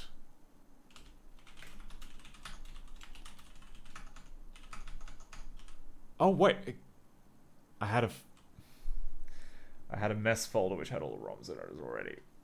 Does this have the Tseng Labs driver? No, because it's too new. But that's okay. So, now that we've done that, will it accept our Lord and Savior, the Tseng Labs 4000 whatever? It will! It totally freaking will.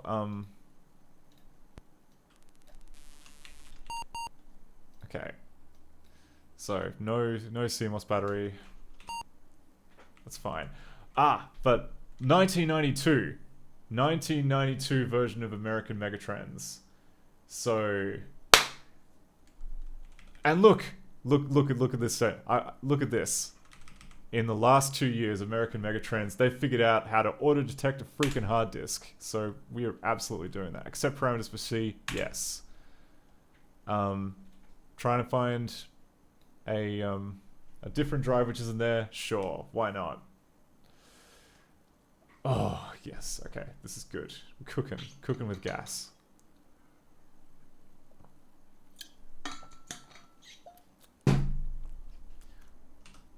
Accept parameters for D, absolutely. And right to the CMOS and exit.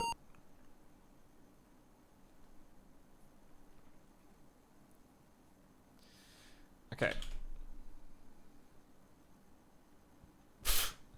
Oh wow, multi-ball must have pizza worm on it.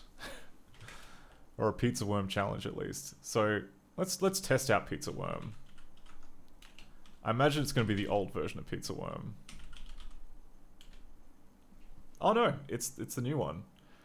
Oh, but it's but it's not working because I didn't add in an AdLib card to the PC, so we don't, you know, can't deal with there being no music. That's understandable. How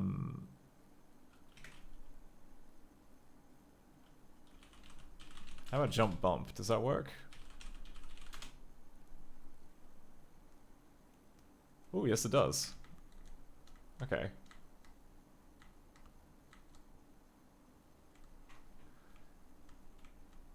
I mean, it's 2-player, so it doesn't really... Actually, where are the other... Oh, okay. I guess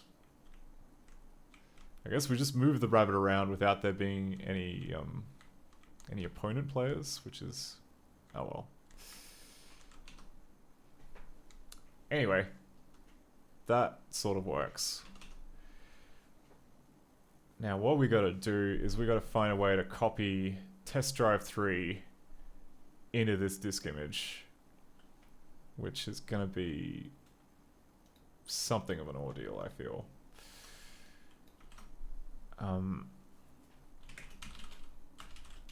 Unless of course MAME's tools just let you do that. That could also be an option. MAME image tool. So it's like image tool. Oh no, you can put. Huh. All right. So let's try that. Image tool dir.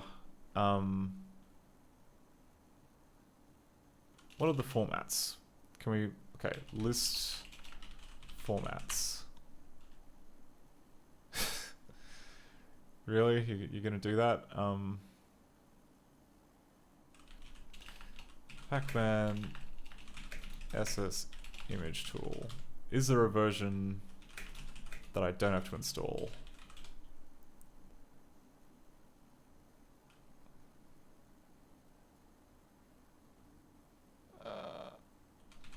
SS MAME tool.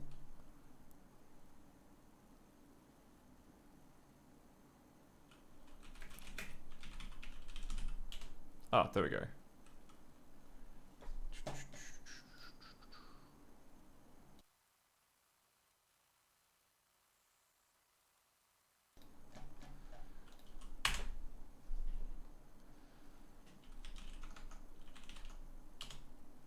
Okay.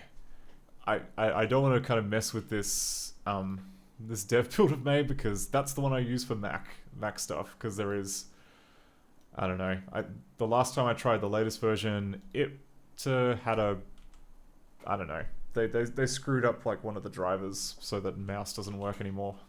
So image tool list formats. Okay, cool. And it's going to be, I think, PCCHD.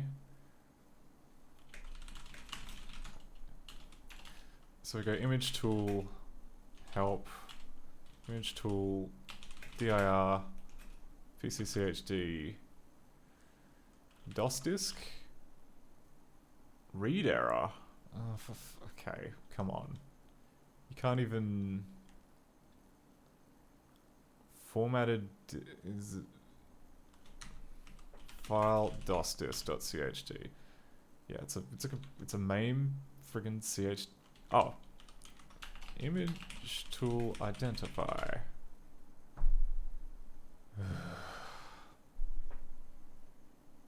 God, freaking.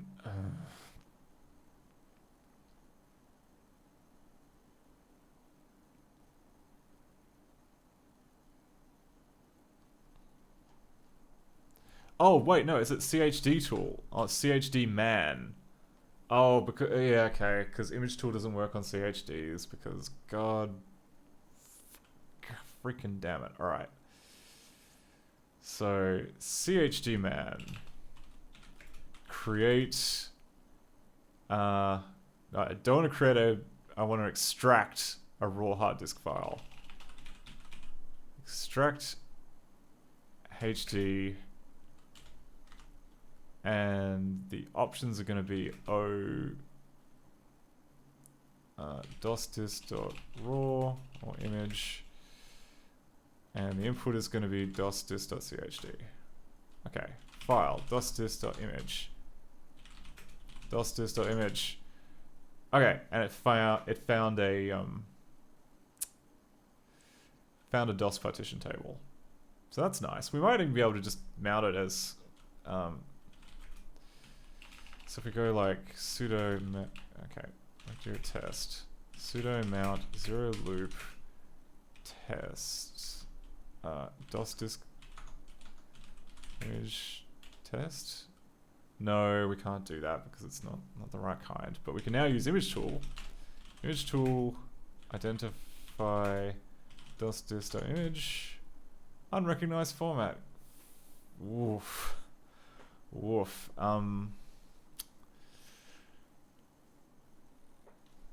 So if I were to go image tool dir, image tool list formats,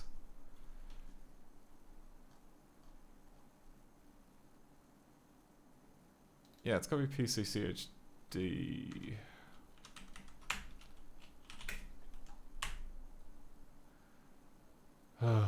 Okay. Let's see. Could we use DOSBox? Yeah, could we use DOSBox? Image mount.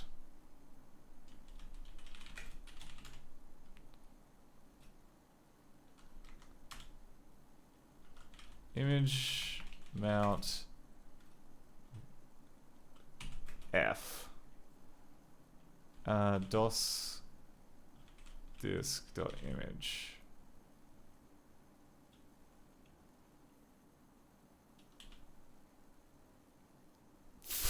we gotta give the geometry.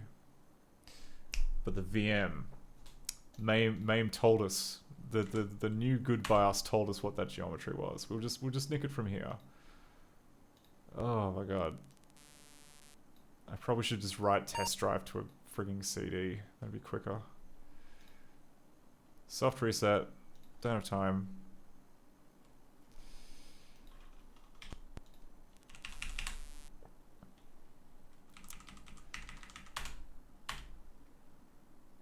Okay. Could not extract drive geometry from image. Well, buckle up. Size. What have we got? We've got BPS, SPC, HPC, and cylinders. We've got, oh my god, okay. It's not the same. Bytes per sector, sectors per head, heads, and cylinders. Like we've got...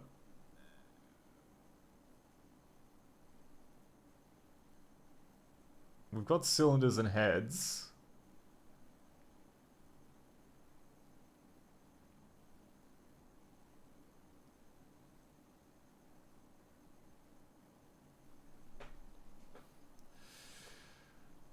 Oh, that's, yeah, that's frustrating.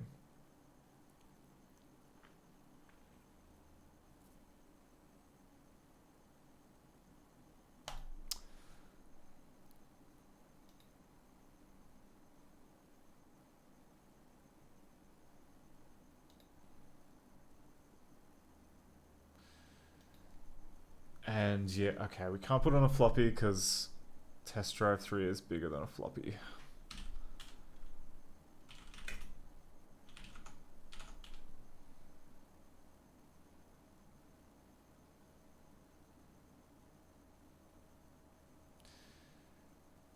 So, okay, so this really is kind of like a full hard disk image.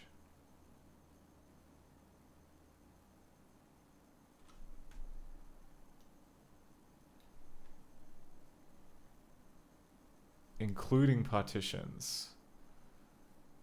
So, there's gotta be a way. There's gotta be a way of getting that working. There's gotta be, right? I mean, it's got, how about disk image mounter? Okay, it recognized it. Okay, it was just me being bad at figuring it out. So great, we can do that. We can go into games. We can go into DOS. We can get our beloved copy of Test Drive 3.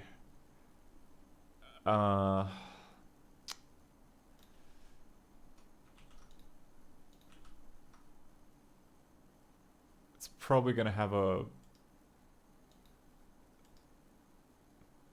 It appears to be read-only.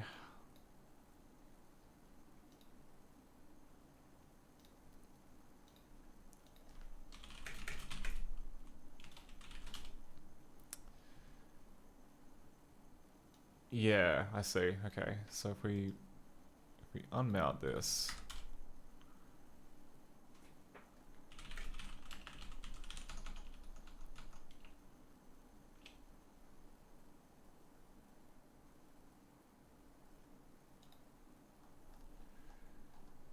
that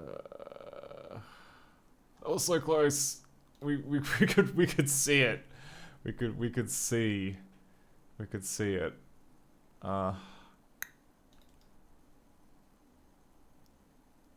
Disk image mounter.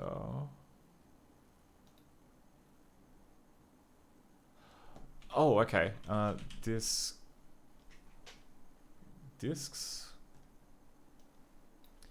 Okay, so it's mounted on the loop device. Edit mount options.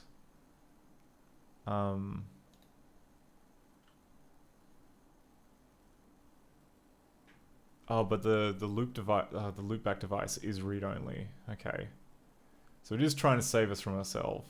So to attach this loop device, can we add another loop device? Attach a disk image. Yes, we absolutely want to do that. This disk image is going to be DOSDisk.image.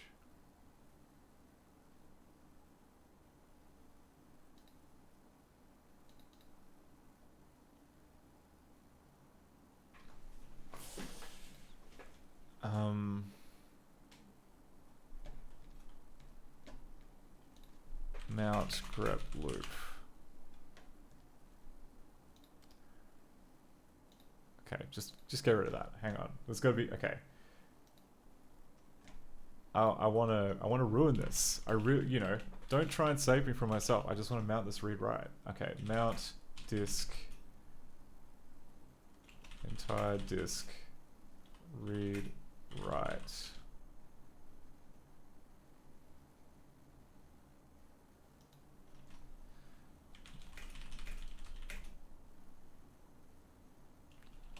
Whole disk image loop device.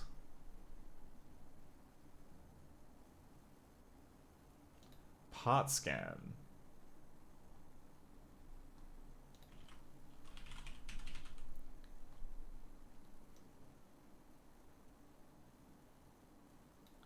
Oh, okay, I see. Okay, so low setup, F show, P,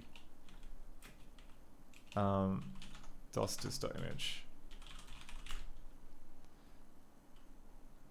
Screw that up. Hang on.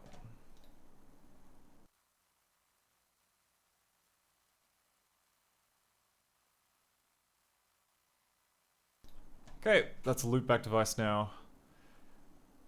And did it... Okay, there we go. So it is... It's in dangerous mode.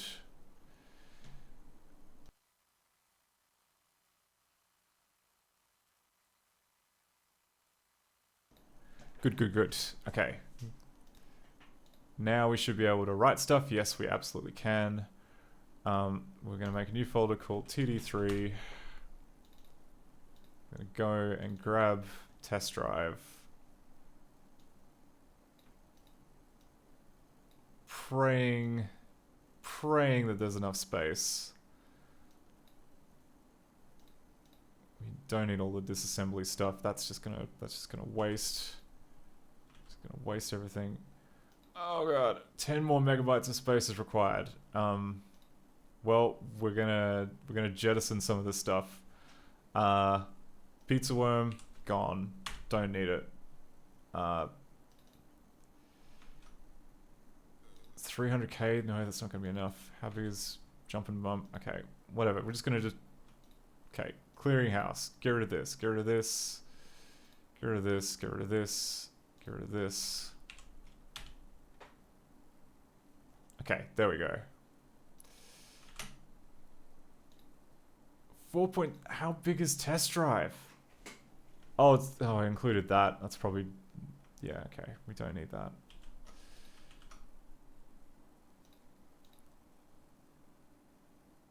I was trying to copy the stupid CPU log. Test drive is in fact small enough to fit on a single floppy. Well, that showed me. I think that's everything. Okay. Kraken. So if we can now unmount this, we can chd man DOSDIS dot create HD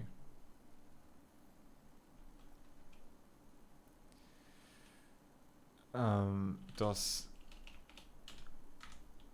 input DOSDIS dot image o t3 dot chd.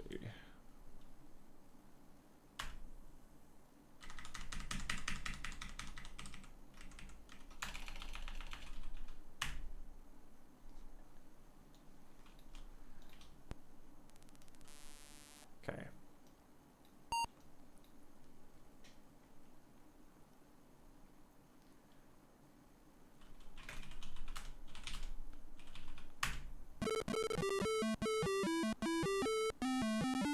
There it is.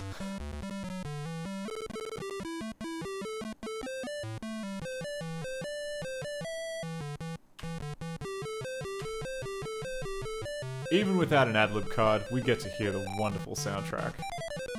Oh, and I gotta click the window.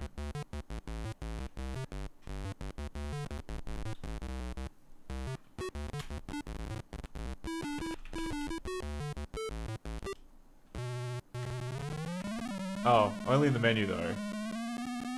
But as we can see, like on a 486, it is also way too fast.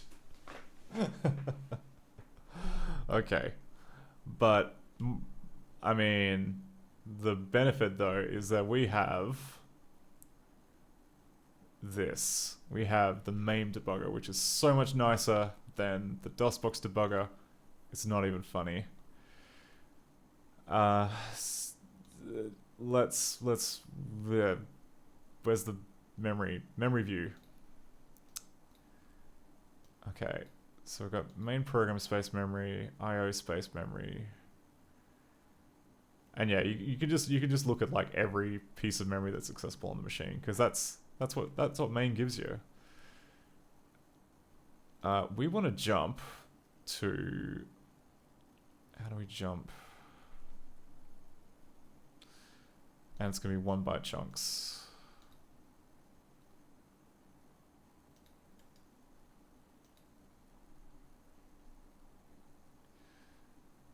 So DX is going to be, oh not DX, data segment. 2410.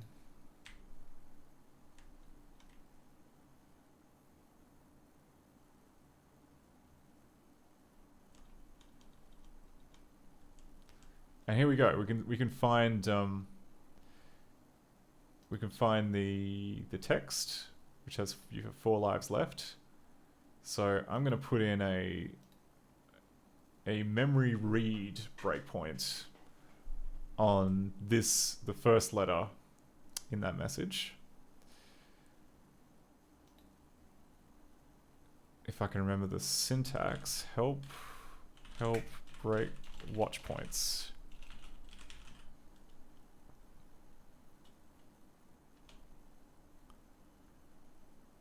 Okay, so I think it's WP set.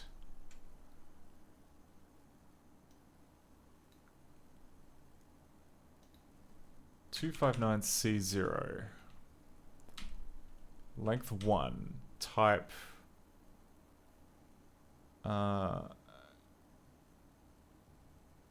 read.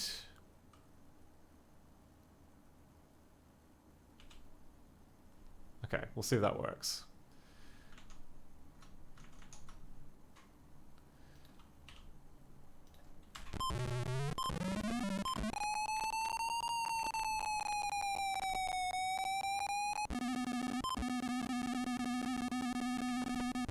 Oh no! Ah! Magic. First freaking try. But you can see here, it has now stopped at the exact position where it is trying, like, you can see, it's trying to like draw the text box on the screen with the stuff from that. And we can just read. We can just read here in our good friend MAME, which has never set a foot wrong, and I will die for.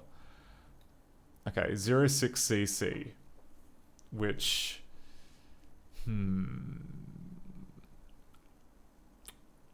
oh wait, it's 06cc, but we can also just, we can search by bytes, which we're gonna have to do anyway, because it's, yeah, because the game gets put into a different spot in memory by DOS when it starts up, and obviously DOSBox has a different approach to doing that than real DOS, which is what this is. But we can just search for the sequence of bytes like we normally do. So we're gonna go 8846 FE 3C 8072 E1. Cool, and it found this this uncharted piece of smegma in here. So what is the current CS? 06cc. So the segment is going to start at 136 BC. Actually, mention a calculator. Can we use a calculator? Okay, so we go 136 BC minus what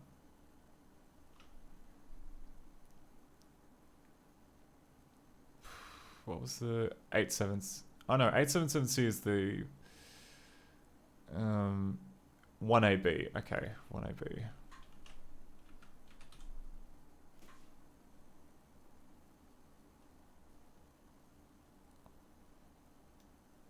At least I think that's it. Yeah, it must be 1AB. And that is 13511.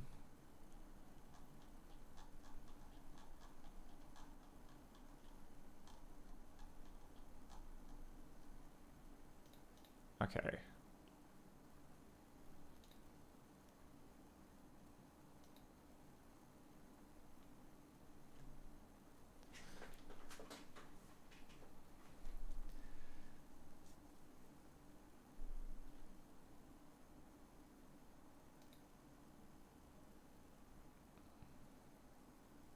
I think that's right.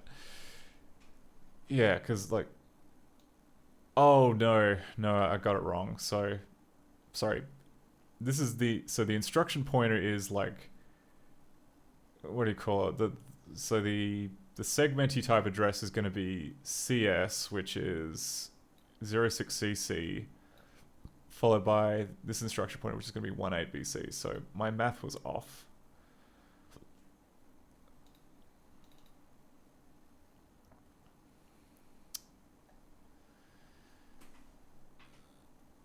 But in retrospect, it makes more sense.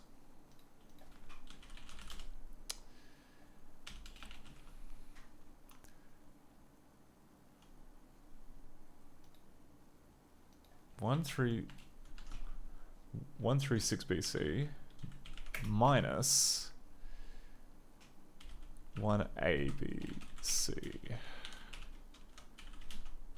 which is going to start at 11CC00.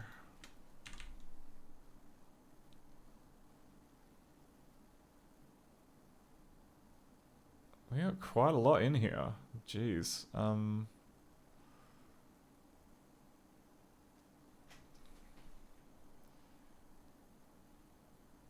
think for now... Yeah, we could also do the trick of like dumping all the code, like the code that gets touched, but maybe that's a bit too much. Oh god, it's like... Ugh.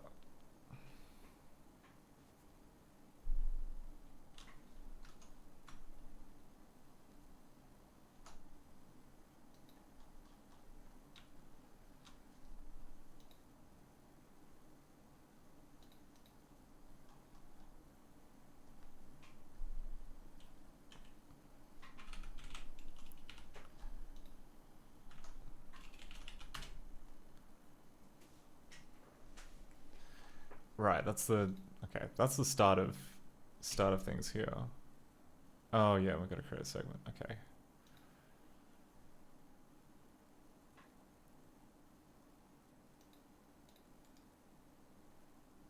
Add segment.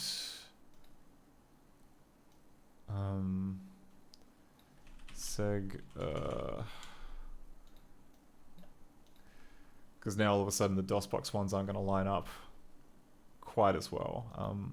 11C00. The end address is going to be... Oh, the base is going to be 11C0. Class code.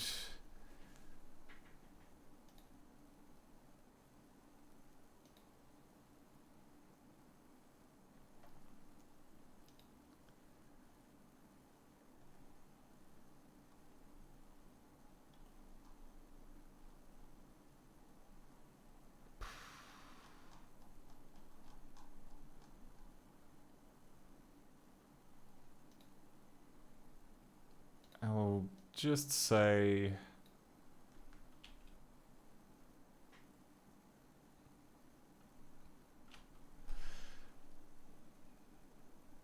I mean, we know that, so we just go 1 BDC 0, which is the start of the next one, I think.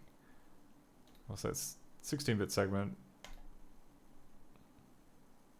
Whoa, and look at that. It found just like a big heaping pile of code by doing that. And if we now jump to 1ABC, we can probably see...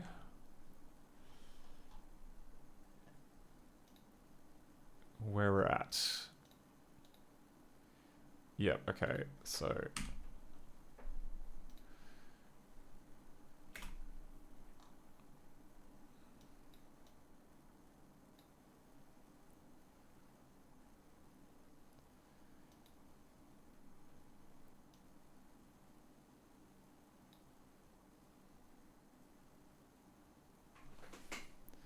$259C, okay.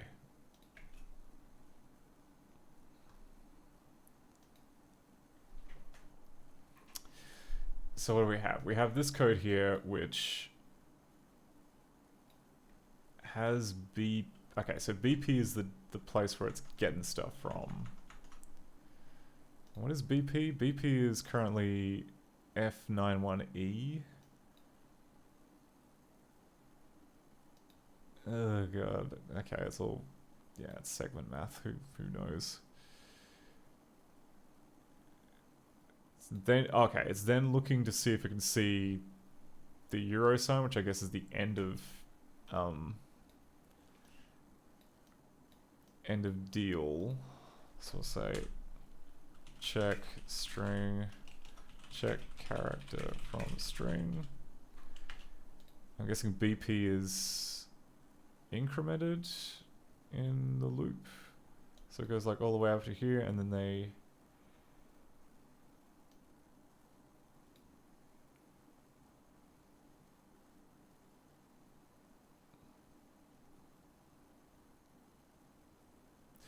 Oh no, okay, so it's getting...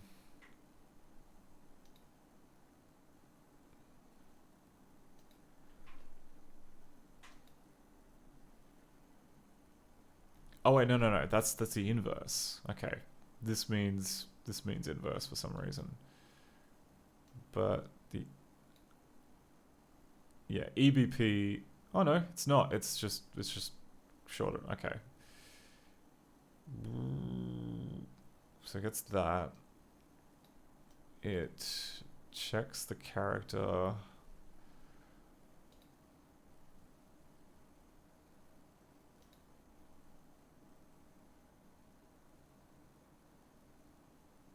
What exactly is it doing though?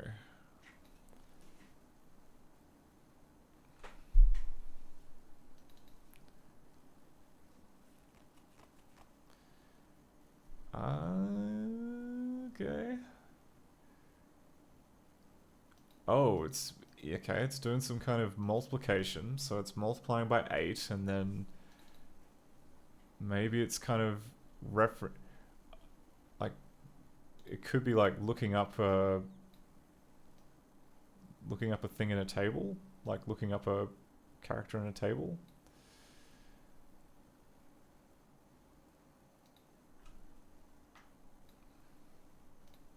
Where are the other places this thing is called from?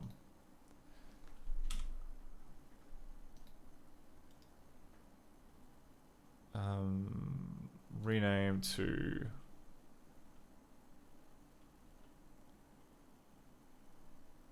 read window, read text message.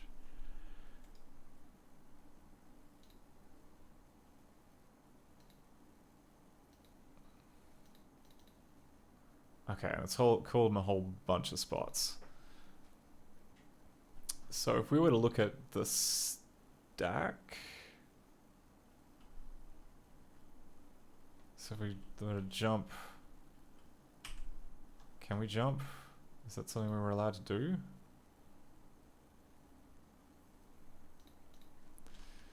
Anyway, but if we jump to where the stack is, which is 2410,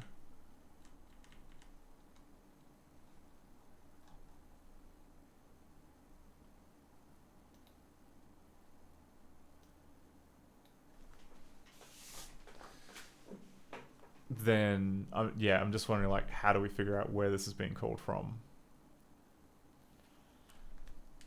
The answer is don't know. We can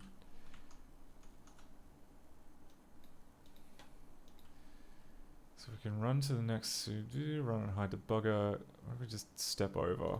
We just keep wailing on F10 until something happens. We'll go to Y, then we've got an O.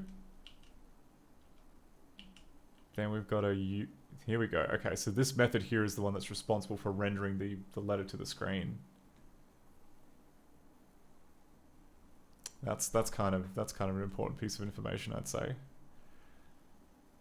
And at least we know that this is the method that's responsible for like drawing to the screen as well, technically. So, which instruction pointer are we at? 1AAD. Okay, so 1AAD.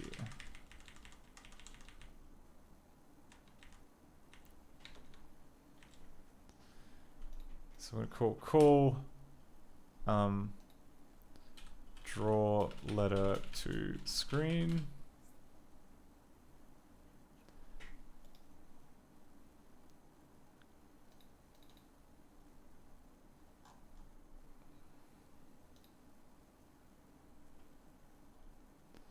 So we're gonna go cancel draw text message. So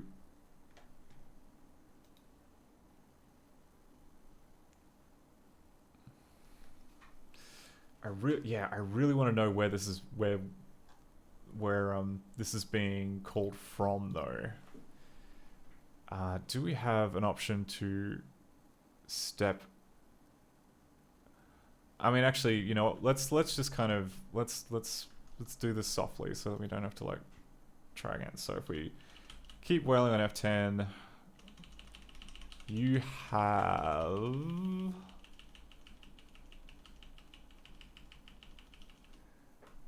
okay, I'm bored. Let's step out. There we go. Okay, so that's rendered the entire thing to the screen, and this is where we've called it from. So this is which segment? Which segment? Segment 50C. No freaking clue what that is. And program counter 6876. Well, okay. Where might that then be? Sequencer bytes. 83, C4, 04, 89, F46, F2, 8B. That's enough.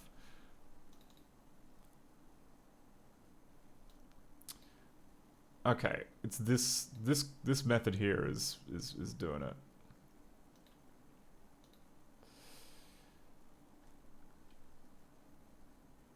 So, and it's picked up the cross reference. It knows that we're calling draw text message, which is good. How big is this method? I think we're gonna do.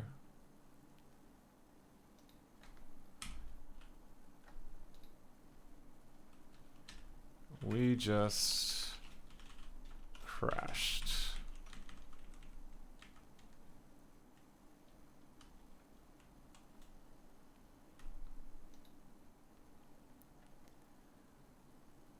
And I think what we'll do, we'll try and find a pond. We'll try and find a pond to drive the car into and see if we can chuck a breakpoint in here. And then we'll see if this gets called just after being smashed, or if it gets called for like the other type of car death. So we'll make ourselves a little cheeky breakpoint.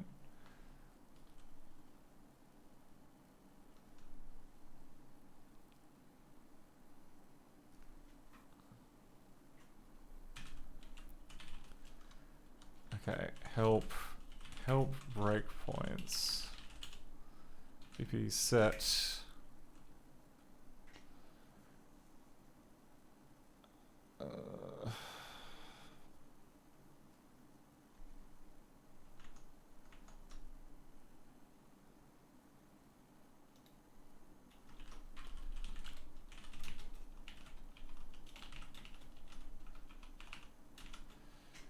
1688, I think that's it. Yeah, 1688. 50C0, which would be 6748. 6748.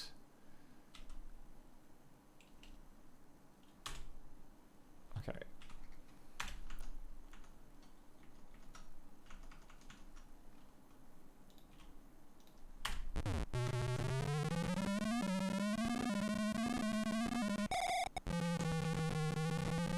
Okay, we gotta drive carefully.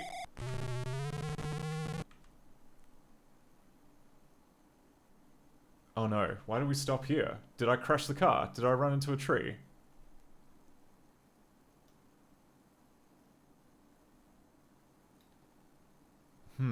Alright, well we're gonna have to... So if we gently step over these until...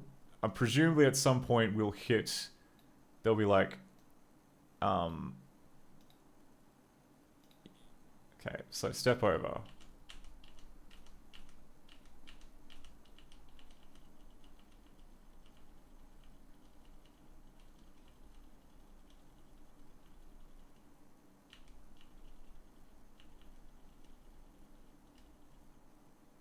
Whoa, okay. Oh no, it's showing the press F6 to return to the road sign. That's what it's gonna be doing.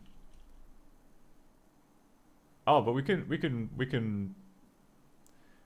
fill in some of these function names while we're here. So we'll go... No, it won't be we just crashed, it'll be draw text box. And we'll say 6835, which is 177D.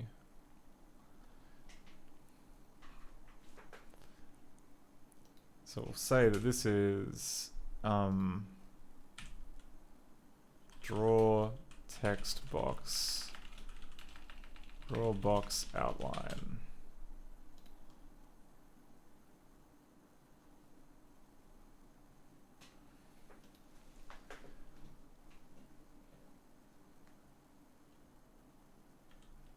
Draw square or draw box. Yeah, okay, good enough. Okay.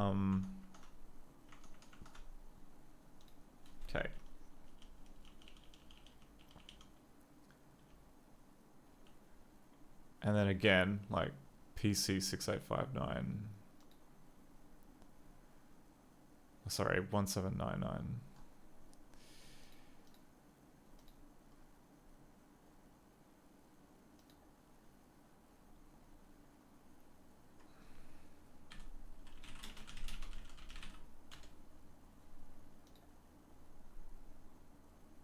I think at least, yeah.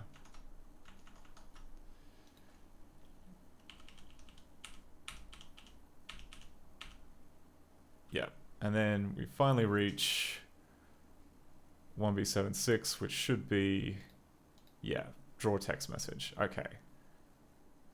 Kraken. Okay, so we know that this... So this is just the generic method that always gets called whenever a text box shows up, but we want to know where this is being called from.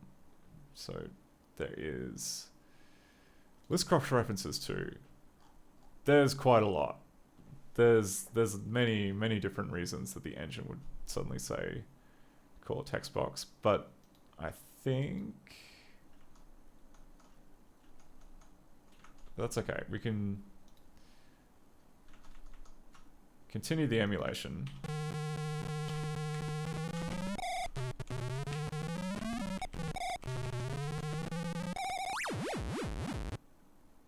Yeah. So what we need to do now is we need to step out of this, which will be the text message function. Is that stepping out? Oh, we hit a second breakpoint. Oh no, we stopped at the watch point. Yeah, okay, fine. P-del 1. We clear 1. So if we step out of this and then step out of this function.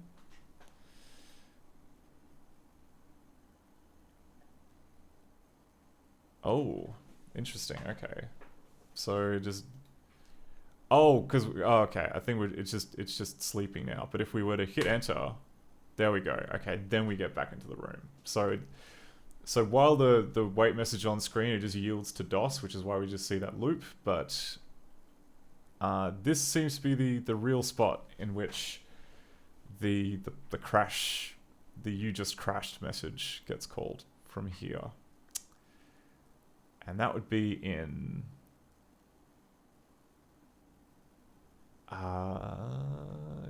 code segment 12D2. May as well just look it up. Just look it up in here. Did I mention how much nicer this is compared to DOSBox debugger? My god, it is so much nicer. Search sequence of bytes.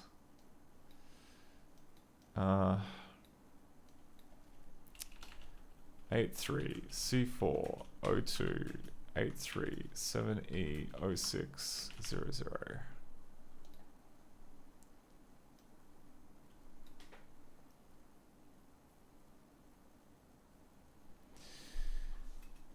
Oh, did it really? Is it really here? Is it really in your crashed? Oh, it was in your crashed all along. Okay. We just didn't kind of have any evidence that it was like it looked vaguely like drawing operations, but then again we were also missing a bunch of code which we had to just add in. So oh, maybe that was just like a dead that could have also just been a dead reference because we didn't have the code, so it just didn't lead anywhere. But anyway, okay. All right, so we have confirmation that all of the stuff, all of the things that are happening here in your crashed. So what I'm interested in is, how does draw text box know that the thing that we want it to process is, yeah, the thing here. Okay, so we gotta go back to draw text message. Draw text message. Okay, it's doing the thing where it is setting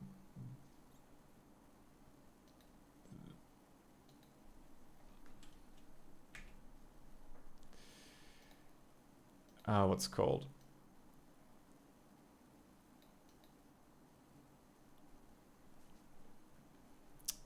Okay, no, it's using the stack, which means that like whatever, before it calls draw text message, we are pushing stuff. Okay, so it's subtracting 2 from the stack. Like normally for most disassembly, it's consistent enough that IDA can make an educated guess to how big, you know, how much stack is being used, how many variables are being pushed, and it will just tell you, and then it will like do the conversion for this for you. But no such luck here. We gotta make do with guessing. But okay, but it is again pushing. So it's pushing the pointer on the stack. Doing all. Can we change the? Can we change the function? Okay. So we know that the local variable. I don't know. This we could. So if we go BP equals SP. No, that didn't magically fix it.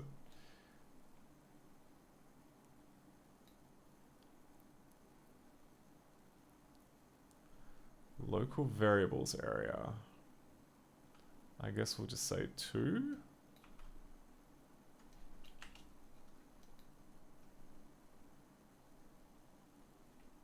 No. No, we're not getting a free lunch, I'm afraid. We just gotta Okay, so we're pushing. So this is 4 bytes. This is 2 bytes. Which would be. So that would imply 6. And we're also subtracting 2 from stack pointer, so that would potentially be why this is like 8 and 6.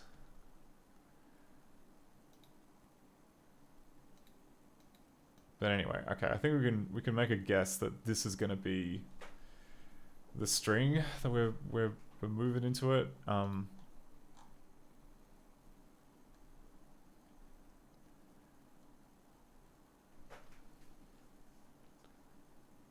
Right, okay, and then the okay, and then the message seems to come from here. Offsets. All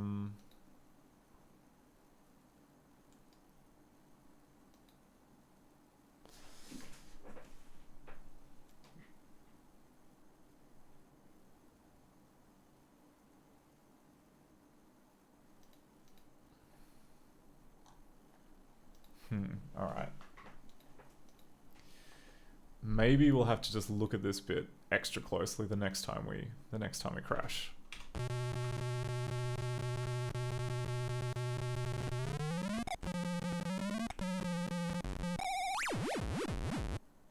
Okay. So that's crashed. We're at 1688. So we want to pay attention to 16CF.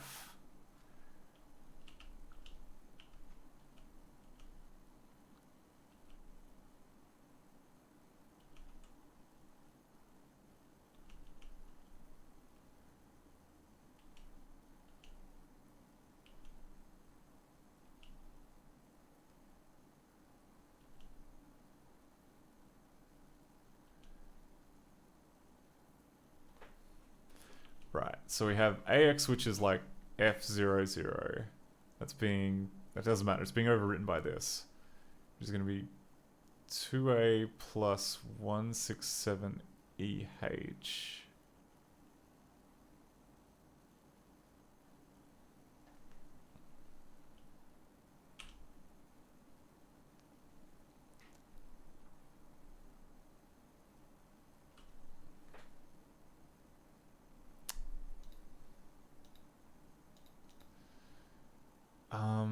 Which would be what? Data segment 2410. And then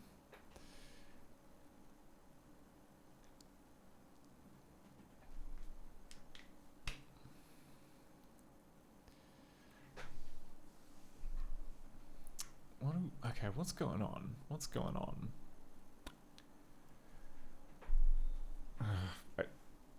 Like, I'm pretty sure that means just fetch from the data segment at that address. But I'm not sure. I'm not sure. I guess we'll do some... Where did terminal? So that'll be hex 24100 plus 167E 2577E.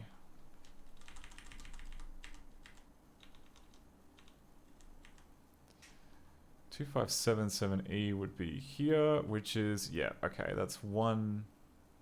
No, it's not. It is absolutely not. Where the thing that we got? Oh, because it's plus BX. I forgot about that. BX being 2A. So I'll add that in. Plus 2A. 257A8.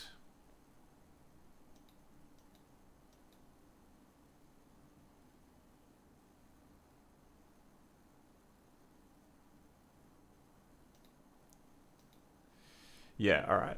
This guy. This guy right here.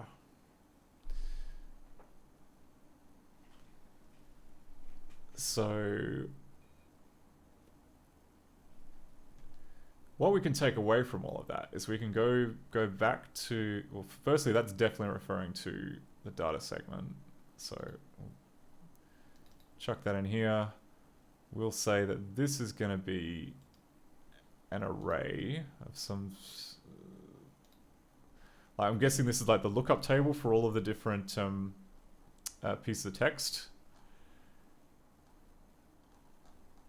So we'll start small. We'll say that, because how big was BX? BX was 2A. So array is going to say 2A.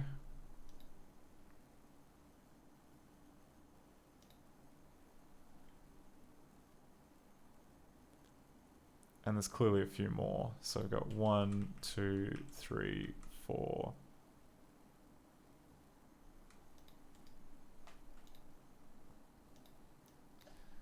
$46.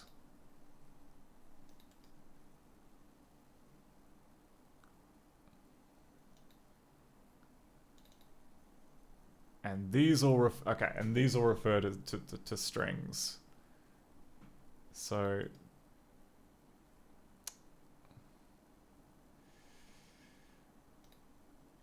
here we go. We've got how do you change?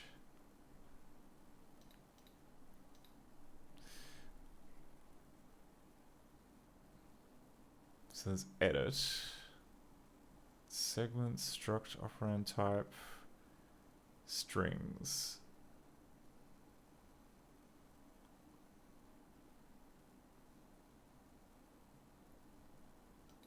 Okay, but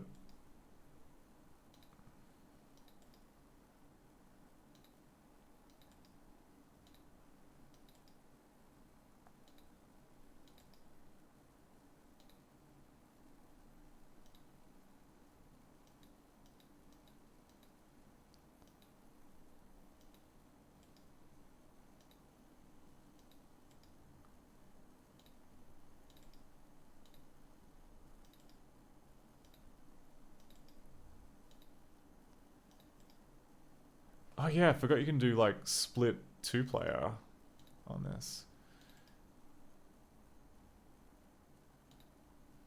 Ah, but there's a freaking press F6 to return the road message.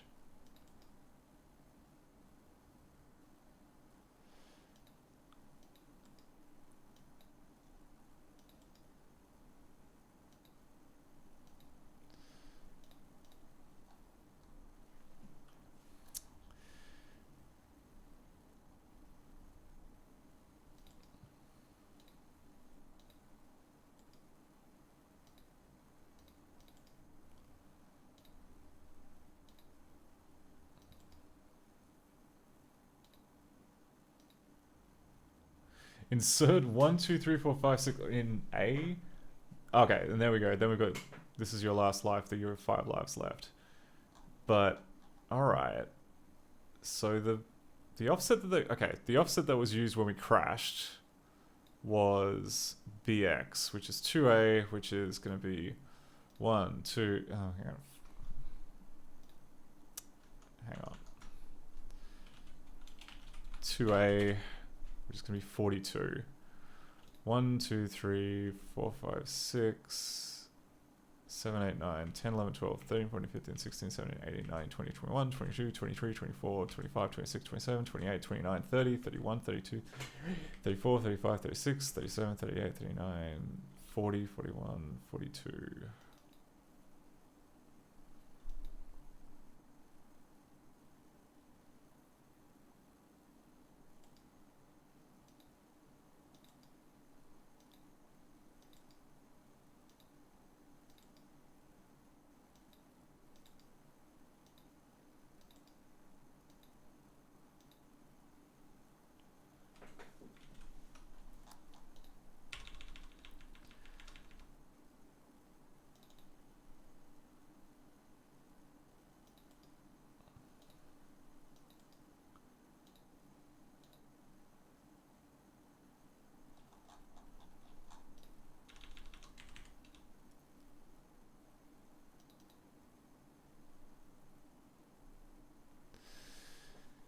Yeah, I don't know. Actually, no. What offset did we end up getting? We ended up getting 1A2.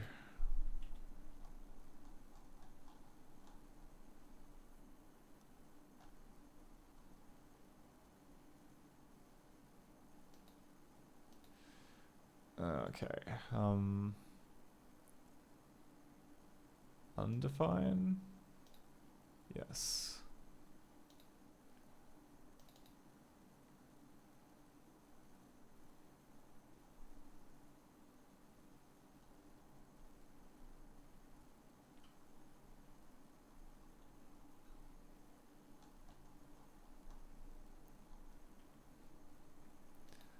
Oh, because we must have run out of lives. Okay, so we say we're gonna give this a message name string this last message last life.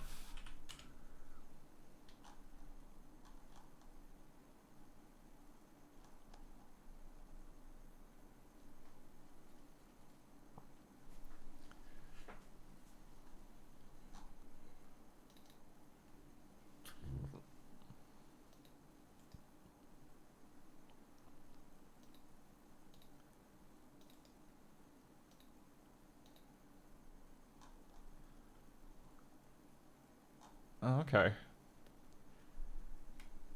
I mean, we have more than one life left, so I must be just pulling it from there, but...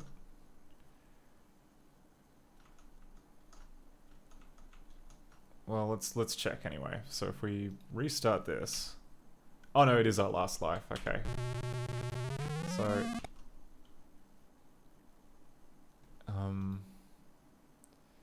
Continue, exit domain select screen, yes please.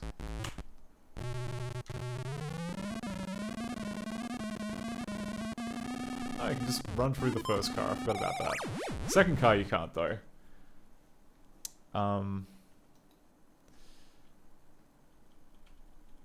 So, skipping until we get to...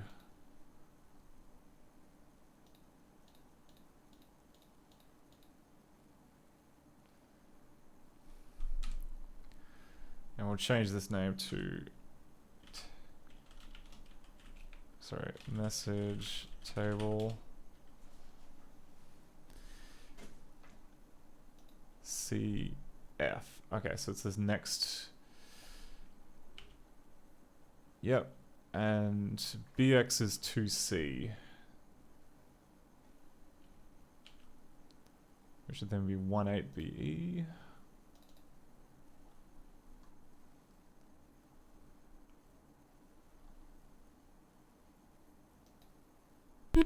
Song. Press that note to pick that song. Hey Winexoid, how's it going?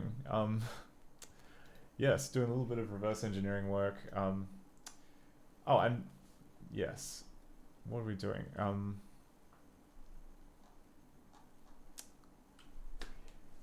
Oh, sorry. Yeah.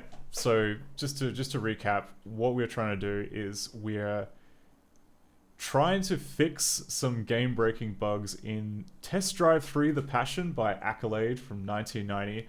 We've gotten pretty far, like, in the sense that, well, you know, we had to do a lot of slog, but essentially we're now running the game inside MAME, the erstwhile arcade emulator, because it has a much nicer debugger than DOSBox.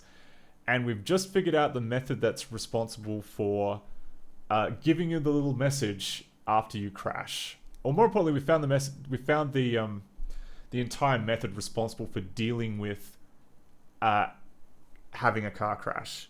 And that's important because what we want to do is we want to get rid of the live system. We want to be able to add in...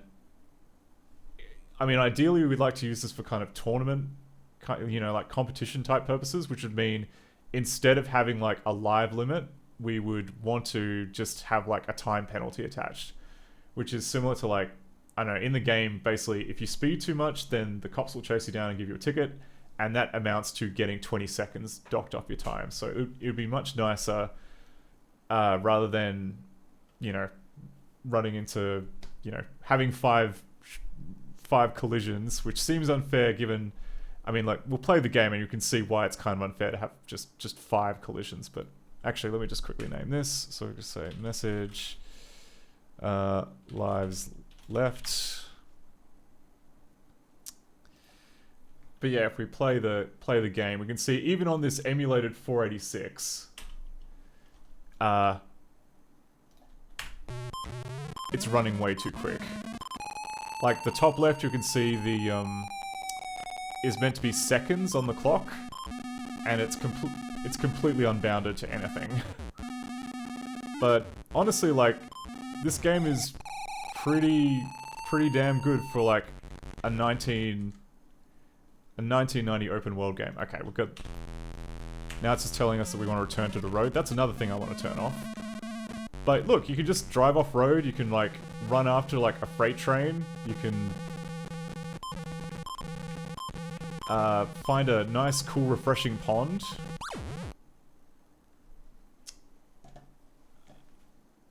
Oh, actually, while we're here, I want to see if that counts as a crash. I think it does, but I just want to see if that gets called by the same method that we found earlier. So we've got our we've got the method that we found called yearCrashed, which is responsible for, at the very least, like drawing the text box and like subtracting the, yeah, like decrementing the number of lives. Winixoid says, I think I played this one back then. Don't know which one in the series. Yeah. I don't know. I haven't played the first two. I've seen them being played and they look a lot clunkier than this. Like, from what I've read, those two were subcontracted out, whereas Accolade got one of their top people on this. And it shows, like, honestly, this is like maybe one of the best things Accolade has ever made. And I say that knowing that they made Bubsy. So, okay. So, right now, the debugger has stopped 1688. Oh no, it would have stopped in the text box drawing method, because that's where I told it to stop. But we can tell it to jump out, where it'll then wait for me to push the enter key. And there we go. Okay, so then we go back into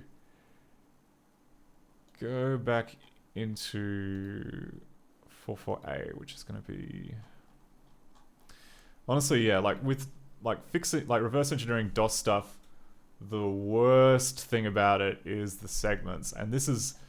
Test Drive 3 is a 16-bit real mode game, so it uses it uses segments everywhere. But it's also mostly written in assembler, so IDA has a really hard time trying to figure out how the segments work.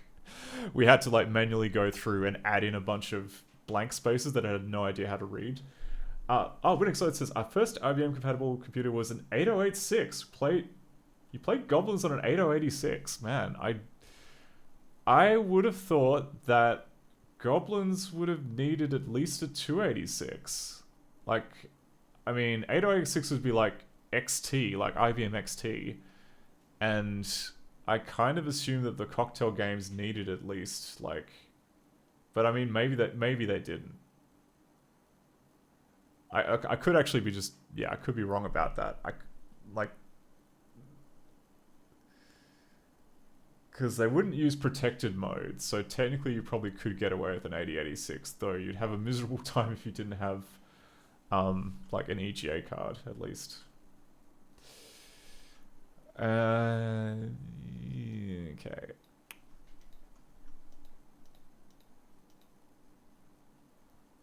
So where are we? We're at 44A, which is here, which is after drawing the text box. So, okay, no, it calls yearCrashed. So I should really call it yearCrashed or sunk. So it does actually get called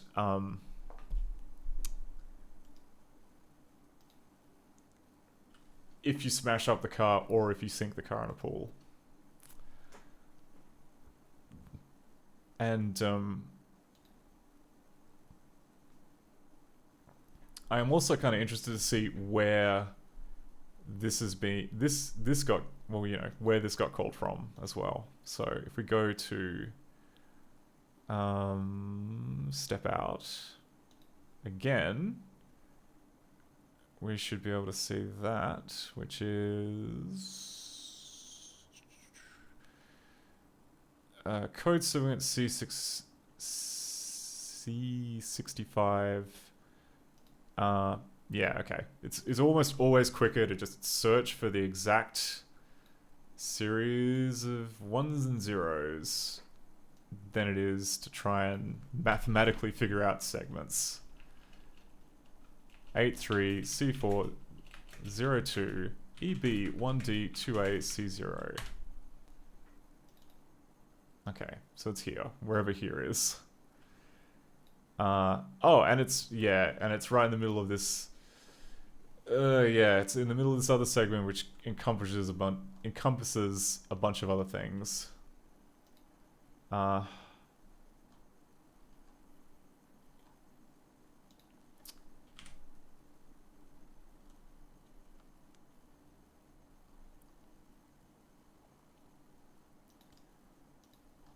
Why does... Hang on, I thought I... Ooh, interesting, okay. So... Yeah. I noticed that like all these cross-references aren't turned on. And that seems to be because this segment didn't have its, didn't have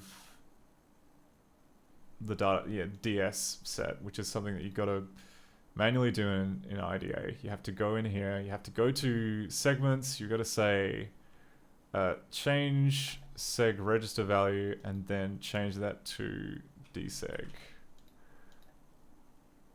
Oh wait, no, it's just doing it there. It's not doing it everywhere. That's not what I wanted. Change default. Oh, it was change default, wasn't it? It was change set default segment register value. Apply to all segments, please. And that should include the one we just made. Yep, okay. And now there should be, yeah, a ton more cross-references, which is what we want.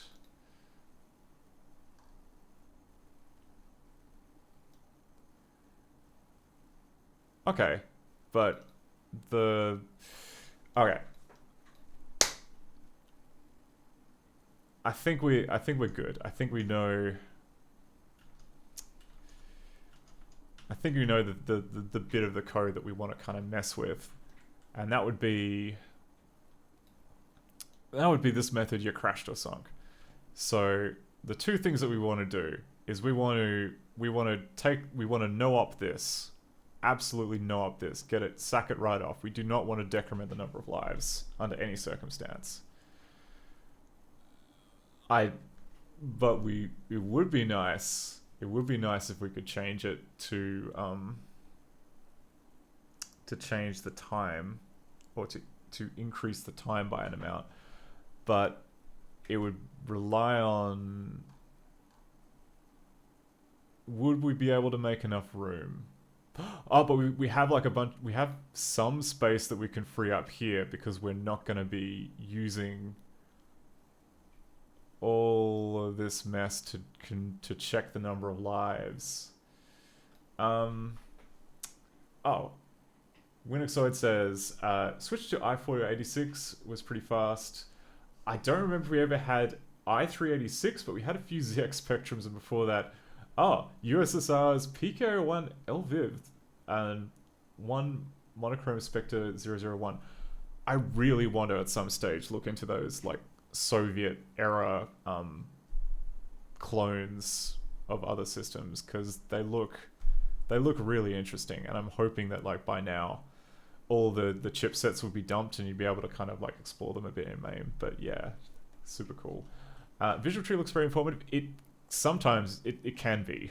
If it's if the method is like nice and short and easy to read, like this kind of is, then it's yeah, sure, it's okay.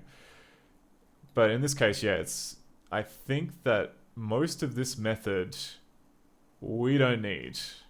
We don't need most of it. Like these branching statements here, but like essentially like what this method is doing, it is checking the number of lives, which can be a number up to 99, despite the fact that you'd only ever get 5, and then it will either, if it's the very last one, it'll tell you this is your last life.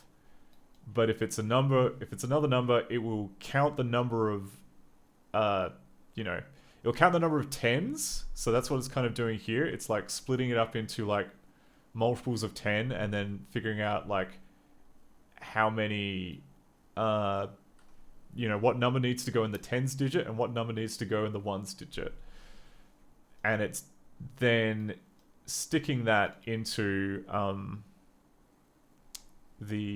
this message here, which basically, that there is a message that there is a string here in the data segment that says you have 5 lives left, and it's just overriding that. It's overriding these numbers in here to add in the number of lives.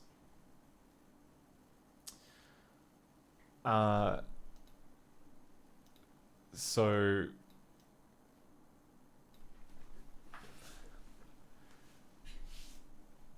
what we could do is we could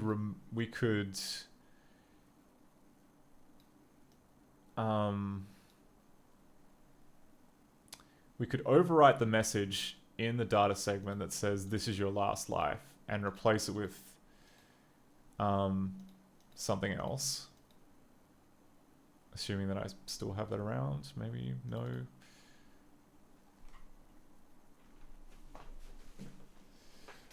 Oh, Winexoid says there should be an ASM to Python converter somewhere on GitHub. Would be cool to run some games natively. It would require int10h and int20 libs translated to STL and syscalls for sure. Yeah, it's I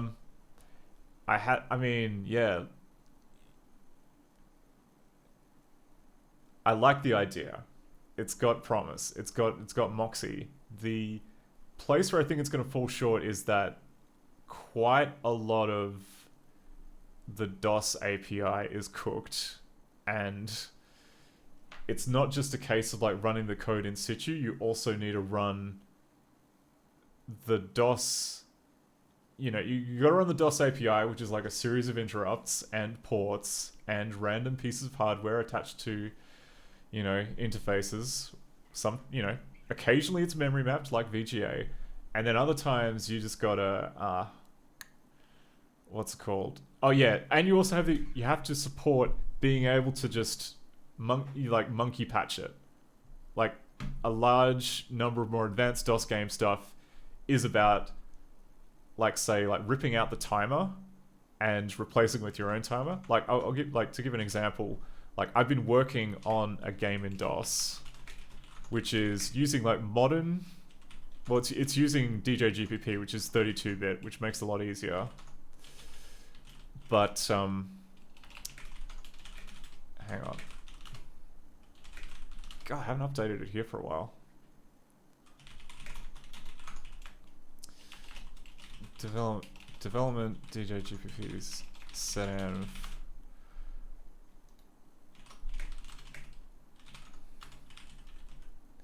Hopefully this should still work without updating this. Yeah, okay. So the way that this is able to work is that we rip out the DOS, or we patch over the DOS default timer. Hang on, I'll just turn the music down. Oh wait, this is a version before I fix the music. Anyway, yeah, by default in DOS, the timer runs at 18.2 hertz, which is not really good enough for real time, it's not really good enough for anything. Definitely not good enough for playing back music. So to get around that, you have to you have to patch it so that you have a timer handler that runs at a faster speed, but then also returns back the crappy old 18.2 one so that it runs under Windows and stuff like that.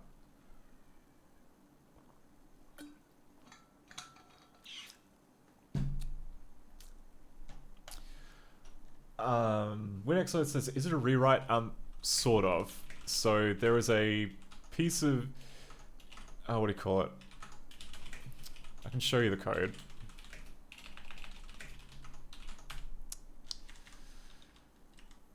So the timer, there's a third-party kind of module called PC Timer, which I sort of used as a basis, and then I added a bunch of mods. But essentially, yeah, you have to like replace the timer handler, and then it does like all of this stuff to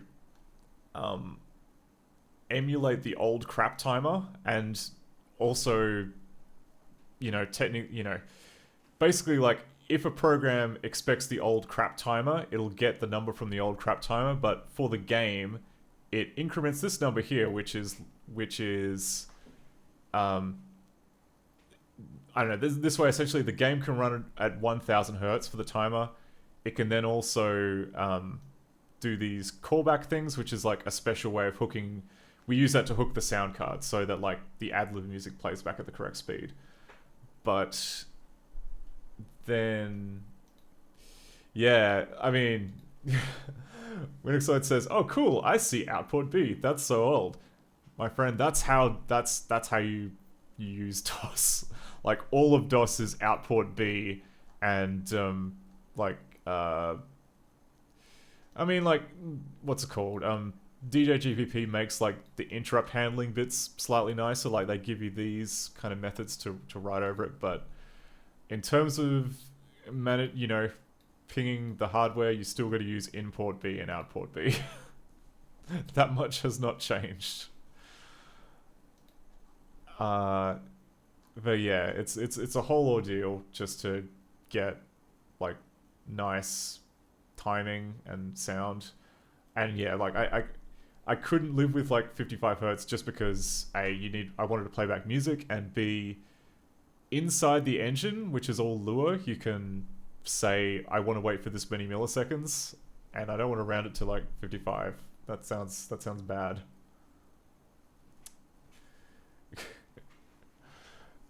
I don't know. It's entirely okay with Unixoid. Like I'm saying this is a cautionary tale that writing stuff for DOS is bad and you shouldn't do it. Which is why I did it. Anyway, hey 32-bit kid, or 16-bit kid, as you've well, I mean, tonight I guess it would be 16-bit kid, because we're not talking about 32-bit. We're talking about the game, Test Drive Free the Passion. So, all right. Well, we got to go back to the subject of mods now. We got to talk about how we're going to mod this. So this looks good. I want to be able to like wipe out most of this. I think like all right, we're gonna definitely no-op this. We're gonna no-op this instruction. Can we? I've forgotten how what the deal is for like doing instruction patching.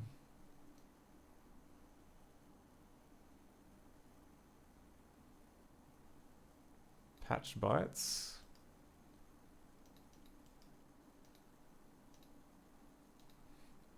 Does it make it easy? Does IDA make it easy?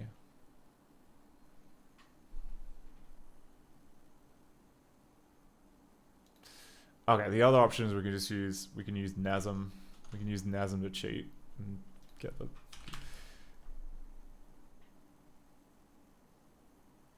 Unixoid. My only purpose for loading DOS programs is to be able to translate some great games to C or Python. That's a good reason. That's like a good reason to learn the ins and outs of DOS. Yeah, honestly though, if you are starting out, I would recommend I would probably recommend starting out on something that's 32-bit, because like if you just want to learn like reversing, because I tried like years and years and years ago, I started out learning DOS and I just got super discouraged because it just seemed insane. It just seemed like nothing made any goddamn sense. Up was down, hamburgers eat people, and I I couldn't wrap my head around it. And then it took me a few years after that to give it another shot with like, I think it was like Mega Drive games or something, you know, which uses like Motorola 68K, nice 32-bit flat memory space. And I was like, oh no, it's just Intel. Intel is just batshit crazy and makes no goddamn sense. So, yeah. But I can understand, like, especially if it's like from your childhood, it's like, I really want to learn how to do this. I want to, and I guess here I am, evidence of that. So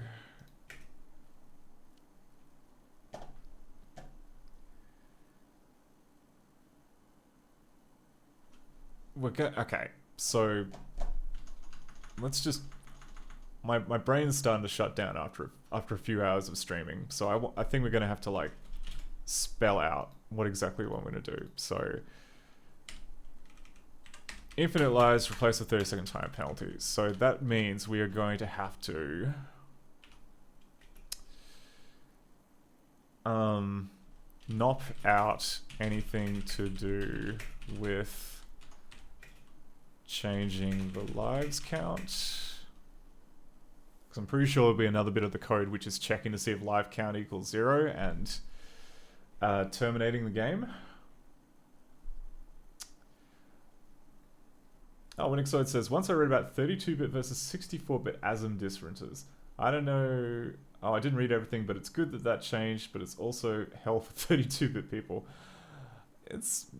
I mean... I've read like a bit of 64-bit assembly. It didn't look... I don't know. I'm not going to pretend... It didn't seem like completely insurmountable compared to 32-bit. There's some new registers here and there. Maybe it's kind of more difficult when you encounter like the special instructions like MMX or what have you, but it you know, it seemed like the regular amount of pain that you get from reversing x86 stuff. Which is not to play that down. It is quite painful, even with like 32-bit codes. It's not fun. You only have to like you only have to like use, you know, you only have to like try and reading Motorola 68K code or ARM code just for a little bit, and then you go, my god, this is how life could be. Life is so much nicer. Why did Intel have to win?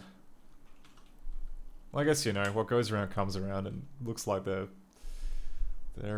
not doing so well at the moment, and I can't imagine why.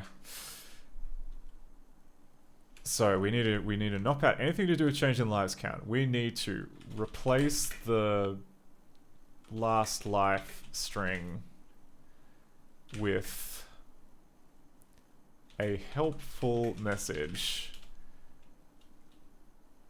Rig the control flow to always show the last life message.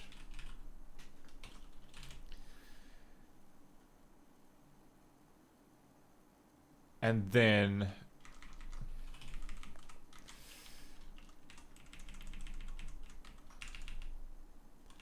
add 30 seconds to the clock.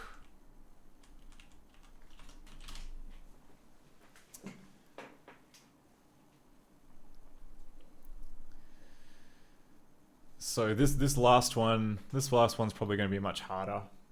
I'm not sure if I've got the brain capacity for figuring that out just yet, but I think we can probably prototype these. So this is the branch statement here, which jumps ahead because yeah, like I'm pretty sure, yeah, BL is lives count, so it's removing 1 from BL, it's then checking to see if it's 1. If it's 0, then it will jump down to here.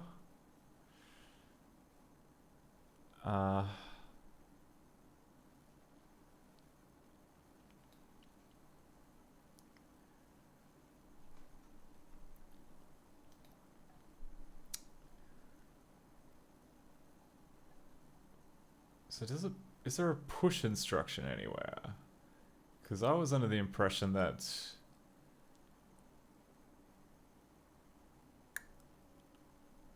this method here, which is responsible for drawing the text box, I'm pretty sure that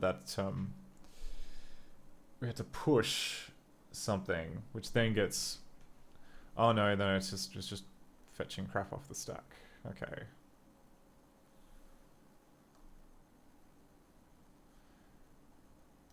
Yeah, but it gets the text message off the stack. Oh, we've got this push AX. So I think that maybe AX is it?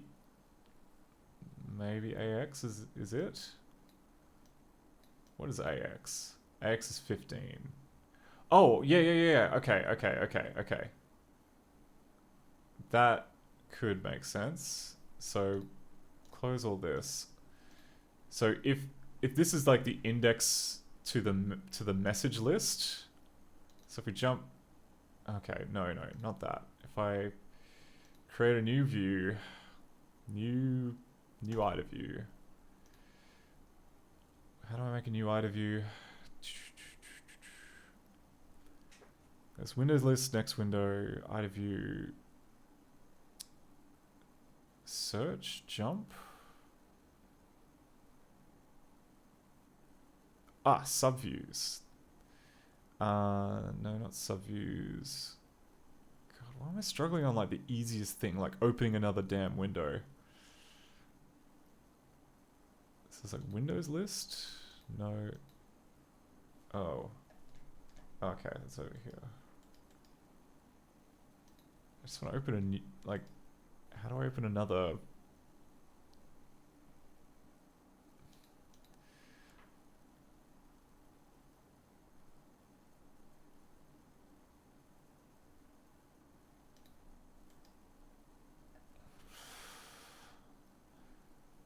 Jump in a new window. Yes, that's exactly what we want. Okay. Right. Okay. So, 15, which is going to be 16 plus 5, which is 21. 1, 2, 3, 4, 5, 6, 7, 8, 9, 10, 11, 12, 13, 14, 15, 16, 17, 18, 19, 20, 21. Yeah, alright. This is it. Okay, so I was off by 1, but that's fine. So we've got 15 and we've got 16. So it's going to be message last life and message lives left. Okay.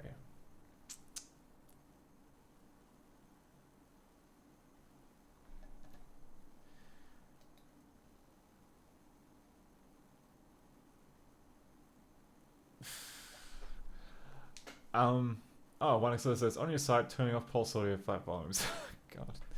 It's been ages since I've actually written something. I've got like a whole bunch of half-finished things that I wanted to write up, but they haven't really... I haven't finished them. Like, I had a whole thing about how I had a whole thing about how to fix... what's it called? How to import 4G. Like, I don't know. In Australia, they just shut down the 3G network, which then essentially meant they bricked a whole bunch of smartphones. Like, and I really wanted to... And unfortunately, the only way that you can, like, run voice over, VoLTE, which is, like, voice over LTE, is by installing a carrier provisioning certificate thing with a special Qualcomm proprietary tool. And I, like, spent 2 months trying to get my favorite phone back from the dead, and I had to give up because it was just impossible. So thank you Android team for just sending a whole bunch of perfectly working phones to landfill. I hope you are happy.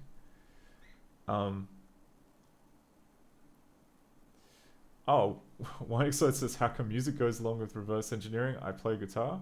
I mean, it's more that this is just my studio, and I happen to have a Just happen to have a electric piano here, which I'm just smashing for no reason.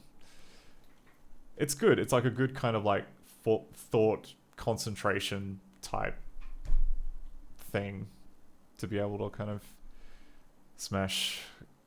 Maybe I should smash the keys a bit more because my mind is kind of turning a little bit to mush. Anyway, well, okay, focus. Focus.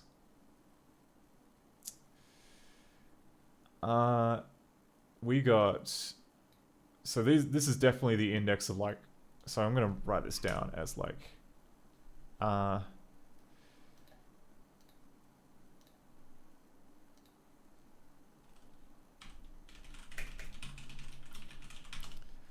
index and message table. So we always want it to hit 15.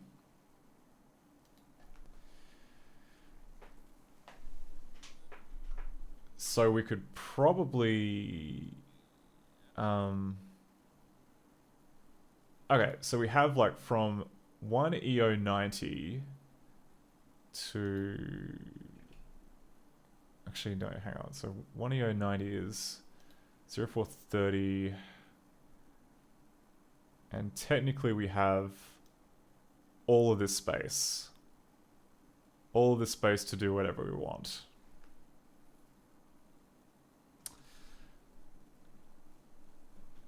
So that needs to be enough space to... Okay, so we're gonna let's just start writing some assembly that we need to do. So we're gonna have push AX. Oh, sorry, no, we're gonna have mov AX 15H, which is gonna be setting the "this is your last life" message.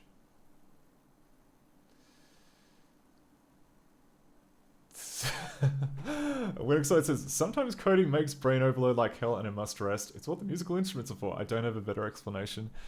Yeah, there have been like multiple times when, and yeah, like I generally, I mean normally I only like stream once a week, just because for other reasons I get overwhelmed. But yeah, we're approaching like 15 minutes past the 6 hour, and like 7 is my limit. If I go to 7, that's the point at which I can't function anymore.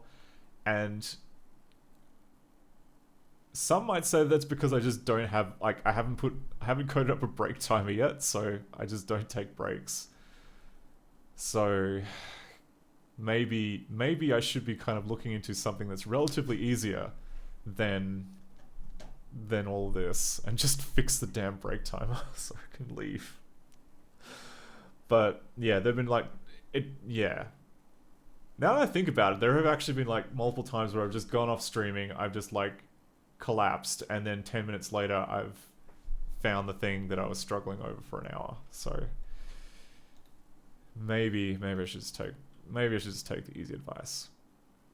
But so okay, so we're gonna go this, which is set message table index. And then we'll just assume a whole bunch of knobs. Oh, okay. Yeah. What's the other stuff we need to do? Place a string at the help of a message. Okay, we can do that without writing assembly. Add 30 seconds to the clock. Okay, well we can do that.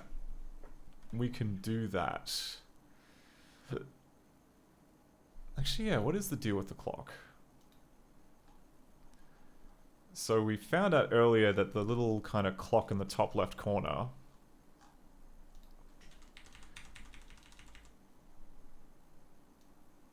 so we've got the functions window.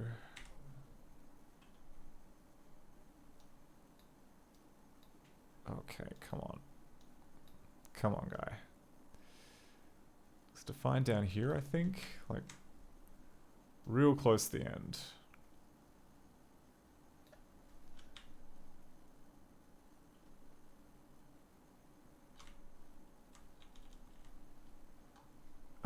I should just search. Sex.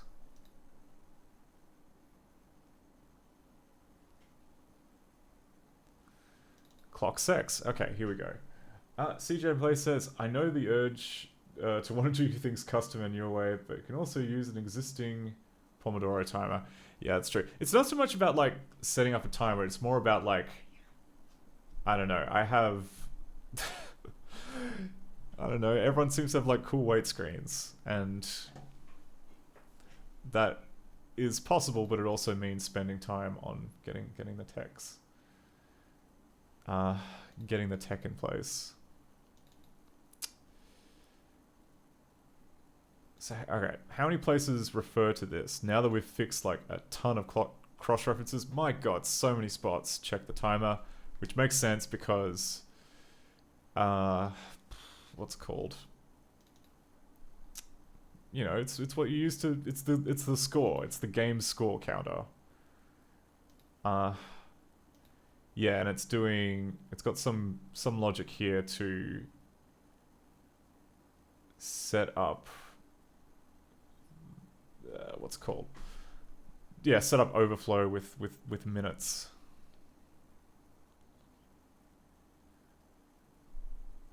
So I think, ooh, is there a, okay, there should be some code here. Should be some code where like okay. What we need to do is we need to get pulled over by the cops. If we get pulled over by the cops, then we get given a ticket which adds 20 seconds to the score. So if we do that, then we'll be able to like see, hopefully, where in the code that is. Though I think it might actually be, I think it might be down here.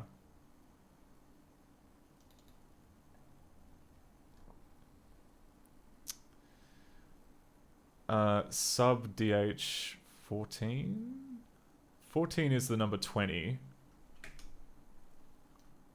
So my guess would be that like the cop routine is in here somewhere.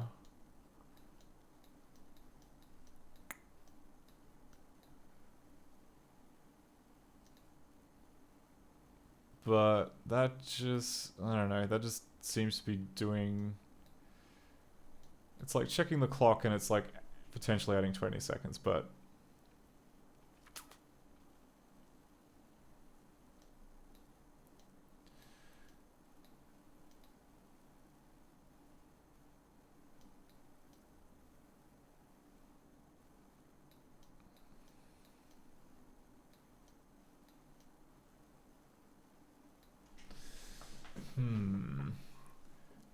I mean, the other option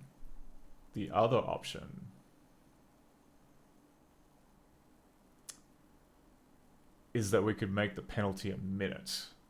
That's a lot easier to code. That's changing one number. We don't have to do any of this. We don't have to do any of this overflow stuff. We can just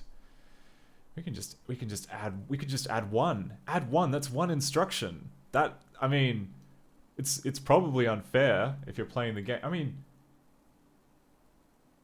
actually, you know what? No, it's not. It's not unfair because technically, if you're playing the real game, you're only allowed to screw up 5 times. This gives you many, many more opportunities to to screw up, I think.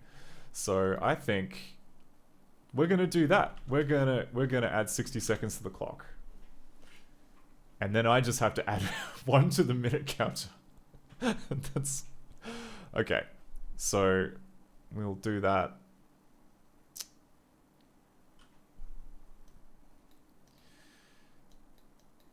Oh my god, that's so much easier.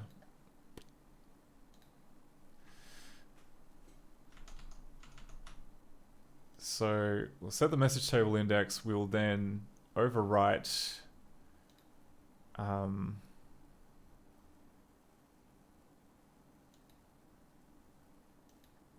clock mins.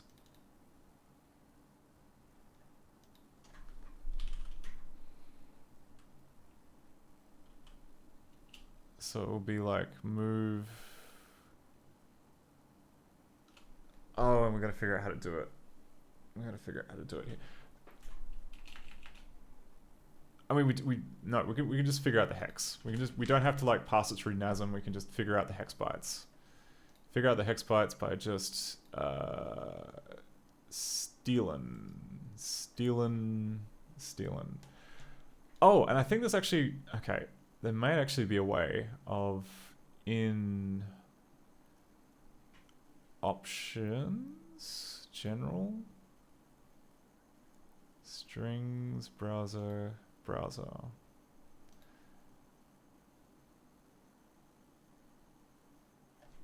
Like, is there a way of showing like the hex on the right hand side? And like, I thought there was. Like, there's general use graph view by default. No, don't do that. Right margin, cross references, analysis, disassembly.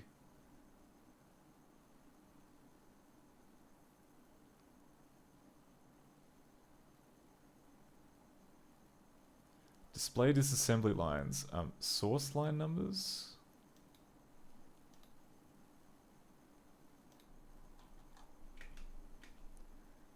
Okay, maybe that was wishful thinking. Maybe that was wishful thinking, but that's okay. We can make do.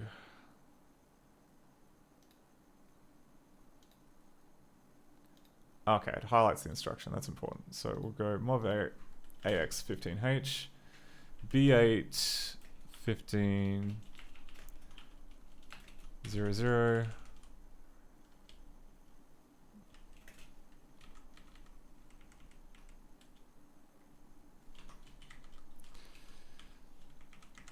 Followed immediately by setting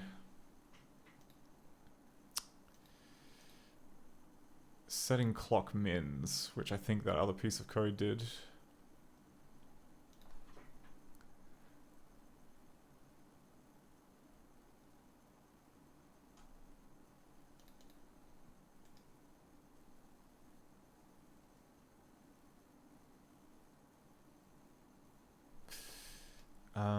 Cross references. Inc clock mins. Yeah. Kraken. We'll do that.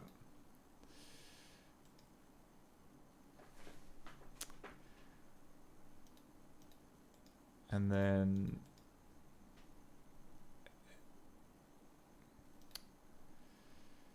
hex view? No, because I'm in the wrong freaking one.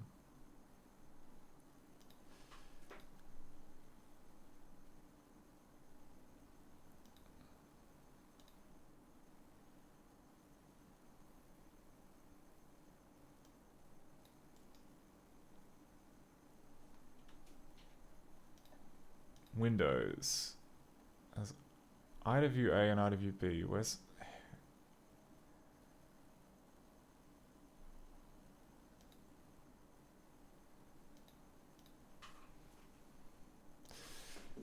how do I open up a second hex view? God. Windows. Oh, Windows says, I've seen TechTwitch tag once. I think you can use it as well. Yeah, like when I do game development stuff, I generally use the game development tag. Occasionally I pick the actual game. Like previously I've been just picking the actual game, but it turns out that's actually a bad idea because discovery for picking the actual game that you're doing is not great. But retro seems to kind of be good at, like, people just randomly look at people doing stuff on retro. And in this case, because December is running, I believe that because I've got the December tag up, you can go to like the December page and this stream will be on one of the ones on the list. For some reason, yeah, like there's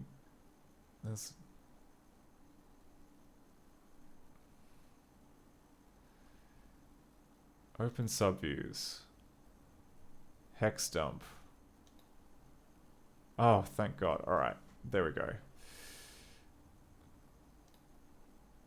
So increment clock mins is apparently this. FE 06 E8 B4.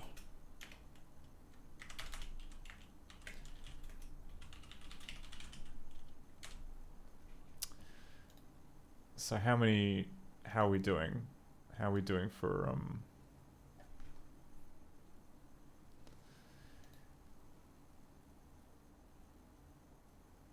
So we got heaps of space. Heaps of space. Oh, Winixoid says, oh, if you use some chatbots, you can type game development. Yeah, I do have like a homemade bot that is running most of the stuff on the stream, which does like set the game. I don't know. I'm not sure if this technically counts as game development, but maybe I should put that there because it does seem like a better fit. But I don't have it hooked up so that you can like change the game type from there, but you can like, I don't know. You mean this hunk of junk? This isn't art. Just a barbecue that pushed me over the edge. Just play back random samples from a bunch of DVDs that I have on the hard drive. What else we got?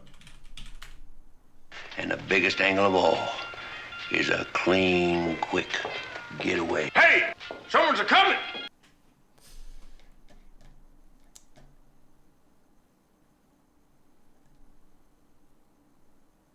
Oh, but game is wrong now. I mean, this is still technically retro. We're looking at like very old code. The title of the stream, you mean?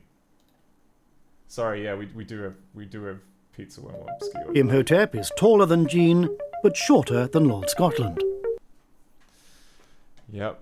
Imhotep certainly is shorter than Lord Scotland. We got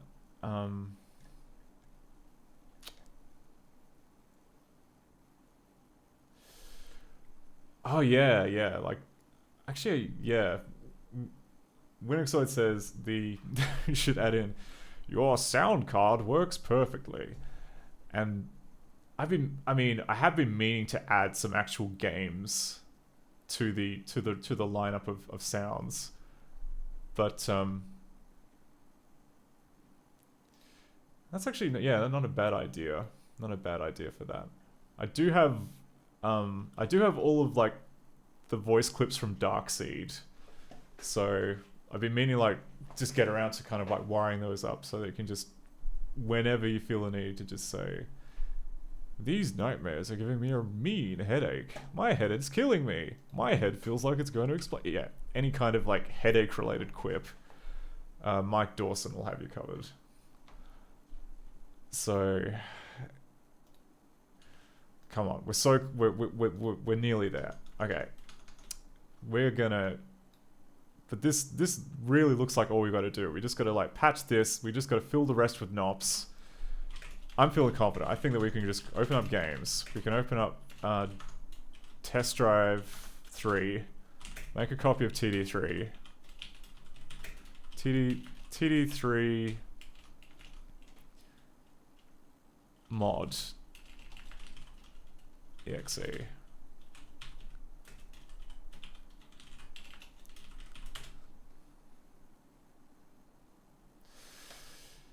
Okay, and we skip ahead to wherever the hell this is, which would be oh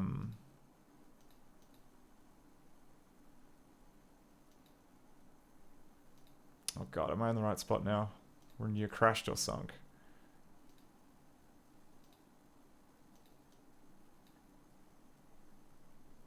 Oh wait, no, that's view number 2. Oh, no. Oh no, okay, no.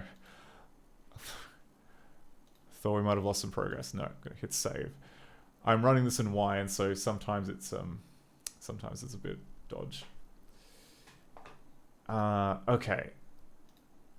So so we're starting here, which would mean we just gotta search for the sequence 55 8B EC 8A 1E 8. Oh god, no, that's a freaking string. No, I'm doing the wrong spot. 55 AB EC 8A 1E 82. Okay. So that's where the code is in. That's where the code is in here. We just need to make the incision about here.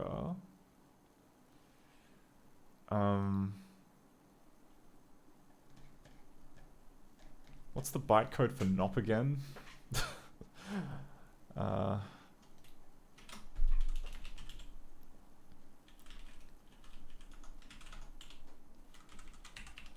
NOP.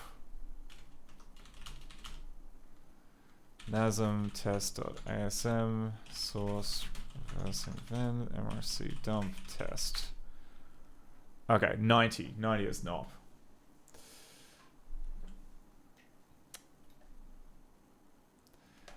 So we gotta so 558BEC. Fine. Perfect. Change nothing. This is getting knopped. This is absolutely getting knopped. And we're gonna knock all of this all the way up until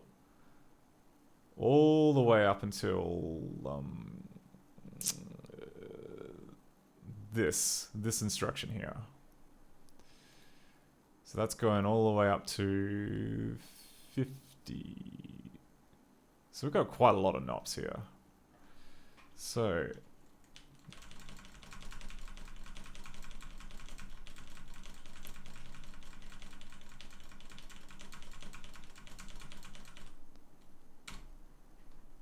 right, that's done. Now we got to put in our replacement code, which is B81500, and hopefully this works because it's FE06 E8 B4.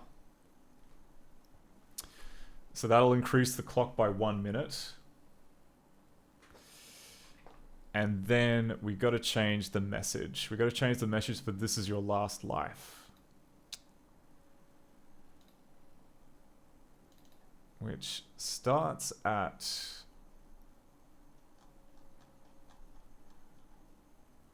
here.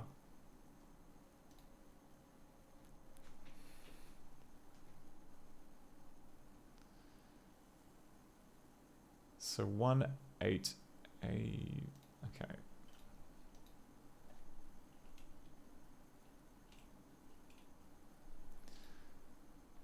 So actually, I better make a note of where we're making these mods, and that would be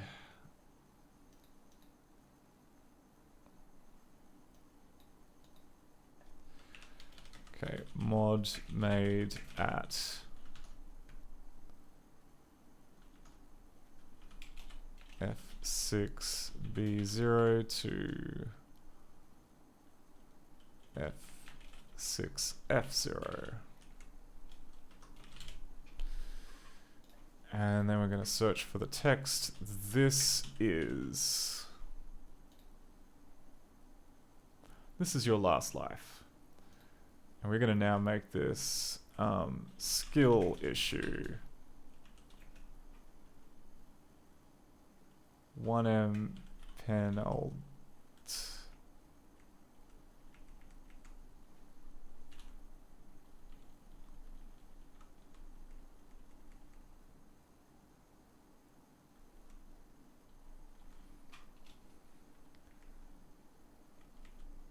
Oh.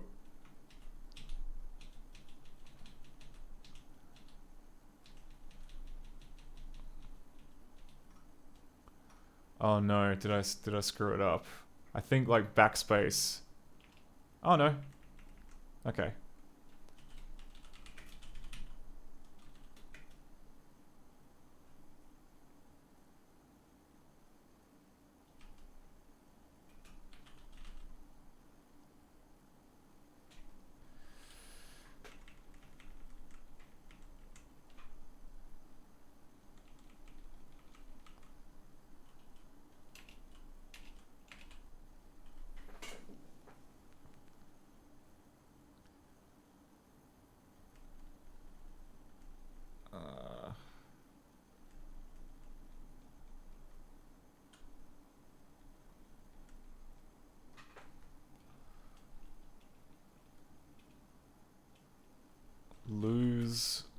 60 seconds.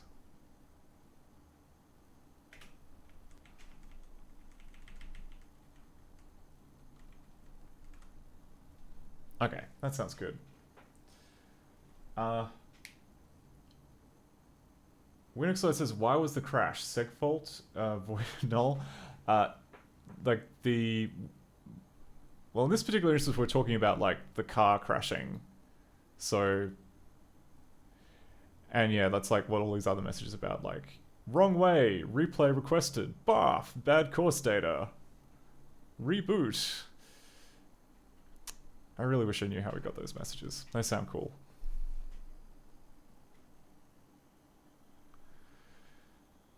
But I think, okay, so we've done that. We've changed the method. We've increased the clock by 1. That should be it. That should be it. So let's check to see if our mod worked.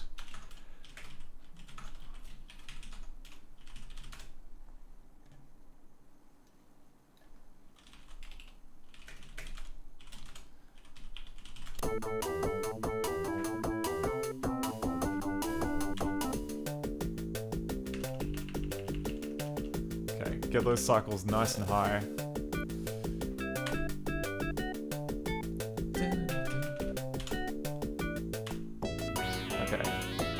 So, we just missed this first car. There we go. Yes! Oh. There's like a weird couple of extra dots on the outside, but... Yes! Okay. So now we can screw up as many times as we want and it will just... add 1 minute to the timer instead. That's much better. Okay. More importantly, I can't remember if the game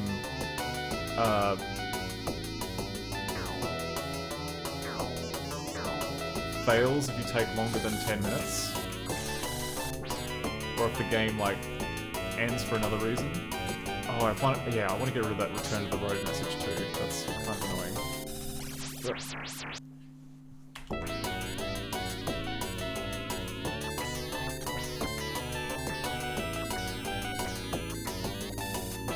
The AI in this game is not very smart. If you speed behind a police officer, then they'll just speed off in front of you.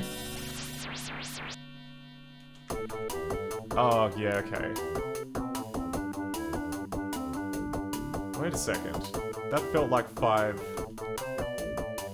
Oh no, okay. There's still code in there to subtract 1 from the number of lives, which is why the game stopped.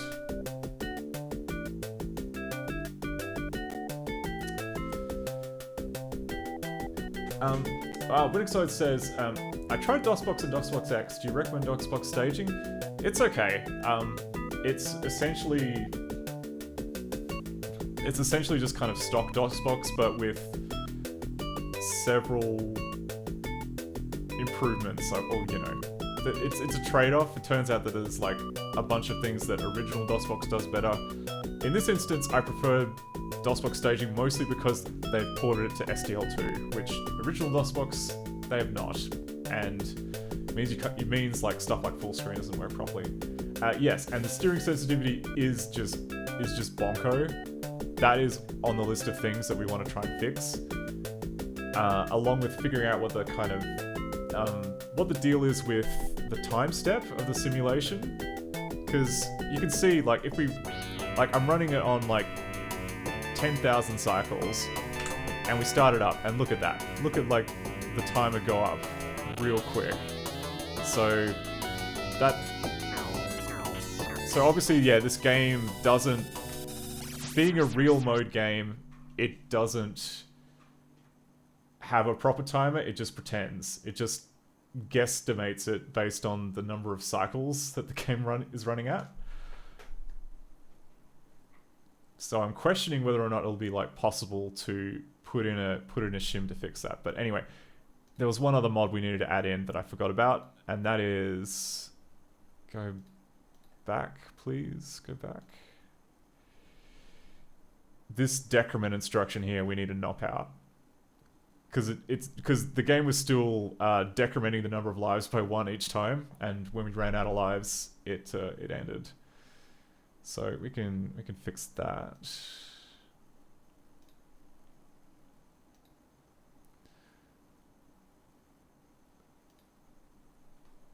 Did I close GHEX? No, I didn't. Okay, thank God.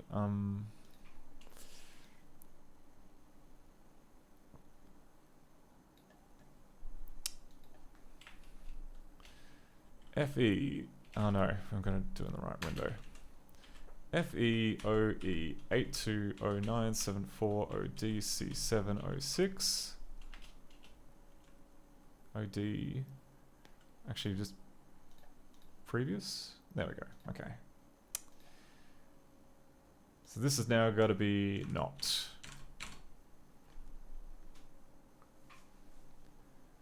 And save. Oh, actually, while we're here, so I search for skill.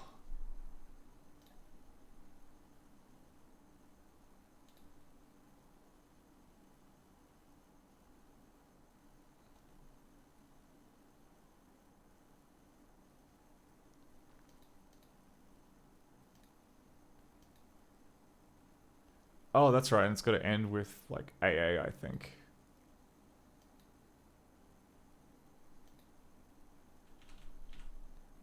We'll try that, I suppose.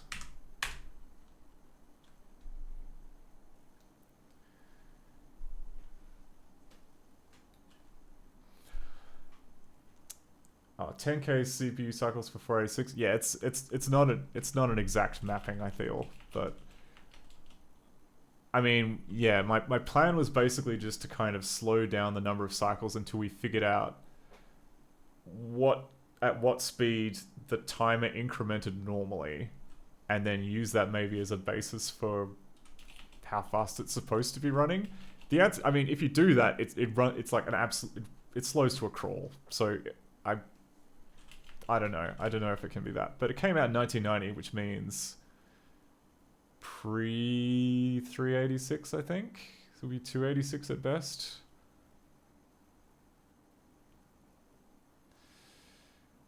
Mount C here. TD3 mod.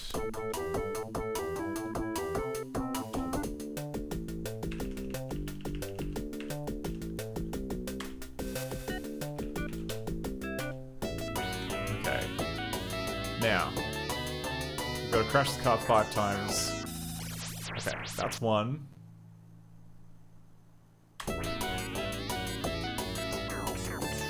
Just spawn through that. That's 2.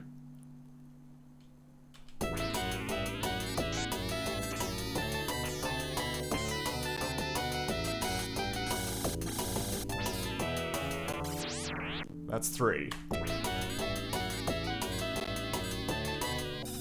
4.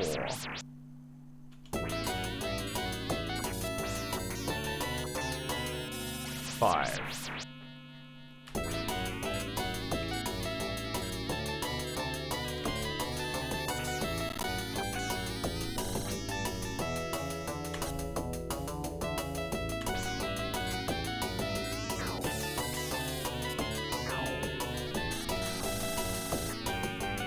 'Actually, I should complete the race and like make sure that the modified time is in fact the thing that is used to set the high score.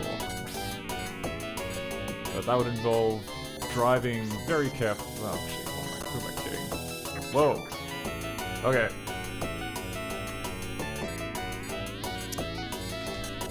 Okay.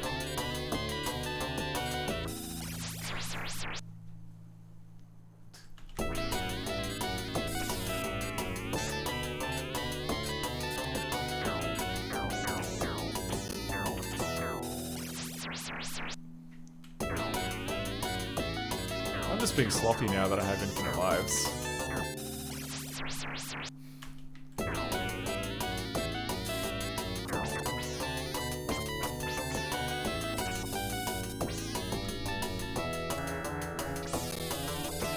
Okay, and this is the finish line. Yeah, okay. So it does keep the it does update the time properly.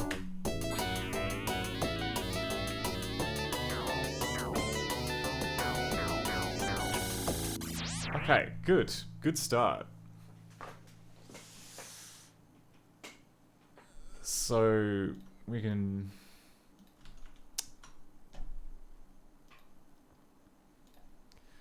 close this. Close this. Where did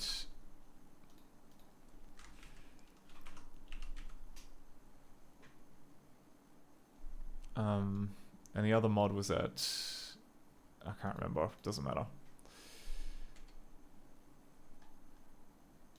So we can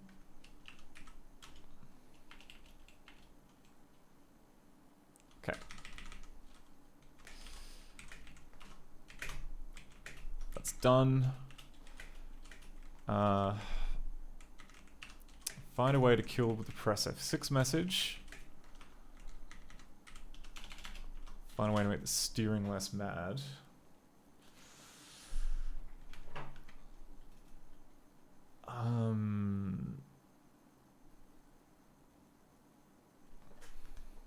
Alright, well we can... I should play Test Drive 3 now.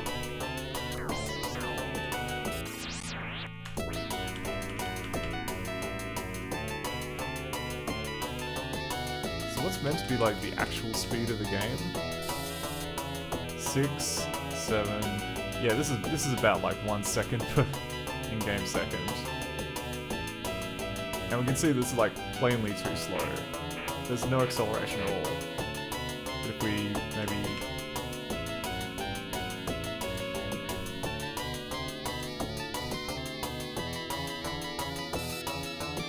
and even at this slow speed, the steering is just way too slidey.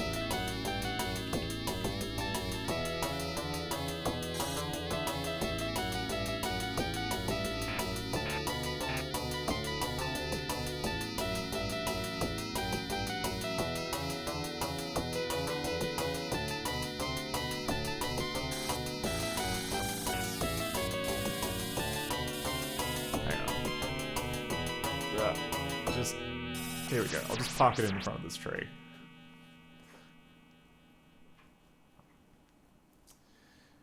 Oh, Winexide says Accolade, of course, awesome games. Codemasters amazing too.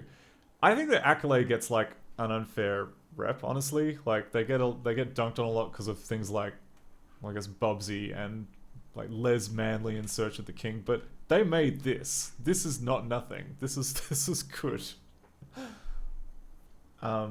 1K cycles per milliseconds means it's just 1 microsecond per cycle. It's, yeah, again, it's not a... I don't think there's like a... It says 1,706 cycles per millisecond, so... I think that's like how many full... I don't know if that maps to instructions. It's slightly different, I think, because of hardware as well, but... Yeah, there's like a rough analog. Like MAME is probably like a better comparison because it emulates an actual CPU running at a fixed clock rate of 25 megahertz as opposed to like cycles. But as we saw, like running on an actual 486 way too quick.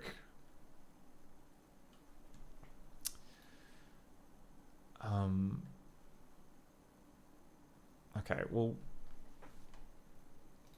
quit this.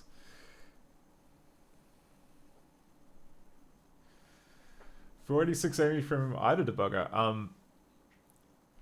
I don't know if there's a way of wiring up IDA to like a DOS debugger.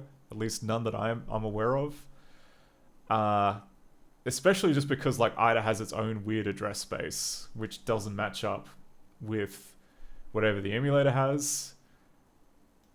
So I've just been translating by hand this entire time, which isn't too bad.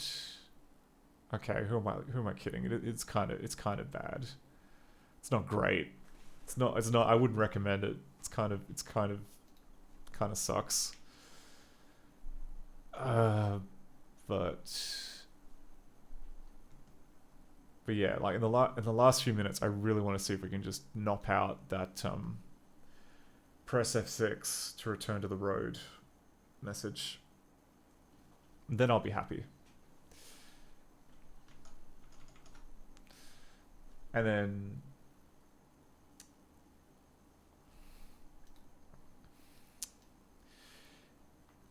yeah, so this is MAME. This is MAME's built-in debugger, and we are running the CT486 core in MES, which you know specifies like a set of hardware, including like a CPU and a BIOS and a keyboard controller, and like it's emulating a bunch of chips essentially. But the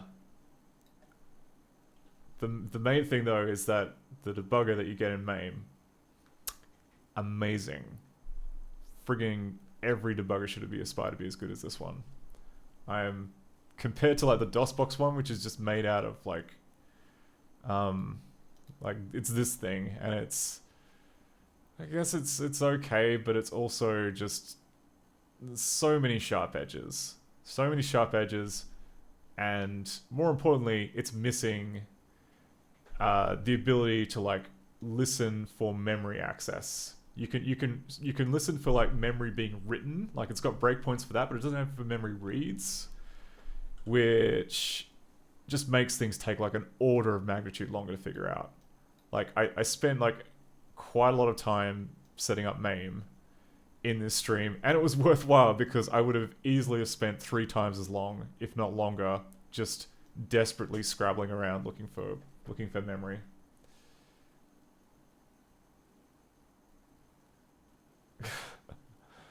I don't know. It's cool. It's cool when Exide. Like this is all experimentally stuff here. I don't know. Most people don't know that MAME has like all the computer emulators in it now too. I just feel the need to evangelize about how nice the debugger is. Okay. Was I smart enough to write down where your crashed was in MAME CPU space? I might have been.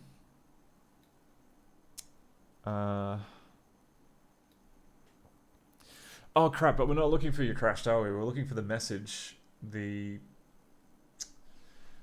print a message dingus. Okay, what am I saying? We'll do it this way. We'll do it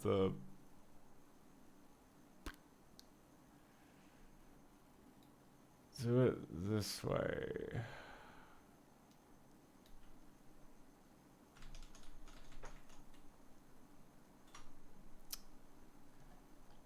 Says you crashed or sunk. Draw text box.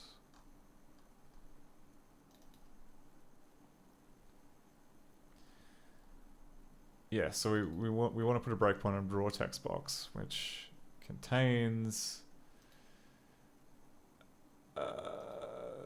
1688, which is going to be this one here. So can we search for memory? Is that something we can do?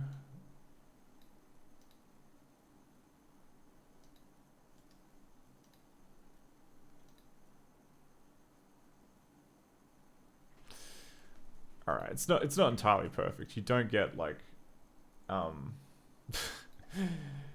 as far as I can tell, there isn't an easy way to search for memory.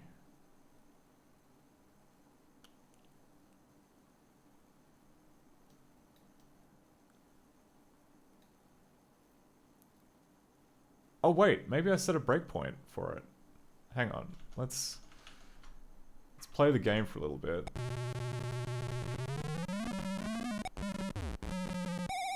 Okay, crash the car. There we go. Okay, so that's in 6478. Oh, instruction pointer 1688. Yeah, okay. So I did actually put in a breakpoint here earlier. Good. Fantastic. Changed nothing. So that's fine. Now I just gotta go off-road for a little bit and wait for the game to, there we go, the game to nag me that I'm off-road. And we're gonna jump out of this, step out of this.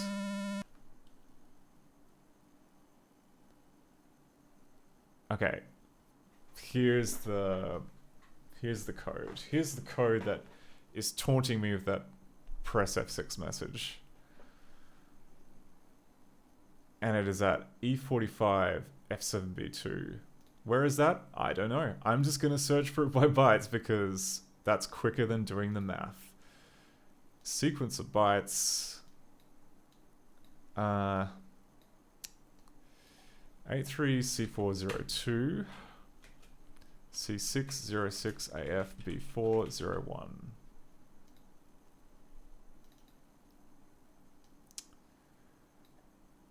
Okay. And it's in this morass of stuff. So we're gonna say nag message about returning to the road.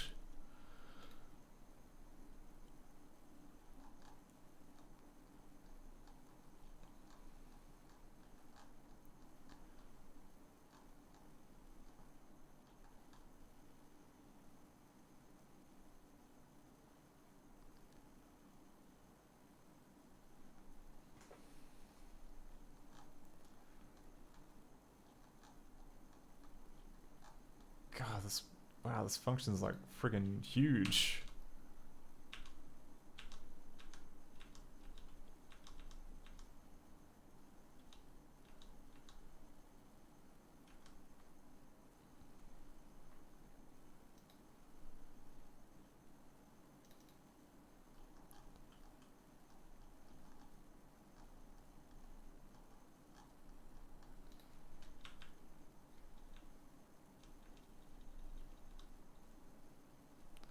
Okay, here we go. Make this into a function. There we go. Now we've got all that noise.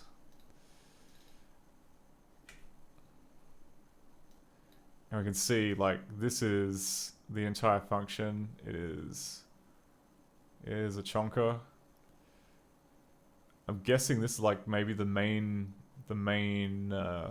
simulation loop. Like potentially that could be why. It's all in one spot.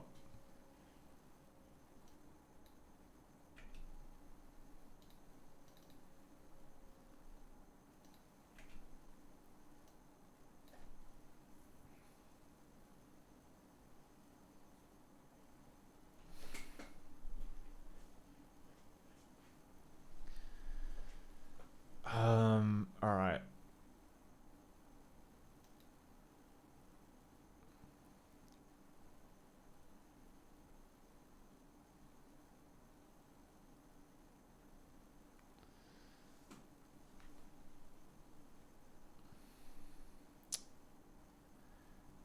I guess because we're like in the middle of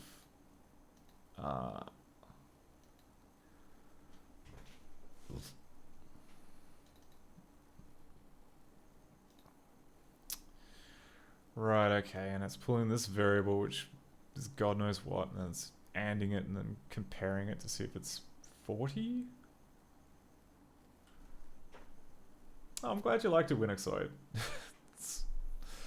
Yeah, it's hard to know sometimes if this kind of work is interesting or if it'll land or, but and yeah, especially like a string like this, I was kind of going into it thinking, this could be just very very long and baffling, and no one will kind of who in their right mind would want to watch this. But thank you for the affirmation.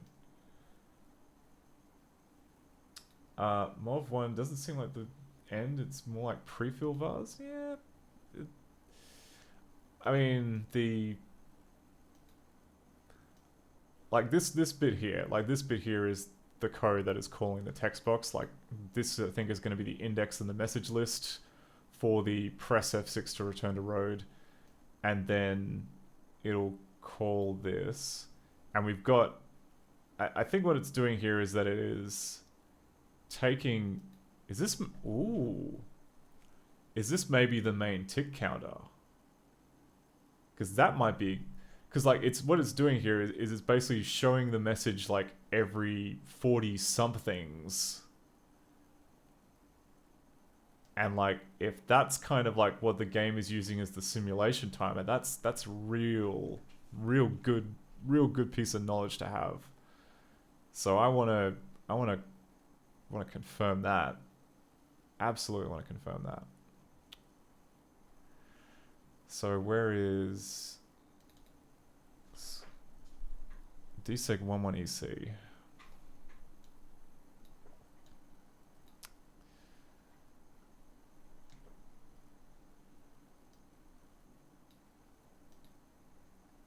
There's probably a way to jump to the memory using a command in here. I can't remember what it is.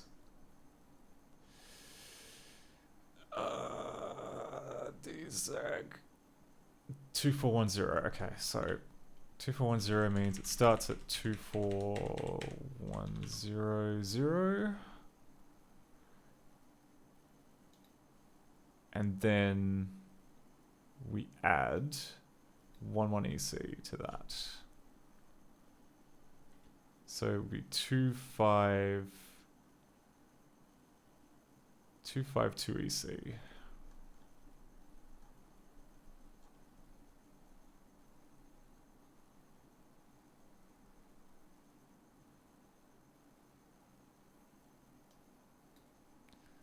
So this little number here. Okay, it looks more like some kind of countery thing than like a simulation timer, but anyway, we can. So if I go like so we just continue the game, but we keep an eye on that keep an eye on that highlighted thing.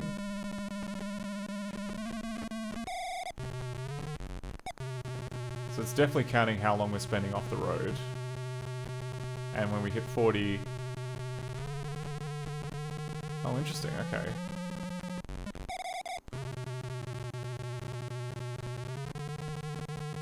Oh, no, because it's across 2. Yeah, okay. And now it's going to say press F6 to return to road. Okay, fine.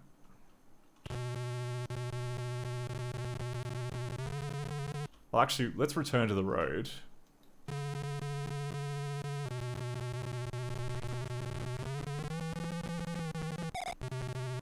Yeah, okay. So it's just a timer that ticks over while you're off the road. So that's...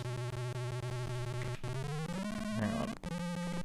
Let's just stay off road so that we get that. Yeah, the memory watch is just, it's so useful. Like I can't, yeah, can't overstate how useful it is to be able to just watch the memory live without too much slowdown. Okay, so we're gonna change this to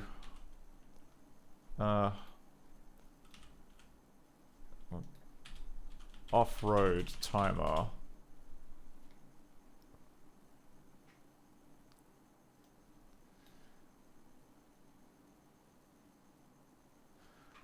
Four times FFFF looks like a float if this game uses them.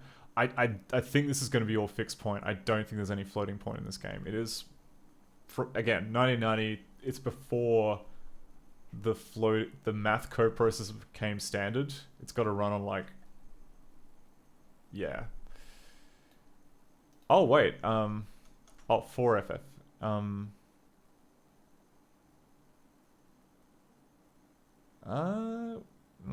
I don't know. Can I?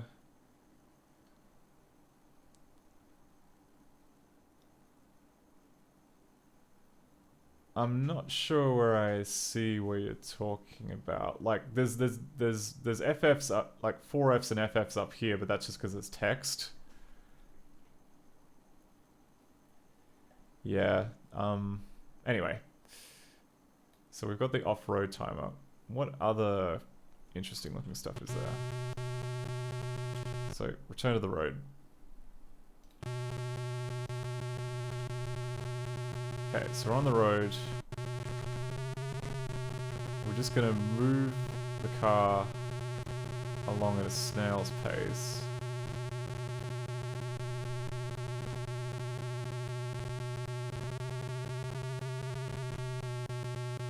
Is this like some kind of coordinates? Sorry about the sound. I know this sounds kind of awful.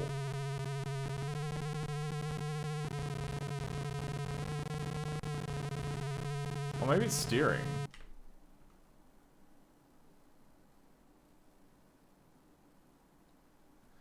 Oh no, just like one line below. Oh, here. It's probably just a negative number. If I had to guess. Okay, now I'm wishing that we didn't have this return to the road message. Come on, get back on there.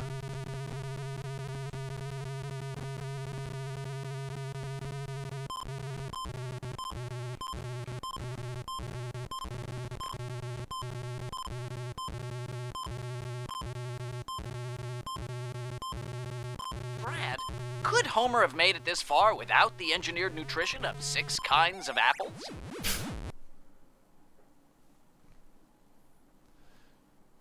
Oh my god, alright.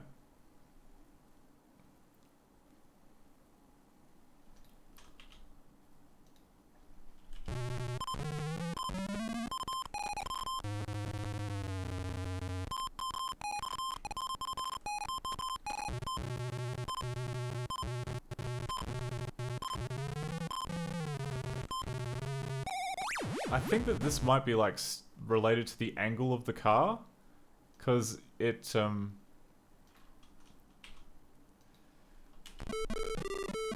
seems to change when I steer, but not when I move.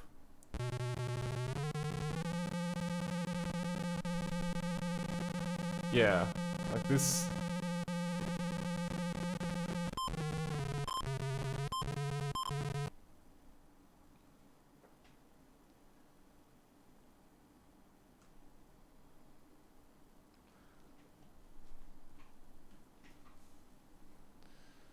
So I guess we can like tentatively put that in as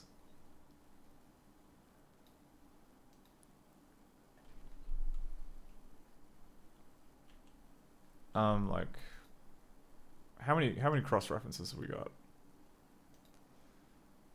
A few. We got a few.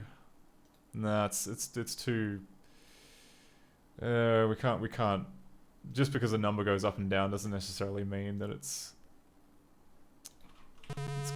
correlation or causation. Okay.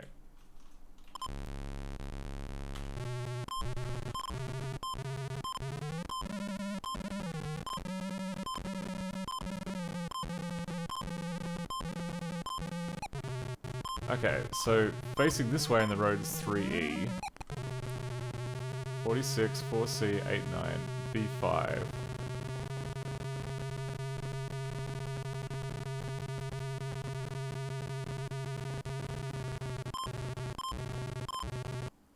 Yeah, it does kind of, like, these two do kind of look like angles.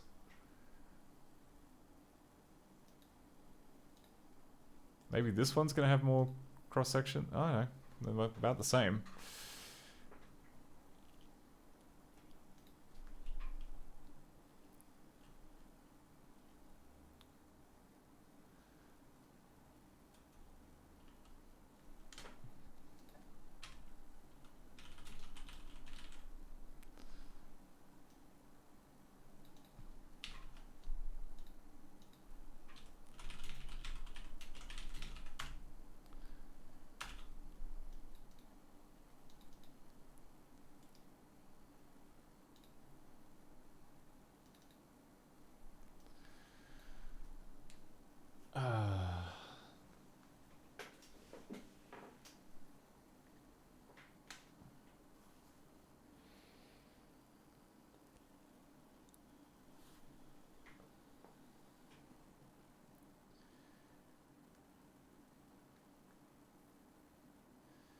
Winexide says, well, it's 16-bit from the first place. Yeah, it's all, like, I don't think I've seen any 32-bit math.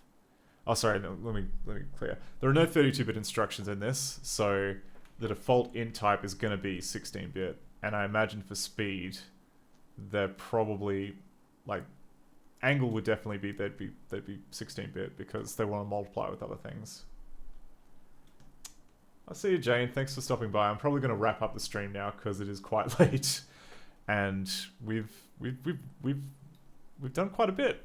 We managed to, yeah. What did we manage to do? We've managed to fix Infinite Lives. We've managed to replace the message and add 60 seconds to the clock, and we've technically found a way to kill the press F6 message.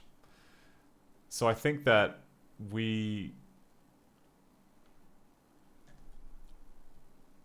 tell you what. Okay, let's knock out the press F6 message.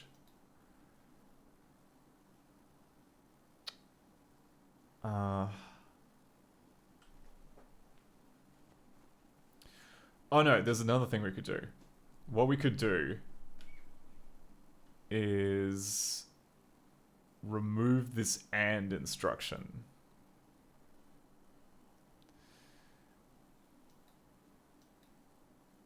And then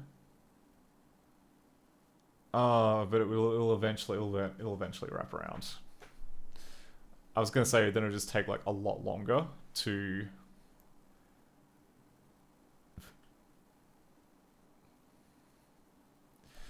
because I'm worried that like press F6 to return the road is kind of a nice feature, but I don't need to be reminded about it every time I go off road. And presumably, if we were to package this up for people to kind of have a crack at the championship, we just have a list of like, controls for how to play it. So screw it, we're just gonna knock out the entire thing.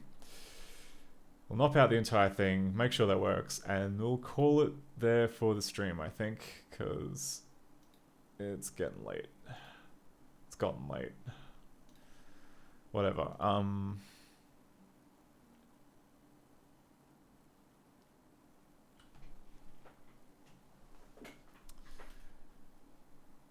So we could probably just get away with just knocking out this jump so that it falls through.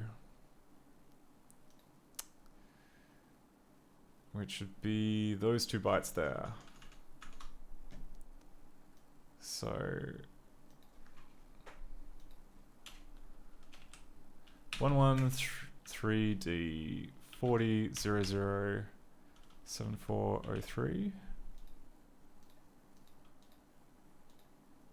Okay, and that becomes 9090.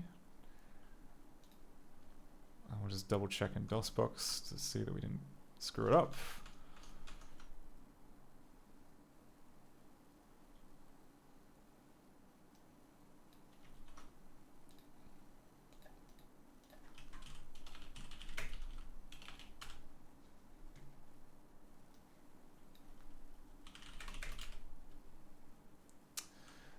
Santha asks, how far in advance do you decide what happens in the next stream? Entirely depends on, I guess, how rough the week has been and whether or not I've really thought it through. For a while I was kind of tossing up about just like playing another adventure game or something on the stream, but then I don't know, during the week I just had an idea that we might be able to fix this game, and I thought, oh, that might be nice. That might be a cool thing to try out. And I'm glad I did, because I got like way further than I normally do when I try and hack on like DOS games.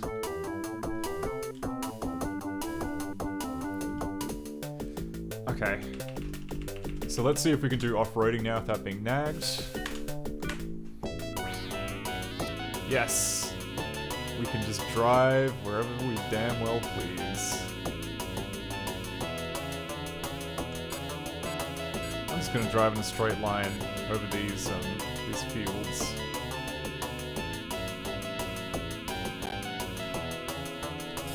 Oh, okay, and then we hit the coast. But like, look at this. This is 1990 1990, and they've modeled like all of this extra stuff about the map.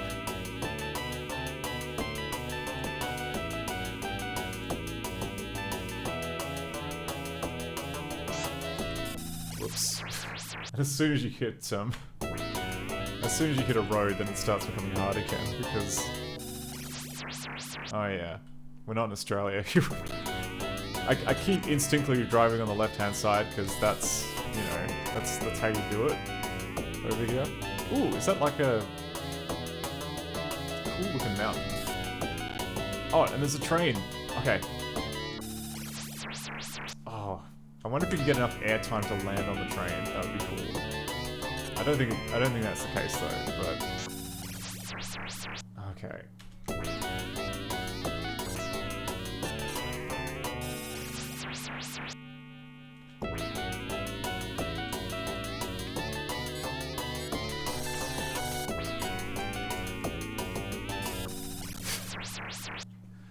God, yeah.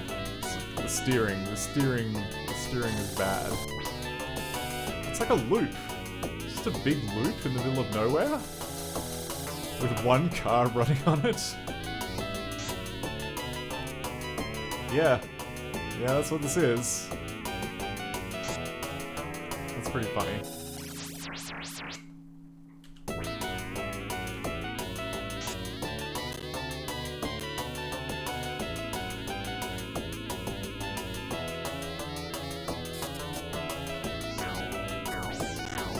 And there's also, like, no collision detection for ceilings. Which is good news if you want to walk through... Whoops.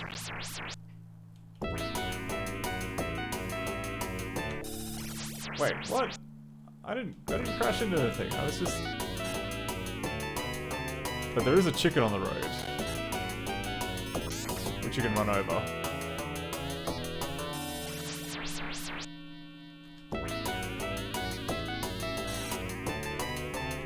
Okay, now I almost want to see what happens when you, like, go over 60 minutes.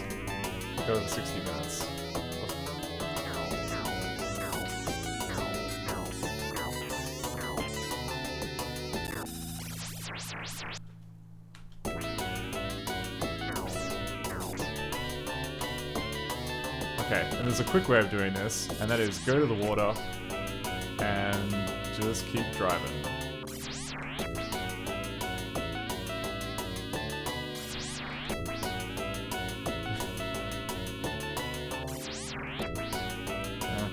It's losing its appeal.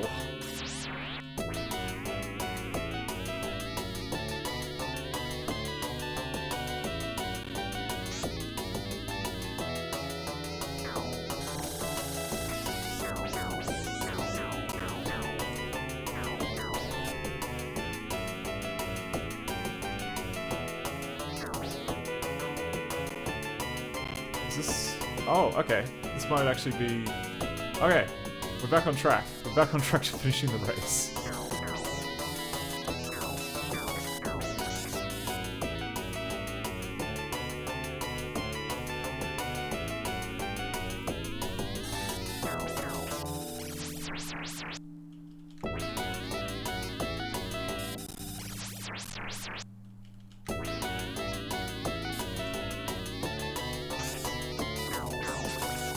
So in terms of, like, fixing the game more broadly,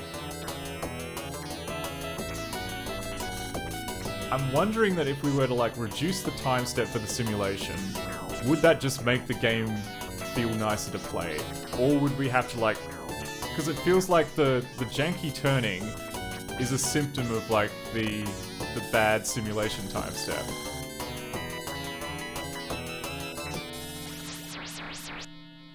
Hey Marianne, how's it going? We've just finished hacking this old racing game for DOS to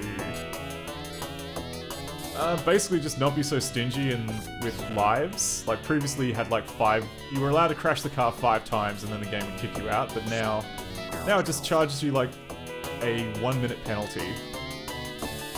And that's important because ideally like I've got plans of making this maybe like a competition game. And a large part of making that more accessible will be to fix up, I don't know, fix up basic things like the live system, but also fix up the timing, which at the moment is just absolutely, completely, you know, look at the clock in the top right corner, like it's going way too fast. And that's basically just down to the fact that it was designed for a very old computer, and that old computer is way too slow. Or rather, you know, it expects the computer to be like so slow that the time matches up, but it doesn't, and it just... Anyway. It might be argued that this is just, you know, the game isn't good, but I refuse to believe that. Like, this game is... It's fun to play despite the fact that it is unplayable, and I think that it can be fixed. Okay. I promise, like, I'm just gonna crash the car a bunch more times, figure out what happens when you reach 60 minutes, which I'm pretty sure the game doesn't normally let you get to.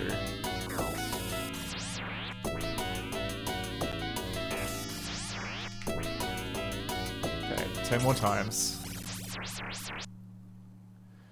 Winixoids asks if this is in real or protected mode. This is in real mode, so that's actually better for us because real mode,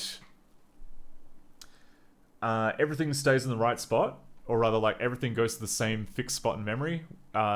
Protected mode, they have a lookup table, and yeah, it gets worse. It's still segments, but it's got, yeah, an extra layer of indirection added on top of that. So this, I think this bit is technically not part of the course, but you are allowed to drive on it because the entire game map is... I think the entire game map is accessible. Anyway, come on. Oh! Just vault over that. Fall into the lake.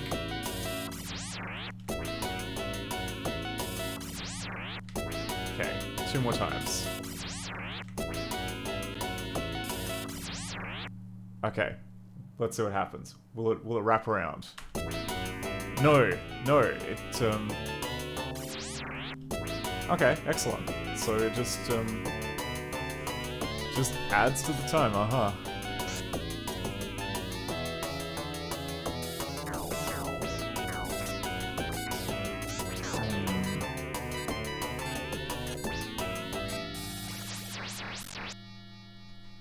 Oh, okay. No, I'm running this. Okay, I was thinking, like, should I try and sneakily patch the memory to see what happens when you reach over 100, but I don't see why that would be any different. Like,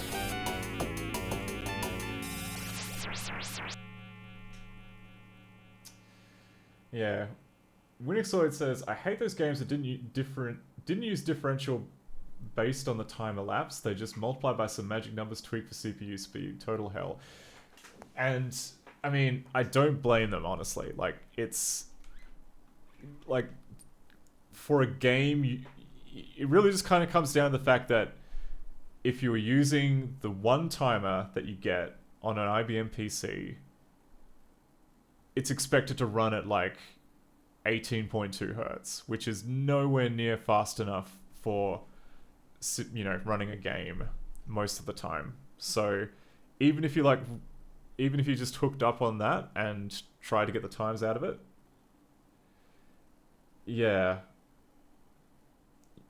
it may wrap around 32767. Yeah, it'll probably,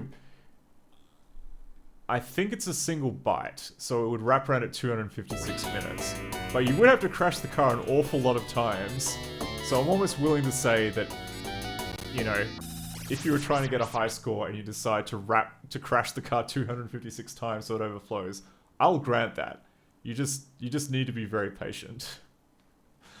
Because, yeah, also I don't know how to fix that particular issue. But anyway, I think I'm going to wrap it up there for tonight. We've crashed an awful lot of Lamborghinis. We've made some pretty encouraging discoveries, and it's just after 2 a.m. and I'm flagging. Do we find the timer variable? Not the simulation clock. We found the variables to add, like the variables for the clock up here, which is used as the score, but not the internal clock used by the simulation. The one we saw before was just a special clock used for going off-road and showing the nag message every 512 ticks or whatever.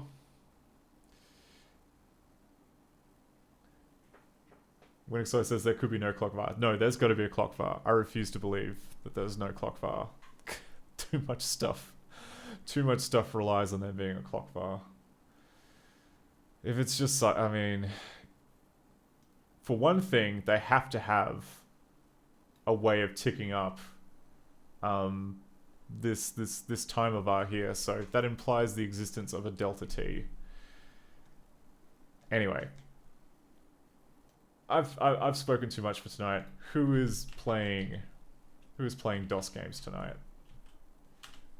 Because it is December, and we better raid someone.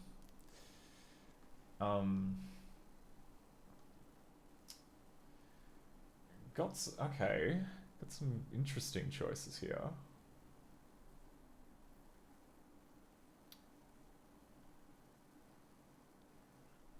Actually, yeah. Before we cut over, let me edit the stream info so it says test drive.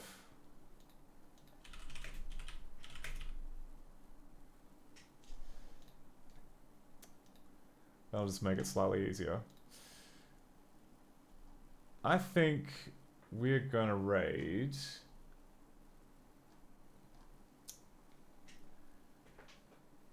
I don't like Jello is playing the elevator puzzle from Dr. Brain 3, so I'm gonna raid it.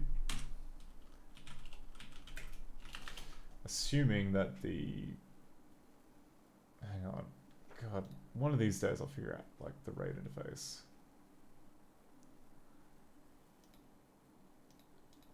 Is anyone I'm following doing stuff?